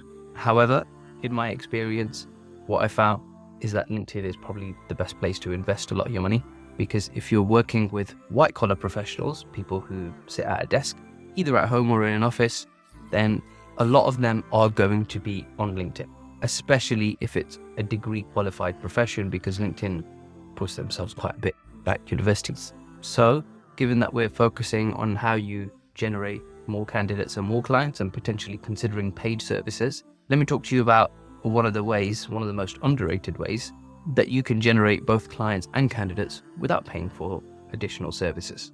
And this one pretty much has no limit to how well you can make it work. And everything depends on how well you build rapport with the person that you're talking to. And this applies to both clients and candidates. So if your clients and your candidates trust you, you take that time to speak with them in detail, you show that you care, and you put all of these things in place together, then you're going to come to realize that they're prepared to help you as well. So let me give you an example. Imagine you help a candidate secure a new opportunity. For you to say to them, look, this is my profession, this is what I do day in, day out. Do you know anybody else who'd be interested in taking me up on my services? And that question, especially if they trust you and they respond, they're going to tell you people who they know are looking for a new opportunity. And if they like you and they trust you, then they're going to refer people over to you. And in many cases here, recruiters do offer incentives, meaning that if you're going to generate 5, 10, even 20,000 or 30,000 as a fee for your recruitment deal, then there's nothing wrong with you offering them 250, 500 as a referral voucher, which you can expense if you buy them an Amazon voucher, or if they have any receipts that you can expense for them, and it gives them a little incentive. But in my experience, I found that people are less inclined or motivated by the incentive. They're more motivated by the level of trust that they have with you. So if you do a good job, people are less bothered about the actual incentive that you've offered. They're just happy that you've taken care of one of their friends. Whereas if you're known to do a bad job, then it doesn't matter how much money you offer them, they're not going to give you any recommendations or referrals. And that kind of works both ways, meaning that you can get a candidate to recommend you somebody who is recruiting, in which case you've got yourself a job lead or a client lead. And you can also get the candidate to tell you about other people that are recruiting. You can also get the candidate to tell you about other people looking for jobs. So then you get another candidate lead who you can contact with on LinkedIn and say, hey, I've spoken to Joe, and Joe says you're a really, really good vet, or whatever kind of niche you focus in, and I think it'd be worth us keeping in contact. There you go. You make contact on LinkedIn. They're going to say, yeah, I know Joe, he's a great guy, and if you're talking to him, then I'd love to talk to you as well, something to that effect. So you build another contact, you build another communication channel, you get in contact with them, and you follow the same candidate process with them. Qualify them, understand what their motives are, why they're looking, what they're considering, if they're looking, and then try and present them something that would work for them. And the reason why I said earlier that there's no limit to this is that someone could refer you 2 candidates, 5 candidates, 10 candidates. I think we've paid out several £1,000s in referrals over the last 12 months. So there's no real limit to how many people you can get through referrals. So that's why I mentioned earlier that it's one of the most underrated way of getting more leads in, because there's no real cap or limit to how many people the person you're talking to knows. And you can imagine sometimes people may well be reluctant to share referral details, and at the end of the day, you don't always want people who are actively looking for a job, because if they've been looking for a job for 6 months and they've had loads of interviews and they've tried everywhere and they're not having any luck, then there might not be too much that you can do in terms of helping them find a job. So it's worth also considering side by side people who are not looking for jobs. And that just means by asking different questions. You're in conversation with a vet or an engineer or whatever niche you've decided, and you say, who's the best vet or engineer that you've ever worked with? Who's the best manager you've ever worked with? And you've just got to rephrase the question in a slightly different way, and you're going to get a recommendation or a referral for another person. And that person may not be looking for a job, but it's also a lead for you and an excuse for you to build a new connection. Because now when you do send that person a connection, you're going to say, hey, Andy, I was talking to Joe. Joe says you're a great guy. I think Joe's a great guy. I'm a great guy. We should don't say it in those words, but you get the idea. You're just going to mention Joe's name and just say, I was talking to him. He said good things about you, and I think we should. And there's a starting point of your conversation. Now, when it comes to job leads, it's pretty much a similar principle. You just got to ask a different question. You ask the candidate, where have you interviewed over the last 3 months? And they might tell you, oh, I've only done interviews over the last week, or I had one like several months ago. Where was it? And they'll give you the company name. Do you remember who you met there? And the person that they met, the person who's interviewing them, is probably that same hiring manager that you need to make contact. So this becomes a load of job leads. And all you've got to do is now contact those job leads and just say, hey, I was talking to a vet who said that he had an interview with you. How's the job hunt going? Or how's the applicant hunt going? And if they want to engage with you, they'll either accept or decline your connection request. Nonetheless, you get yourself a load of job leads, and I'm sure you get the idea. This is like a looping cycle now, meaning that you get a load of candidates, they feed into how many clients you get, the client becomes really happy, and they come back to you with more jobs, and then your reputation grows, and then you get more candidates, and it's I'm trying to draw like a infinite loop sign, and they literally feed into each other. They're also separate projects side by side, like the candidate process and the client process. They run side by side, and then right at the end they meet, and that's where you make the placement and you make money. How many clients and how many candidates can you keep happy? Can you keep engaged? Can you keep maintaining relationships with? You keep going with that number. And when you consider the client side, same principle. How many can you keep engaged and keep happy with your services and deliver them good work? And the same thing for candidates. And that pool keeps growing. And the bigger this pool gets on both sides, the more chances you have of overlapping matches and overlapping interviews and overlapping deals. And that's how you make money in recruitment. So generally speaking, the recruiters who have been focused in one niche or in one market for an extended period of time, they're the ones who do really well, which is why right at the beginning, I was emphasizing so much on making sure you pick a niche that you're going to stay with, that is not going to be disrupted by AI and is continuously growing, because now as it grows, you grow with it and you continue that way and you just keep going as quick and as fast as you possibly can. So let me give you an average. Let's just say the average vet engineer, they change jobs once every 5 years. So if you're in regular contact with your market, then if you can get somebody to change jobs now or at some point this year, and you maintain contact with them, then in 5 years' time, it does happen less. Sometimes people might take a job and they don't like it. It could happen within 1 year. As long as you get that person a job and you maintain communication with them. In fact, you don't even have to get them a job. You just have to deliver them a good service and they like you and they trust you and you give them a good service. Then the only thing that will happen when they do come to look for a job is that they're going to come back to you, provided you stay in your niche. Now, depending on how much money you want to make, how many candidates do you need to maintain relationships with to make a good amount of income? Well, based on the fees that I've described in the vet niche, that's 5 placements a year and you're already making 100K. Or you can do 10 placements a year and make 200K. So all in all, you just need to make 10 placements every year to make 200K in the niche that I've been talking about. Now, you may well be working in a niche. The fee, assuming you're charging 20% to the client of the candidate's salary, doesn't work out to 20K or more. You might be working in a market where the average rate is 15% and they regularly use recruiters and they don't usually pay more than 15%. Now, that percentage, I'd say, is just an excuse for some people because they don't want to pay more, but ultimately people do pay more for a higher quality service. So I used to get told that earlier on in my career. Yeah, the average market rate is 15%, and then all of a sudden we're charging 17.5%, and now we've got clients at 20%. And the percentage is just a number in the grand scheme of things, because ultimately what you're doing is helping your client deliver their work in the best way that they possibly can. And that can be calculated to a financial level. So you're either saving them money or helping them make money. We were just getting cut out of the pie. So if you picked a market where the salaries are lower, so let's say they're 45K on average and you're charging 15%, then the average fee is going to be around 6.5K.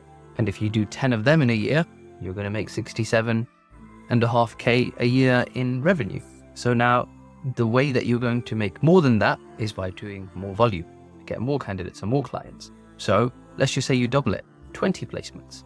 You're making 135K a year in revenue. That's the average. You're probably going to make a bit more than that because some salaries are going to be a little bit higher and some clients are going to pay you a little bit more. But I'm just going by averages. So if you're making 135K a year, then all that takes is 20 placements a year. And that means you need to make around 1.6 placements every month. Now, you can't make 0.6, but let's just say you make 1 placement 1 month, 2 placements the next month, 1 placement 1 month, 2 placements the next month. And you maintain at that average, you're going to be well over 6 figures by the end of the year. And that's how you've got to build your target. You look at the average salaries, the average rates, and the average fee, and then you just work out how much you want to make, and then work out how many placements you've got to do. Because placements are going to come from interviews are going to come from candidate and client matches.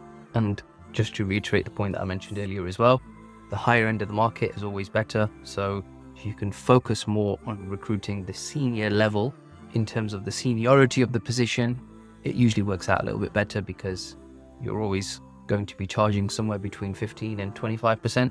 So the salaries are higher, it just makes it easier for you to charge more. And now that you've done all of that, and now you've got an insight into how referrals work and how all of this kind of comes together, let me show you how to write a job advert. How to write a job advert. I promised you some training on how to write a job advert, and I've done that. And I've even provided you with the template, so you'll find that in the template section. What you're looking at here is the general structure of a job advert.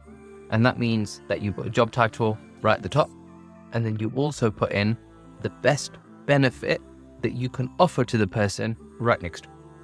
So if the company is offering something like private healthcare for the entire family, or unlimited holidays, or something that you feel like, you know what, this is what really, really stands out. And where do you get that information from? It's either going to be on the job description, or when you have your consultation with the client or the hiring manager, that's where you're going to get the information from. When you ask the question, why should somebody work for you over one of your competitors? And that's where you get the best benefit that you could possibly offer. So put that at the top, because now not only is it an opportunity for a vet, which is just like every other vet opportunity out there, but it also highlights the key benefit that you can get by taking this role. And that basically forms your job title.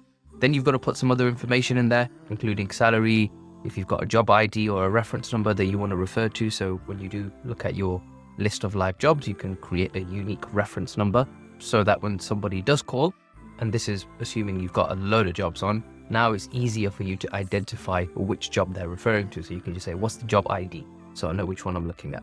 Then you just do a search in Notion, and guess what? You're going to find it there. You also include the location. Now, it's important not to include the exact location. So this is like when you go down to postcode and road name and all of that stuff, because if you put the exact location, then anyone on the internet can go and find out which company this is. And from there, they will be able to just apply directly. You don't want them to apply directly. You want them to come to you so that you can present it to them and put it that way. Because if you're working on a contingency basis, you're not going to get paid. So it's important to keep that in mind. And then the next section is this bit. So you're going to ask 2 questions, which they're going to have to answer with a yes. And that question is designed to entice them into reading the rest of the advert. If you don't quite get that, don't worry, I'm going to give you an example. But 2 questions at the top, followed by another question. So a total of 3 questions right at the top, 2 to entice them, 1 to qualify them. Meaning that not every single vet or whatever niche you're focusing in is going to be interested in this job. And they may not be qualified for the job because the practice that you're working with or the hiring manager that you're working with, they might say, you know what, I want somebody with 5 or even 10 years experience, post-degree experience, to be considered for this job, because I don't want any junior people. I definitely want a senior experienced person to take up this job. So you put that in as in a qualifying criteria, because you might come across a vet who has 3 years experience and has all the other qualifications and all the other attributes. They're not going to be right for this job. Still a candidate who you could send to other clients, but nonetheless, they're not going to be suitable for this particular job. So there's your 3 questions at the top. Then you provide a summary of the opportunity at hand. What that means is you say a specialist veterinarian practice in the heart of LA is looking for a senior vet to join their small animal specialist team due to continued growth. Something to that effect, where you basically give an overview of why this opportunity has become available and who it's for. Then you provide details about the company. You write a little paragraph. Then you provide details about the actual job itself. You write a little paragraph. And then you put 2 questions in there as well. And these, although I've put in here 2 questions to qualify, they can be either qualification or enticing questions, because if somebody's read through the job and they've got this far, i.e. right to the end, then they're probably going to know. And then all you put at the bottom is, if you're interested in learning more about this opportunity, then contact this person on this email, and then provide your phone number. Now you can include your LinkedIn profile in there as well, but just keep in mind, this is just going on your website. On Notion, or if you don't have a fully fledged website, you're not going to get loads of traffic coming to your website, only whatever's generated through your social profiles. And the other reason why we have this is just in case somebody says, can you send me over details about the job?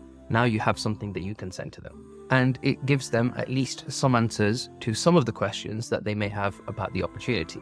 So I've drafted one out for you. I've given you a template. Now I've kind of made this up a little bit, so it could be pushing the boundaries over what is realistic, but nonetheless, it's going to give you an idea of how to write a proper job description. How to write a proper job advert. So, small animal vet, private healthcare for your family. Keeping in mind throughout the entire job advert, we don't just say the suitable applicant. You don't refer to somebody as a third person. You just say you, because you're assuming that whoever's reading this advert is going to be the person who's going to apply. So always refer to them as you.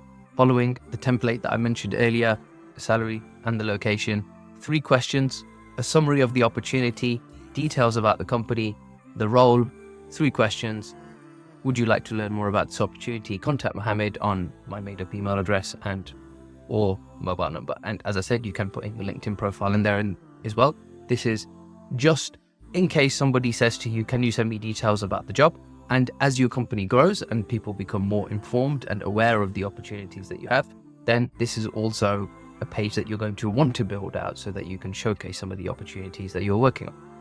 That's it. It's not rocket science. It shouldn't take you more than 10 minutes, but nonetheless, you have yourself a job ad template and you can start to write your own job adverts. Points of negotiation. Okay, so now that's all out the way, let's talk a little bit about some of the negotiation things that you might need to do.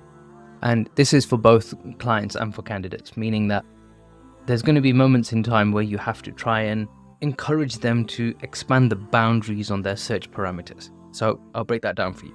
When a client comes to you and says, I don't want to pay more than 50 grand a year for argument's sake, or they say 100k, whatever the going rate is, you can always say to them, look, you've given me all of this criteria, that you want them to be qualified with this level, with this many years of experience, and all of this background in specialist care or software knowledge, depending on the job description. You can see all the different filters that they might put on there. And you can say, but what if we have somebody who's got just 6 months less experience than what you want, and they're asking for 2,000 or 3,000 more on the salary compared to what you've put as a top bracket, and the difference between all of them is actually really small. Would you still then consider it? And if they say no, then that's just an assertive client who has decided what they actually want. And I'd argue that if they're losing money by not fulfilling this position, then based on what we calculated earlier, which could be several £1,000s every single month, then the chances are that every month that goes by, they're prepared to spend a little bit more because they're losing it in another area. So to follow up that question, you just say, based on the requirements that you've given me, it just makes my job a little bit harder. That doesn't mean I can't do it, it just makes it a little bit harder.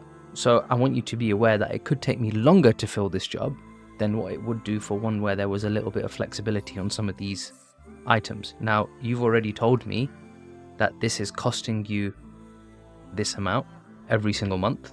How long can you sustain that for? Are you prepared to wait if this takes several months? And that's when it gets them thinking. And again, they're going to either say yes or no. If they say yes, fantastic, you got some flexibility. If they say no, no problem. You've got your search criteria and that's what you're going to go with. And a similar kind of thing applies on the candidate side of the process. Meaning, when you're talking to somebody who's looking for a job, they're going to have their own requirements and they're going to say, I need the job to be within this location, it's got to be this type or size of company, it's got to pay this amount of money, it needs to have these benefits, and they need to be flexible for me because I've got kids and I need to go and pick them up from school. And when you consider all of those things, yeah, that makes it a little bit more difficult. So then you just got to break it down in a bit more detail. Meaning that if you're considering the location, like how are you deciding that location? Is it because of the amount of time that it takes you to travel there? Is it specifically geographical? Or is it something else? Is it like you need to be close to where you're going to collect your child when you go and pick them up from school? What's the search criteria? And the deeper you understand this, the better position you are to make negotiations. For example, if you live on the outskirts of London, around the M25, which is the outer ring road of London, and you want to drive into central London, which is less than 10 miles to drive that distance. During peak traffic time, that could take you over an hour, and it's less than 10 miles. Whereas if you drive in the opposite direction, you can cover 50 miles in an hour because there's no traffic in that direction. You're going in the opposite way. And the same rule applies at the end of the day because you can go the opposite way against the traffic again. So then the question arises, is it to do with distance? Is it to do with the pinned location? Is it to do with the amount of travel time that is required? And then all you have to do is look at where the person lives and where the office is for the place you're going to present to them to work at. And now it's a case of put those two locations into Google and see what the travel time is like, because you've got all the options there. You've got public transport, you've got driving, cycling, even walking if that's an option.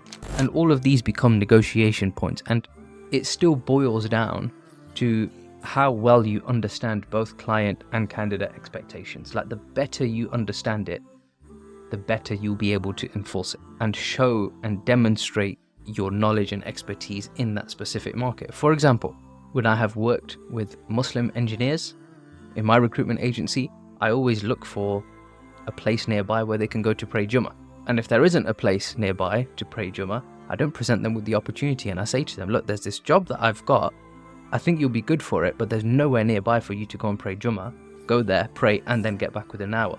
And I've even had some candidates reject job opportunities because the type of company that we were working for and recruiting for, they didn't believe that their values and ethics aligned with the company. To be a little bit more specific, we working in construction, and one of the companies specialized in building industrial sites, and one of those types of clients that they had was an animal testing facility. And the person that we tried putting into that job turned around and said, hey, look, I am completely against animal cruelty and any of this kind of testing, so I can't take this job because it doesn't align with my ethics. Now, some people might say to you, oh, you got to argue with it, and it's, look, you're not going to be on that project, you're going to be on this other project. And they're not wrong. Like, you should say that to them. Look, what if we can allocate you to a different project? What if we put you in a different team where you don't have anything to do with that? Yes, definitely say all of that. But the point that I'm making is that if somebody says to you, look, this is a complete no-no for me, then you have to accept that this was just a case of lacking experience in your market.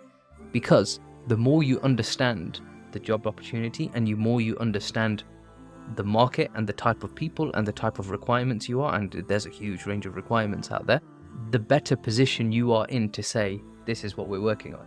And on reflection, with the opportunity that I just described that we didn't close the deal on, all that happened there was that we learned that whenever that company gives us a job opportunity, we just need to make sure that the candidate knows what they're getting involved in. We just didn't explain it in as much detail. As much as we sold the company and the benefits and what there is on offer and the long-term career opportunity and the salary and the location and all of that matched up, we didn't make clear all the different types of projects that they work on. And one of their specialist sectors was not aligned with this particular job seeker, so it didn't work out. And that's fine. That's just the nature of recruitment. You just learn one more thing that is specific to your market that you may not have considered. And it only makes you a better recruiter. So stay at the game, keep going, continue with the candidate and the client process, and run with it. Eventually, you're going to have more opportunities, and you have to consider that there will be times when people who you're trying to help secure an opportunity for, they just opt out and they just say, no, you know what, I don't want this opportunity. And that's what happens. And now considering it from the other side, when it comes to clients, that as much as you can negotiate on the actual job description and the requirements for the job, but you can also negotiate on your terms. And when you consider terms of business, I'd say there's three core areas where you can negotiate. One is the rate that you're going to charge, which is typically a percentage of the salary that the candidate gets on offer. You can also negotiate on how long it takes the client to pay the invoice. So is it 30 days? Is it 40 days? Is it 14 days? And you can negotiate on the rebate period. And this is the guarantee element for the client, and it kind of protects them just in case there's a rogue or an unprofessional recruiter who turns around and says, you know what, you're recruiting a vet, and I've got this guy who isn't really a vet, but he's got a fake CV, and we're going to put him across to you, and you put him across, and you didn't do the due diligence in checking their qualifications, or you were part and parcel of the whole scam, and they hire him, and then within a month they turn around and say, you know what, this guy's a complete con, and you've charged us for this. And you have to accept responsibility for it. So what you typically do is you offer them a refund within the first 30 days. Now, not all recruitment companies offer that. So you can reduce it and you can become really aggressive. But I use this as a negotiation point, and I just say, look, if you want an extended refund period, you've just got to pay higher rates. And although that puts a little bit more risk on your side, meaning that if somebody leaves within 3 months, then you're going to have to give the entire feedback. The good thing is that you can be a lot more principled in your approach. You can be more diligent with your candidates, and it will force you to make sure that this is going to be a really good fit. And if you force yourself to make sure it's going to be a really good fit, then that means the client's going to be really happy and the job seeker is going to be really happy, and your reputation grows and it pays you back in the long term. So you might be risking a level of cash collected and cash refunded, but in return, you gain trust and you build confidence from your clients and from your candidates. And that money that you make earns you back in the long term, because, hey, look, if you're this far into the training and you're serious about doing this, then the chances are that you are considering this as a long-term opportunity, and you're still going to be in the game 5 to 10 years from now, and you're going to continue with it as long as it continues to make you money. So if you are going to do this, just make sure it's done the way you would want it to be done if you were hiring. Put yourself in the hiring manager's position, spending several £1,000s to pay someone to find them somebody who could work for them. And if you were in that position, what guarantees would you want? And this kind of emphasizes a point that I made earlier on, and I will make it a little bit later on as well, is that the people that you're dealing with are other people. Like, you're presenting a good opportunity for them. It's still a deal for them. It's a good deal for them that you are going to charge them 10 or 20,000 pounds so that they can get a 10 or 20x return on the money that they're paying you. And if that works out to be a really good deal, then it's a brilliant deal. Why would they not go about and do that? So there's some of the key points that you can negotiate. You're going to learn through experience what you can and can't negotiate. 99% of the time, all it comes down to is asking questions. And in some cases, you can be discreet about it. And some cases, you can be upfront about it. So an example of being discreet is if somebody comes along and they meet all of your requirements, but they want a little bit more compared to the salary, would that still work for you? That's a discreet way of negotiating with a client. A more direct approach is, what if the person wants 55k, 5 grand more than what you want? Would you still say no?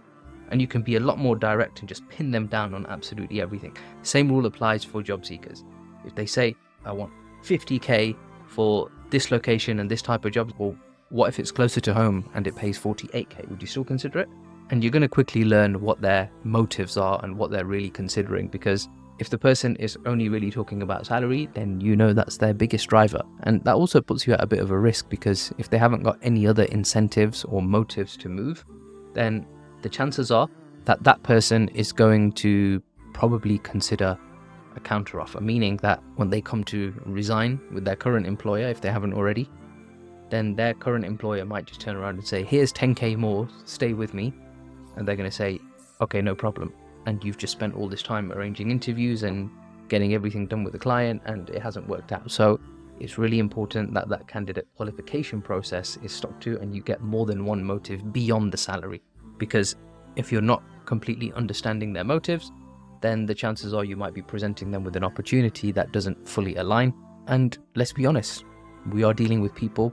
Sometimes people don't tell the truth, and it's your job to try and establish that. And it's a skill that you're going to develop over time.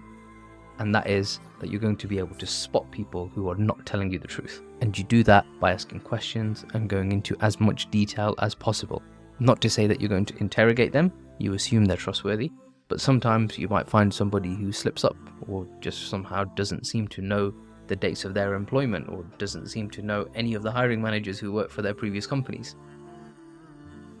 Might even tell you any of the details of what they did day to day in their previous roles. And if they just can't remember, then I wonder, were they actually in that job, or are they just making it all up?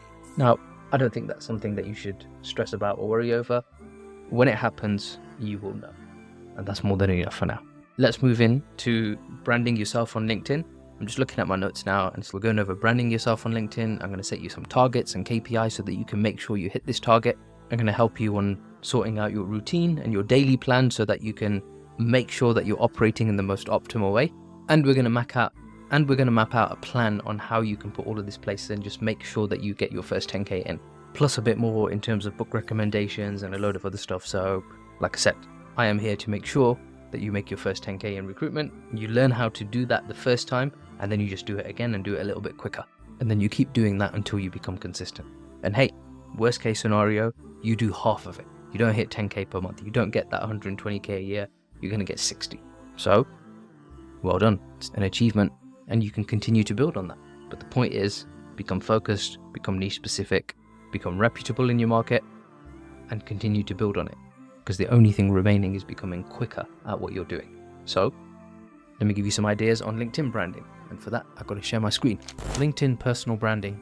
So here we are on LinkedIn personal branding. As always, I'm not going to let you down. I'm going to give you a template. This is how you do personal branding. So this just means that you post regularly on LinkedIn. That's it. It's not rocket science, yeah? And the bit that people get stuck on is, what do you post about? And look, if you're already posting on other social media platforms like Instagram, Facebook, Twitter even, like whatever your other platforms you're posting on, you already have experience on how to post on LinkedIn. It's exactly the same thing. And the trick here on LinkedIn is that the majority of the time, you should not be talking about work. Like, you want people to revolve around you and like you. That's it. You want people to like you. That doesn't mean that you bend over backwards and you let go of all your principles and you start talking about things that are completely irrelevant to you. You just want people to like you and your posts and get to know you. And that's the whole idea of LinkedIn personal branding. Now, there are some other benefits in there, and that is that the people that you're connected with on LinkedIn, they will see your posts regularly and they will always be reminded of you. And the same rule applies to your clients. If your clients see your posts regularly, they're going to be reminded of you as well. And the way that you do that is just by posting regularly. And if you really get stuck right at the beginning, don't commit to posting 7 times a week. Start off with 1. Just once a week, make sure you post and keep it at the same date, same time. You can even template out posts and schedule them.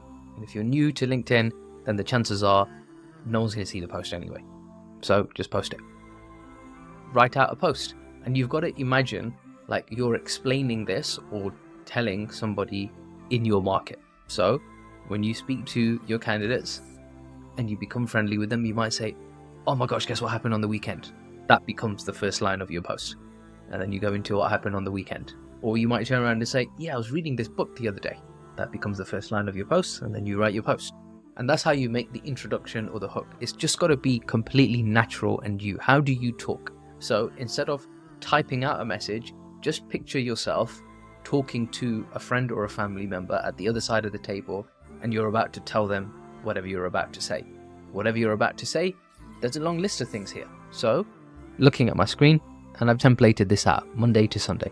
You can have a post going out every single day, and you might notice that I've underlined these two, and all that means is they're the only times you're going to be talking about work whenever you share that. As a bit of a templated plan, there you go. But if you want to switch it up, you can talk about any one of these things. If you want to get some ideas, by all means go onto my LinkedIn profile, go through my feed, and you'll see a load of posts on there. And when you're on LinkedIn, you just see what other people are posting. And you'll find that yes, there's plenty of talk about the professional setting and the way people work, but there's also loads of other opportunities out there to talk about anything and everything. I know guys who work in recruitment, but they talk about crypto. I know guys who work in other industries, and then they'll talk about recruitment because of the experience that they've had. Who cares? Everything overlaps and you resonate with absolutely everyone. So just to help you, here's a little board. So let's just say you help a candidate secure a job.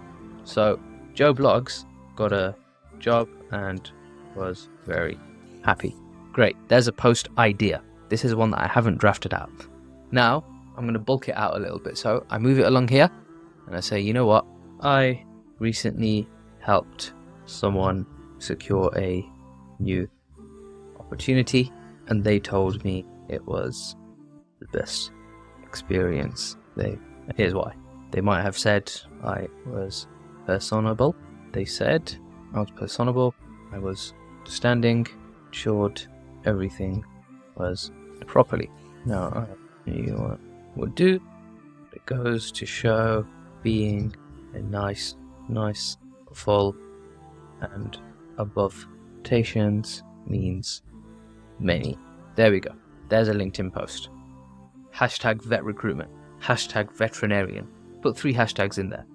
And whatever 3 you stick to, include those hashtags in all of your posts. So now we have a post. All I've got to do is copy and paste that over to LinkedIn and schedule it for the time and date that I'm going to be posting regularly. And then move the card along, and there we go. So every time you have an idea, and I'd say take 5 minutes once a week to just sit down and think, what's something that I've learned, and just think about what you can say about any one of these topics, and you should end up with 10 ideas here. The next stage is just drafting them out, and the third stage is posting them. At any one point in time, you might be nervous. The reason why you're nervous is because you've never done it before. The only thing that you need to do to break past the nerves is to get it done. That's how you brand yourself on LinkedIn. Congratulations, LinkedIn branding expert. You are going to be posting 7 times a week. However, if you can't post 7 times a week, start with 1, then go to 2, then go to 3, then go to 4, then go to 5 until you get to 7. And hey, guess what? You might even get to a point where you are able to post so regularly that in your ideas column where it says not started, you've got 30 post ideas that you haven't yet shared. In which case, if you take the time to draft out those posts, you can have one post going out for an entire month and you don't have to do anything. And guess what? All of that works in the background. Even if you're on holiday, you're still posting. And there is your mini masterclass on branding yourself on LinkedIn. Managing your KPIs. So moving on to the next section, this is the KPI section. All this means, or what KPI stands for, is key performance indicators. This is so that you can target the activities that you're doing day to day. And it just helps you manage them in more detail so that you can see what your activities are going to produce. And when we talk about doing more of something, this is going to be your measure. Just a quick note, I can't figure out how the heck to delete this column. So if anybody knows how to do that, just let me know. But I've tried all sorts of stuff, like down here, there's no delete option. Whereas here, you've got delete property. So I can delete all the other ones, but I just can't delete this one. So if anyone can figure that out, let me know. Anyway, this is going to be your daily activity log. And I've completed one line for you just so you can see how it works. You plug in the date here. Every day that you work, you plug that in here. And this is your score. Your score, you're going to generate through all of these activities that you're doing. So if you contact a client, this is, you reach out to them, you call them, you email them, or you send them a message on LinkedIn. And this includes people who you're communicating with because you already have a relationship, and it includes brand new contacts as well. So every time you reach out to a client, you put a number in here and you get 1 point for that. That's clients. Now, the next thing is candidates. Same principle. Every time you call, every time you message, every time you email, every time you send a LinkedIn message, you put in a point in here and you score yourself. And candidate communication is worth 1 point. Here, every time you send a CV, this isn't to do with unique CV sends. This is how many times you get the CV out. So you might have one CV from one candidate and you send him to 50 different hiring managers. You're going to score yourself 50 for that. But also you might have 50 CVs that arrive in, but you don't send them anywhere. You're not going to get any points for that. And this is for you to self-manage yourself. So make sure all the candidates that you're working with, make sure you get them out to all the hiring managers, because if they don't get them to hiring managers, you're not going to book in any interviews. And then interviews carry 3 points compared to CV sends, which carry 2 points. So we booked in 2 interviews, so I put the number 2 in here, and we sent 15 CVs. So this one is worth 30, and this one is worth 6. Now placements, I've deliberately scored that lower because everything that you've done up until this point, which is engaging with the client, engaging with the candidate, getting the interview done, and getting the placement done, those things are all the things that you've done that have resulted in you getting a placement. The placement itself is not the big deal. Yes, it's a celebratory moment because you're going to send an invoice and you're going to get paid and all of that stuff. But the celebratory moment is all of the activities that you did to get the placement done. And the reason why I score it so low is because recruiters, and I'd say people in general, you get complacent once you get the results. And once you get the results, it's, yeah, I know how to do it, I can take a back step. But it wasn't the result that got you the result. It was everything that you did before that to get the result. Same principle applies with dieting and going to the gym and all of the other stuff. Once somebody gets into shape now, it's, yeah, I've done it now. And then they get back out into it. And this is what causes yo-yo dieters, because the person who got into shape not because they're in shape, but because of everything that they did to get into shape. So same principle here. This is everything that you would do to get yourself a placement. So don't score yourself highly on a placement. Here I've totaled up the score. So 1 point for 25 client contacts, 1 point for 25 candidate contacts, 2 points for 15 CV sends, so that's worth 30, and then 2 interviews booked, 3 points ago, and that totals up to 6. So the score for the day is 86, and if I got placement in, it would have been 87. Now, that number, how high can you push it? And I'm going to say this right now, if it is below 100, you are not even trying. You're not doing any serious work. And the lower this number gets, the probability of you getting a deal over the line is going to be really small. And it just means it's going to take you longer. So this is the point about anyone who wants to try and do this part-time.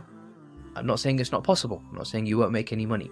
But the higher this score is, the higher the probability is of you getting a deal done. So if you raise the score as high as you possibly can, by all means do it. Like, you could be a really efficient worker and you take out the CRM and you pay for all the other tools that are mentioned in the training, and you might be able to do all of this in one go within a couple of hours. So the person who takes out all the tools and is absolutely focused with no doubt, no distraction whatsoever, and is working on the right things might get more done in 3 hours than the person who spends 10 hours working because they're spending time doing the wrong things. Hopefully you won't be doing the wrong things because I'm telling you what to do step by step, but at the end of the day, it's the activity that matters the most. So give yourself a score every single day and gamify it for yourself. See if you can beat yourself by 1 point every single day. And if you keep doing that consistently over a period of time, you're going to get to a point where either you can't unlock the next level of points, like you might get to a point scoring system of 600 and you just can't get past 600, or you might find the limit for yourself is at 200. Whatever it is, that's when you need to consider the next thing, like maybe take out the CRM, maybe use an automation tool, and that's when you can consider the next thing that you need to do in your business, because you need to increase the speed. So this is how you measure your speed. How fast can you get all of these activities done, and what's the highest score you can get in the shortest space of time? Because if you can do this amount of work that I've just templated out in 2 hours, you're going to be better than the person that takes 6 hours to do it. So be the guy or girl who does this in 2 hours. Because if this is 2 hours worth of work and you can work 4, 6 or 8 hours, then you just 2, 3 or 4x, and that increases the chances of you being successful in this opportunity. So make sure at the end of every day you log all your activities and you keep a track. Now this is going to become very long, but the point behind this exercise is how long does it take you to get your first placement if this is the measure? And when you see the results that you had to put in to get the placement, it's also going to tell you what you need to do to get the next placement. If you want to get your first 10k, do this. And if you want to get your next 10k quicker than the time it took you to make your first 10k, then there's all the results, there's all the activities, that's everything that you've got to do. You just got to make it quicker. And what you're going to find is you have to score yourself higher on this. So keep track of your KPIs. There's a template in there. Go ahead and use it, log them every single day, and off you go. Timetable. Okay guys, what you're looking at here is a timetable, and this is what we're going to talk about next, which is how do you sort out your routine. Now, this is my exact timetable during COVID, so it's still got the title Lockdown 2.0. I'm giving you this just as it is. So this is what I was doing pretty much throughout the whole of COVID. Although it says busy, that was also Arabic time when I was studying it. And I basically mapped out my entire day. Now, there's all this time up here, which obviously I was sleeping, but typically, besides waking up for the morning prayer, Fajr, I would basically just go through this on the entire day. And with one exception that I would make, I didn't take a lunch break. I just don't have breakfast or lunch. I only have dinner, which is one meal a day, but save that for another conversation. And this is what my routine looked like. Just keeping in mind, we were not at that moment in time in desperate need for new clients. We just had some jobs on and we just needed to get them filled as quickly as possible. So you can see I dedicated a lot of the time to doing activities relating to candidates. Whereas when you're starting out, all the time where you see candidates, you should have the entire morning blocked out just for clients, because that's where your primary focus is. You're not going to have any hard tasks to do. You're not going to have any social media stuff to do. You're not going to have much to plan for the next day, because you just got to get through all of these clients and get these leads done. And you definitely don't have any hard tasks to do. Neither do you need a buffer, because you just have one thing to crack on with. Now, on the weekends, just keeping in mind I'm married and I've got kids. If I wasn't married or I didn't have kids, I'd be working Saturdays and Sundays. And even today, and even now, I still work on the weekends very occasionally. I just do everything on my terms. But at that moment in time and the stage that I was at there, I was going hell for leather. And I was just really, really pushing the growth. So use this as a template. Build your own routine around what you were doing and how you were doing it. Like, I found that doing some exercise and having a little bit of a morning routine in the morning helped. If you're not that person, you don't have to do it. I don't do it so much anymore. Now I just get up and crack on with the day. But at that moment in time, I felt like it was really helpful, because it was COVID and there's a lot of time for you to think. And when you have too much time to think, then you end up thinking about bad things that can happen. And there was like this worry state that everyone is during COVID. And that really helped me in the morning. I don't feel that anymore. So I just stay focused and I crack on with it. So I wanted to give you this particular timetable rather than my timetable as it is right now, because what you need to emulate to get along in your journey for what you're aiming for is this timetable, meaning that it's got to be jam-packed, it's got to be busy. If you're not putting in 9 hours a day, then remember your scorecard, you're not going to be able to get as much in terms of a high score on your scorecard. So the more you can get in, even if you can work on the weekends. People use social media on the weekends. Okay, you can contact clients and candidates on the weekend on LinkedIn. So there's nothing wrong with you sending connection invites on the weekend as well. So go ahead and adjust this, make it your own, decide where your priorities are. And like I said at the beginning, I'm going to assume everybody's starting from scratch with no experience. Then the majority of your time should be focused on clients until you get that first client. And when you get that first client, then you switch. Everything goes into the candidate focus, because now you've got to find delivery. And the moment you get leads from the candidates in terms of referrals and you get job leads, now you start to balance everything, because you need to prioritize. You need to put some time into generating clients and some towards generating candidates. And as long as you're running both of them at equal efforts, and there will be times where you need to put more into candidates and sometimes more into clients, but as long as they're running in synergy, you're going to find more and more matches as you're going along.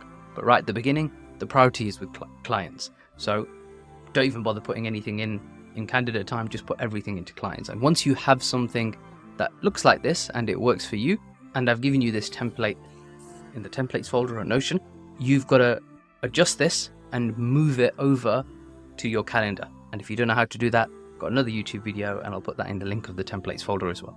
This is how you're going to set up your routine. You're going to get going, you're going to get fired up, and you're going to be successful at the end of this. So set yourself up, boys. Set yourself up for success.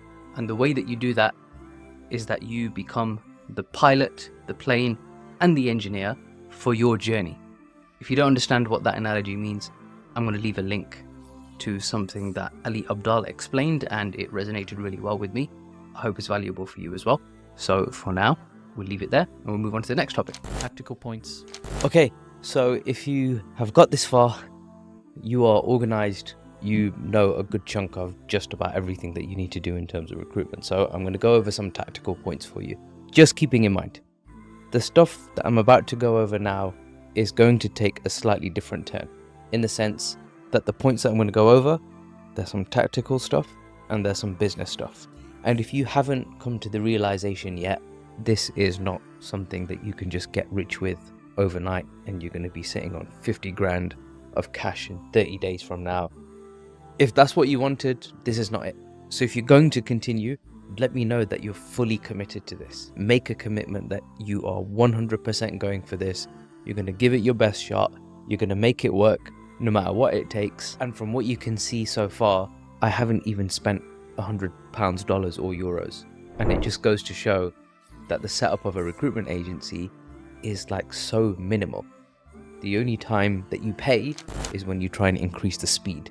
And the more you try to increase the speed, eventually you realize that it makes sense just to pay that little bit more to increase the speed. So make that commitment.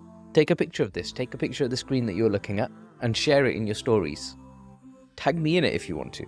I'll follow your journey. I'll make sure that you're held accountable. And not just me that's going to hold you accountable. If you share it out in the public, every single person out there is going to know this is what you're planning and they'll hold you accountable. So if you make that commitment and you share that story, someone's going to follow you up. Maybe a few weeks or even a few months from now saying, hey, you said you were going to start up this recruitment agency. How's that going?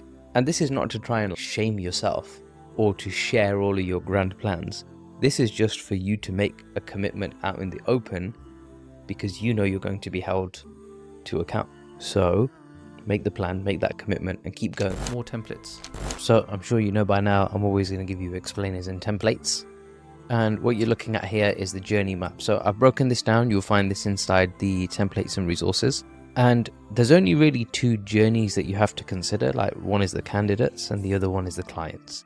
It's just when you consider the different perspectives, it creates different challenges and pain points and it allows you to think of solutions for each one. So I've broken that down for you. And when you consider the candidate's perspective, this is it. Here's all the stages on the left-hand side. And you can see it goes from awareness, research, application, screening, interview, offer onboarding. Along the way, this is basically what happens. These are the activities that take place. And then these are all the list of problems that you're going to have. And these are all the solutions that you can have for that problem as a recruiter. And on the side, I've given you a few pro tips to help you along. So take your time and read over this section. And I've also put together the same thing from a recruiter's perspective, which is all listed here. And I've put together the same thing from a client's perspective, which is also listed here. So take your time, have a read through all of that, and it effectively explains the entire journey of what you're going to be going through day to day with your clients and with your candidates, and ensuring that you're going to do everything properly. Workflow checklists. And the next thing that I wanted to go over is this section, which is workflow checklists, and you'll also find this inside templates and resources. This is going to be your guide, like your step-by-step guide of what you're going to be doing day to day. And this is basically how you're going to be following through both processes. And one process is finding a candidate, and the other process is finding a job that you can work on. And both of these processes work side by side. Let's take a look. So if you look at all of them, I've listed 19 things down on a candidate. Now, if you do all of these 19 things, then look, you're going to close here at point 14. Everything else is to regenerate the candidate, because ultimately you want somebody to complete this process as a candidate and then go back to the top, because they don't exactly enter right at the top. They enter at this stage, number 3, because you've already built the rapport and you already got them connected on multiple platforms.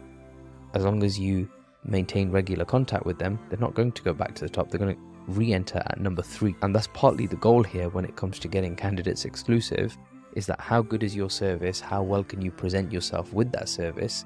And when you do that, those people are going to come back to you and want to work with you again.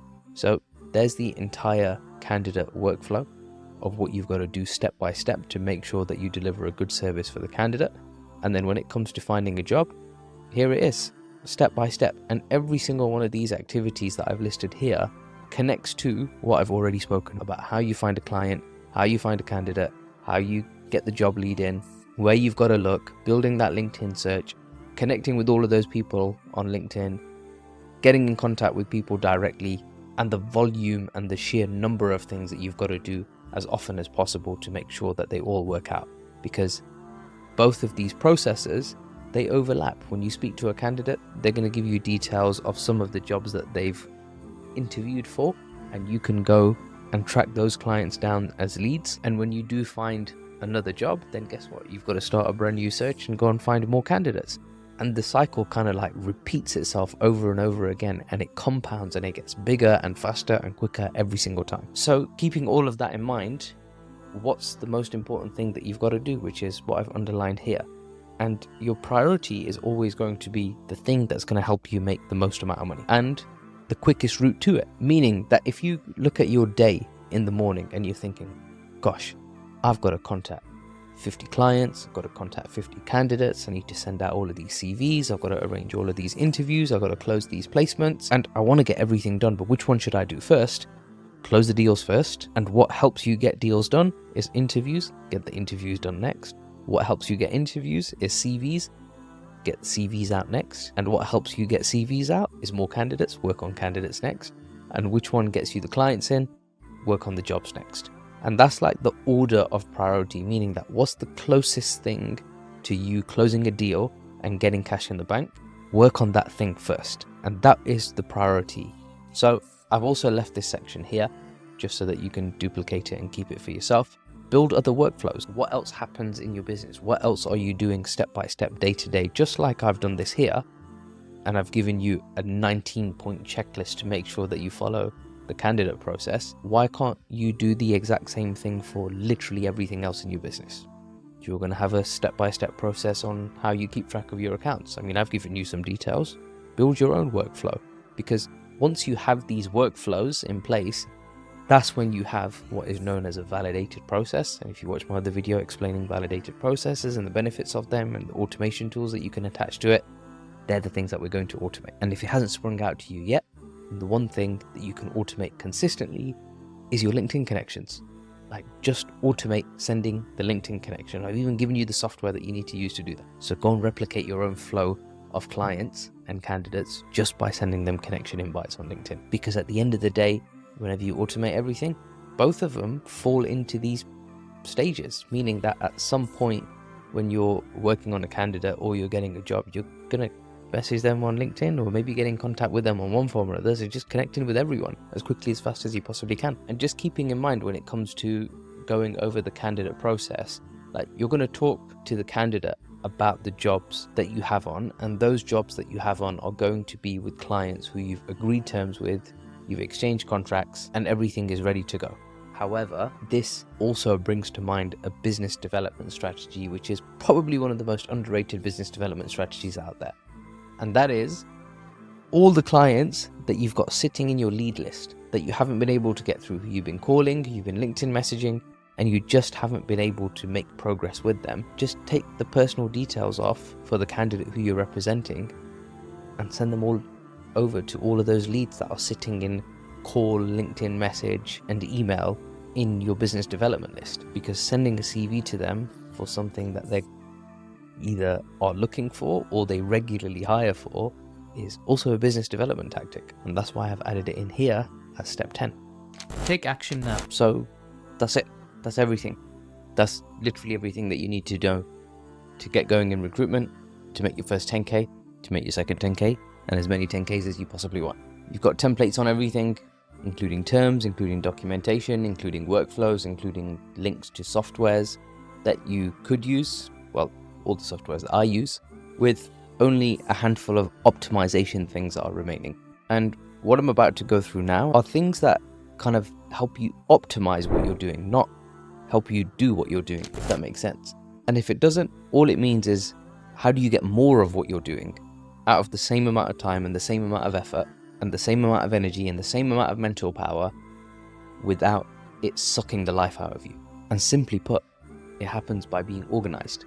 So let me give you an example.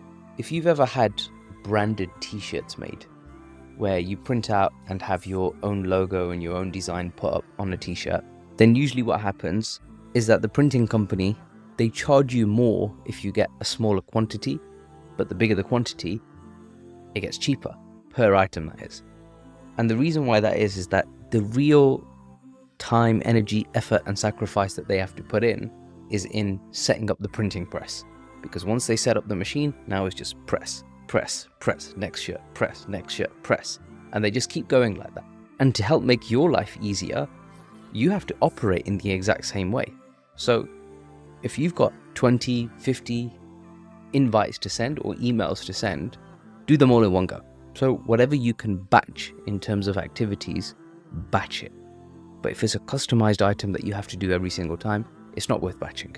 So if you're going to smash out a load of candidate calls, do that in one go. If you're going to send a load of messages, do that in one go. If you're going to contact a load of clients, do it all in one go. If you're going to send a template email out to 100 people, do it all in one go. And don't just let these ideas and the principles that you're going to gain run through in your business and just leave it at that. Let it run through in your personal life. If you have a regimented routine or training program that you stick to, why not do all your meal prep on one day? Why not get a week's worth of shopping on one day? And if there's something that you order very regularly, well, you can automate it these days as well and get it delivered regularly. So the principle here and the point that I'm making is whatever mental load you can take off your plate, take it off your plate, because it's not worth carrying. Just take it off, get it done in one go, and get everything out the way. So batch as many activities as you possibly can in your workload and in your personal life, and everything will just happen quicker and easier every single time. If you do begin to do that, without realizing, you would have systemized certain parts of your business, and you'll be able to see that if I'm batching that activity and it takes me 1 hour to do, if I can do more of that, is that going to improve my business? And when the answer is yes, now you've got to figure out how are you going to do more when you've only got so many hours in a day. And then you begin to consider, can I give software a go? I've already given you one option. And the only way you're going to know what software you need next is by building out the workflow and making sure that that's the same thing that you're doing every single time when you do that activity. Now, if that might sound really strange, let me give you one. Every time you connect in with somebody on LinkedIn, You're going to copy their details and you're going to put them onto your CRM. Can you automate that? The answer is yes. The tool you need is Zapier. And you continue with that every time you get a job. Do you send an email out to a load of candidates? If the answer is yes, use MailChimp. And if you find it easy to write all of your LinkedIn posts and all your social media branding posts on one day and then schedule them all out, then guess what? All of the platforms now have built-in scheduling, so you don't even have to wait until on the day to get it done. You can just schedule them all out on one day. And heck, if you can schedule a month's worth of content in one day, why not? Do it. Batch it all together, get it all done. You don't have to think about that thing for the rest of the month. And here's the interesting bit. Can you get AI to write your content for you? The answer is yes, but it will never be as good as when you write it. But I'll save that explanation for another day. However, there are other parts in your business where you can get AI to help you. At this very moment in time, you've got to understand that the only way AI works is when you're able to give it accurate instructions. If you can't give it accurate instructions because you lack the experience or the knowledge in how to make it work, then it's not going to work well for you.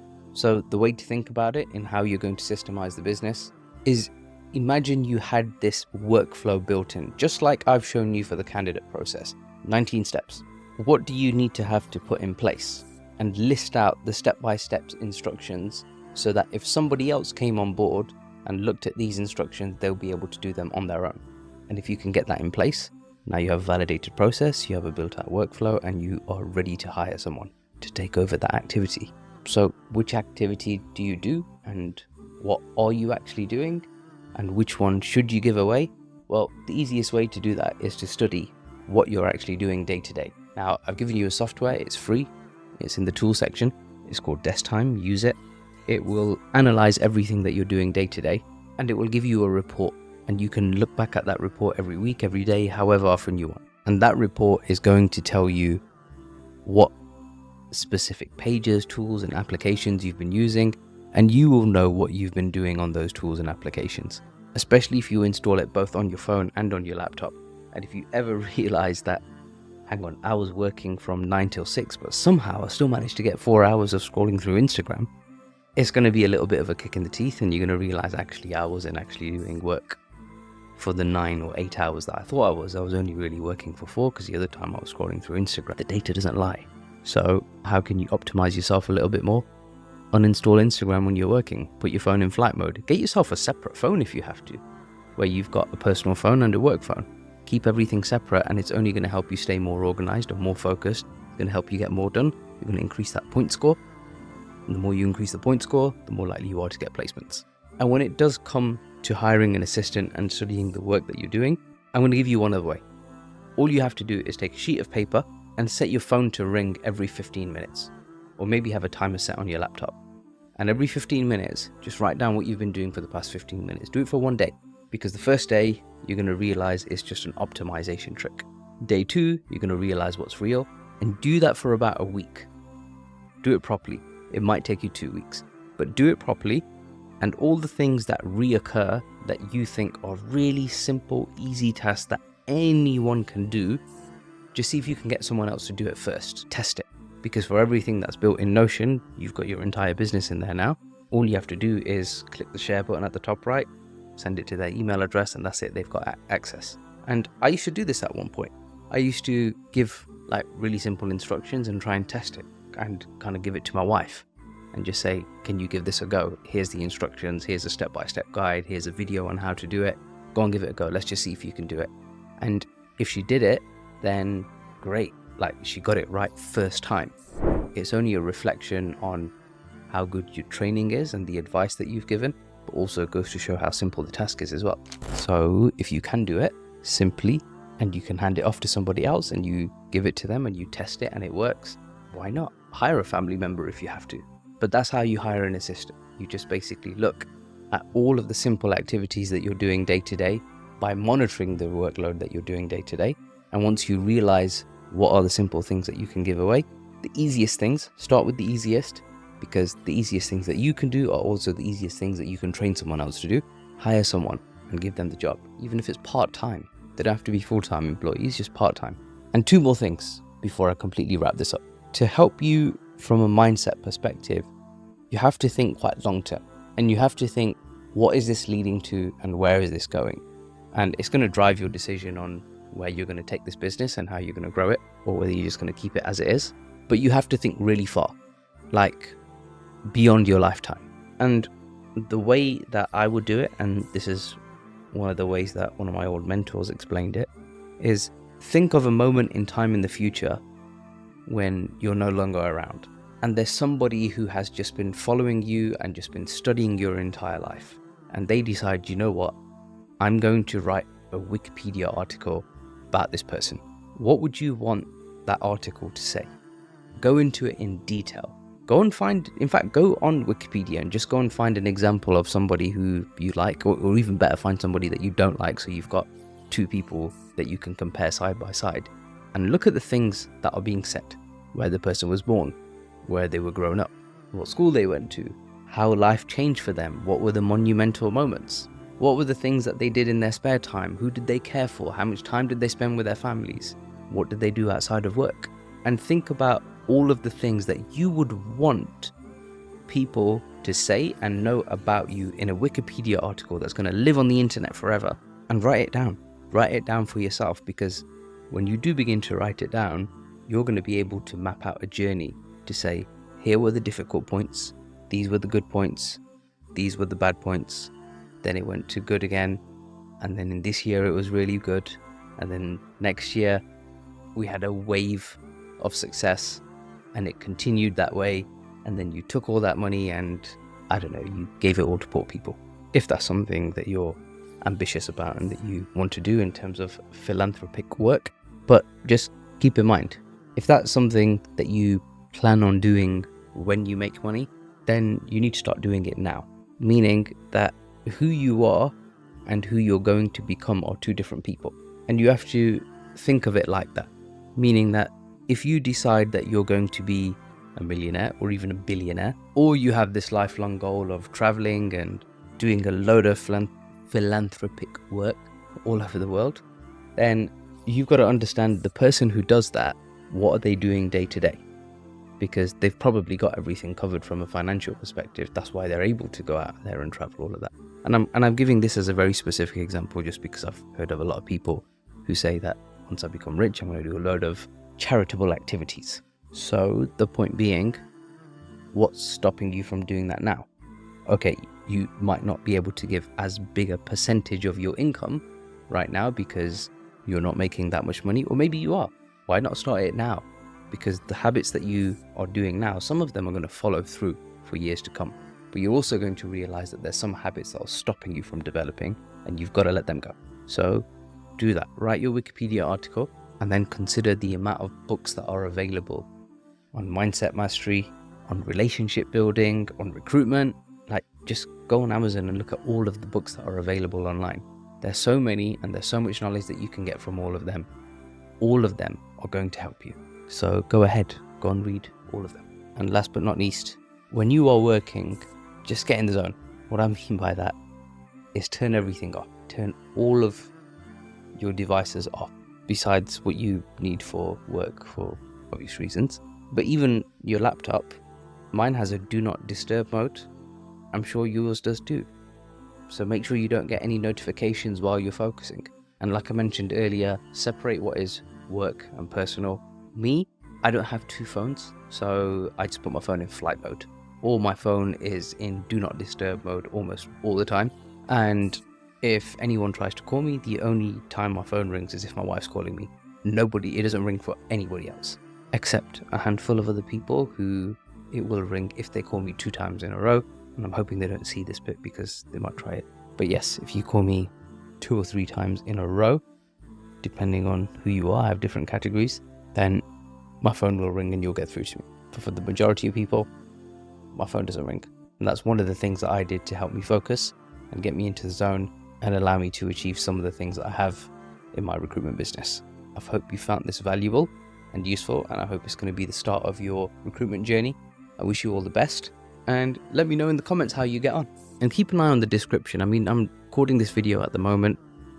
In my mind, I'm thinking, would it be valuable for people who have watched this video? They are obviously interested in recruitment. They're obviously interested in starting up their own business. Could I create an interest group maybe a Facebook group or some sort of community page, free of course, I wouldn't charge for it, that would just group a load of people together who are all pretty much on the same mission. They all want to start their own business, it's all in recruitment, and seeing what other people are doing and their successes, like these things work quite well, and it almost acts as like an echo chamber of people who are all working in the same direction. Keep an eye on the description, because if I haven't set it up by the time you see this video, then I might set it up at a later date, but I'm thinking I'll do that. So let me one more time talk you through all of the resources that I've put together for you, and then we'll call it a close at that point. And I would love to know the successes that you've had from watching some of this coaching, because for what I've put together and some of the information in here, especially if you stay tuned and you hear out some of my other videos as well, this includes information that I didn't know until I was well into my recruitment journey. So what I'm giving to you here is compressed information over several years of study, trial and error.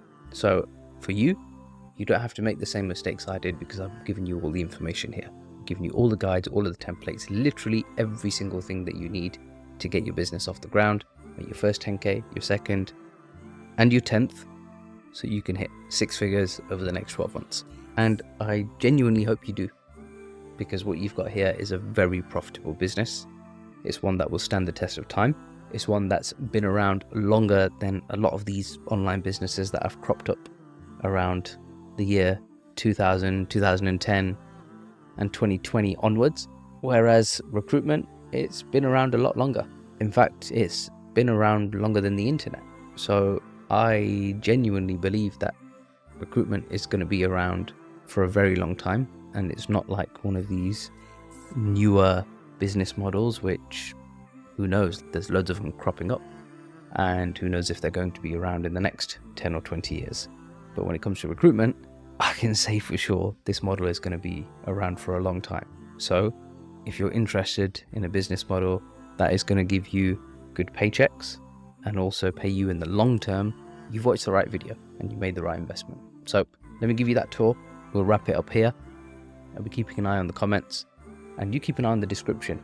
And when you do have successes, share them in the comments. Reach out to me and let me know, because I would really appreciate hearing from you. So thank you. I appreciate you investing as much time as you have in me and trusting me with everything that I've said. Everything that I've said is from my own experience, things that I've tried and experimented and failed with and then got right, and that's what I've given to you. So you don't have to make the same mistakes that I did in trying to figure out how to get all of this right. And I've basically shown you how I would set up a business from scratch, step by step, in that same order. Do not change anything that I'm telling you. Do just literally copy everything that I've said. And hopefully you'll be doing better than me, because if you're watching this video, then you already know more information than I did when I was 5 years into my recruitment journey. And if you're just starting, or if you're at the beginning, or even if you haven't started yet, then you already have more information than I did 5 years in. So there's no reason why you can't do this better than me and be more successful than me. And I'd love to hear those stories, and I wish you all the best. So let's go over this one more time, just so you can see everything that I've put together. Here's your website template. That's exactly how I've put it together. I've even added in a little video in there so you can see what I mean.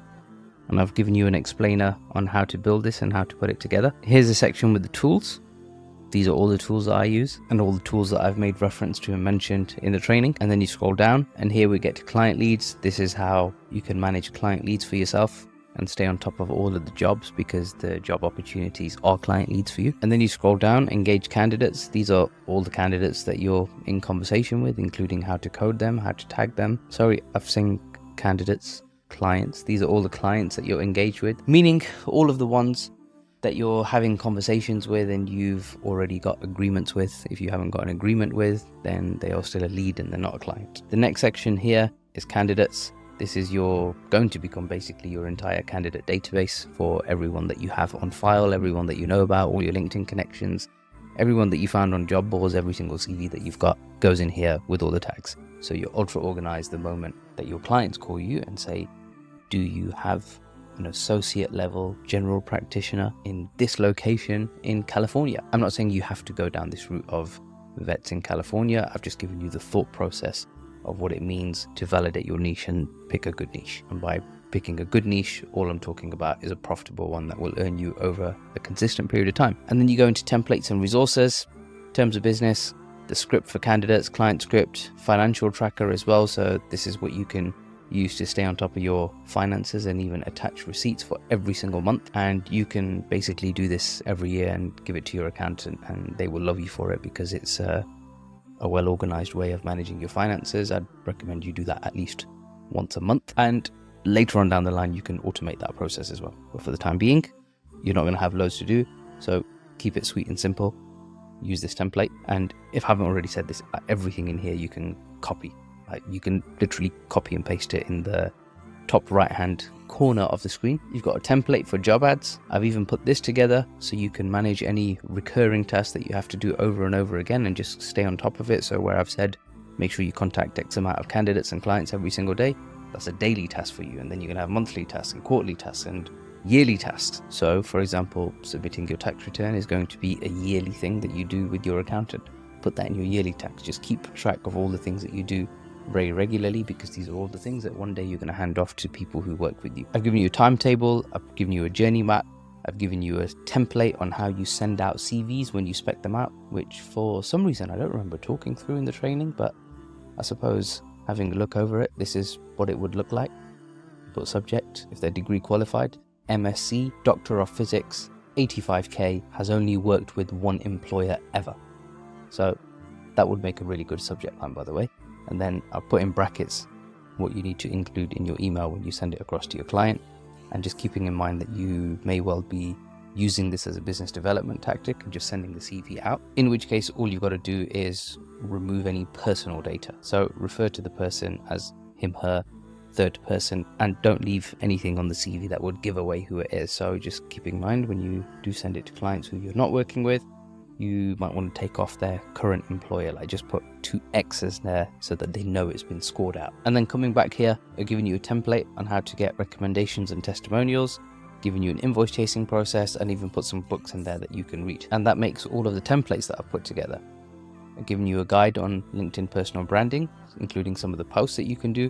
I've given you a target tracker for yourself so you can keep a track of all of your KPIs and making sure that you're doing everything and you're scoring yourself, and kind of like making it fun and gamifying it for you as well. And last but not least, your target tracker. So when do you start? Put the date in for today. Take a picture of the screen actually so you can keep it for memories, and then just see how long it takes you to make your first 10k, and then put the date in there, and then write down here how long it took you to make your first 10k. And now the only thing that you've got to do is look at your KPIs and your activities and understand that those KPIs and those activities have led you to making this first 10k. What do you need to do to make your next 10k? Is basically do everything all over again. You're going to be quicker and faster at it the second time around just because you've done it before, but that doesn't mean you can't do it even quicker and faster. Gamify it for yourself. If it took you 20 days, 30 days, even 100 days to make your first 10k, see if you can beat that. Do it in a short space of time and keep going until you get to the 100k mark, because when you get to the 100k mark, you'll be well refined, and I have absolutely no doubt you'll be hitting 10k every single month. So the only difference between you and somebody who already has a recruitment business or has more experience with it is how many 10ks have they done. So if you are somebody who's already working in recruitment, you might already be doing 10k. What you were missing was the business experience, and that's what I promised to deliver to you. So if you've watched this all the way through to the end, congratulations, you now have all of the knowledge as a recruiter. You also have all of the knowledge as a business owner. So one more time, good luck to you all, and I look forward to hearing your success with everything that you've learned.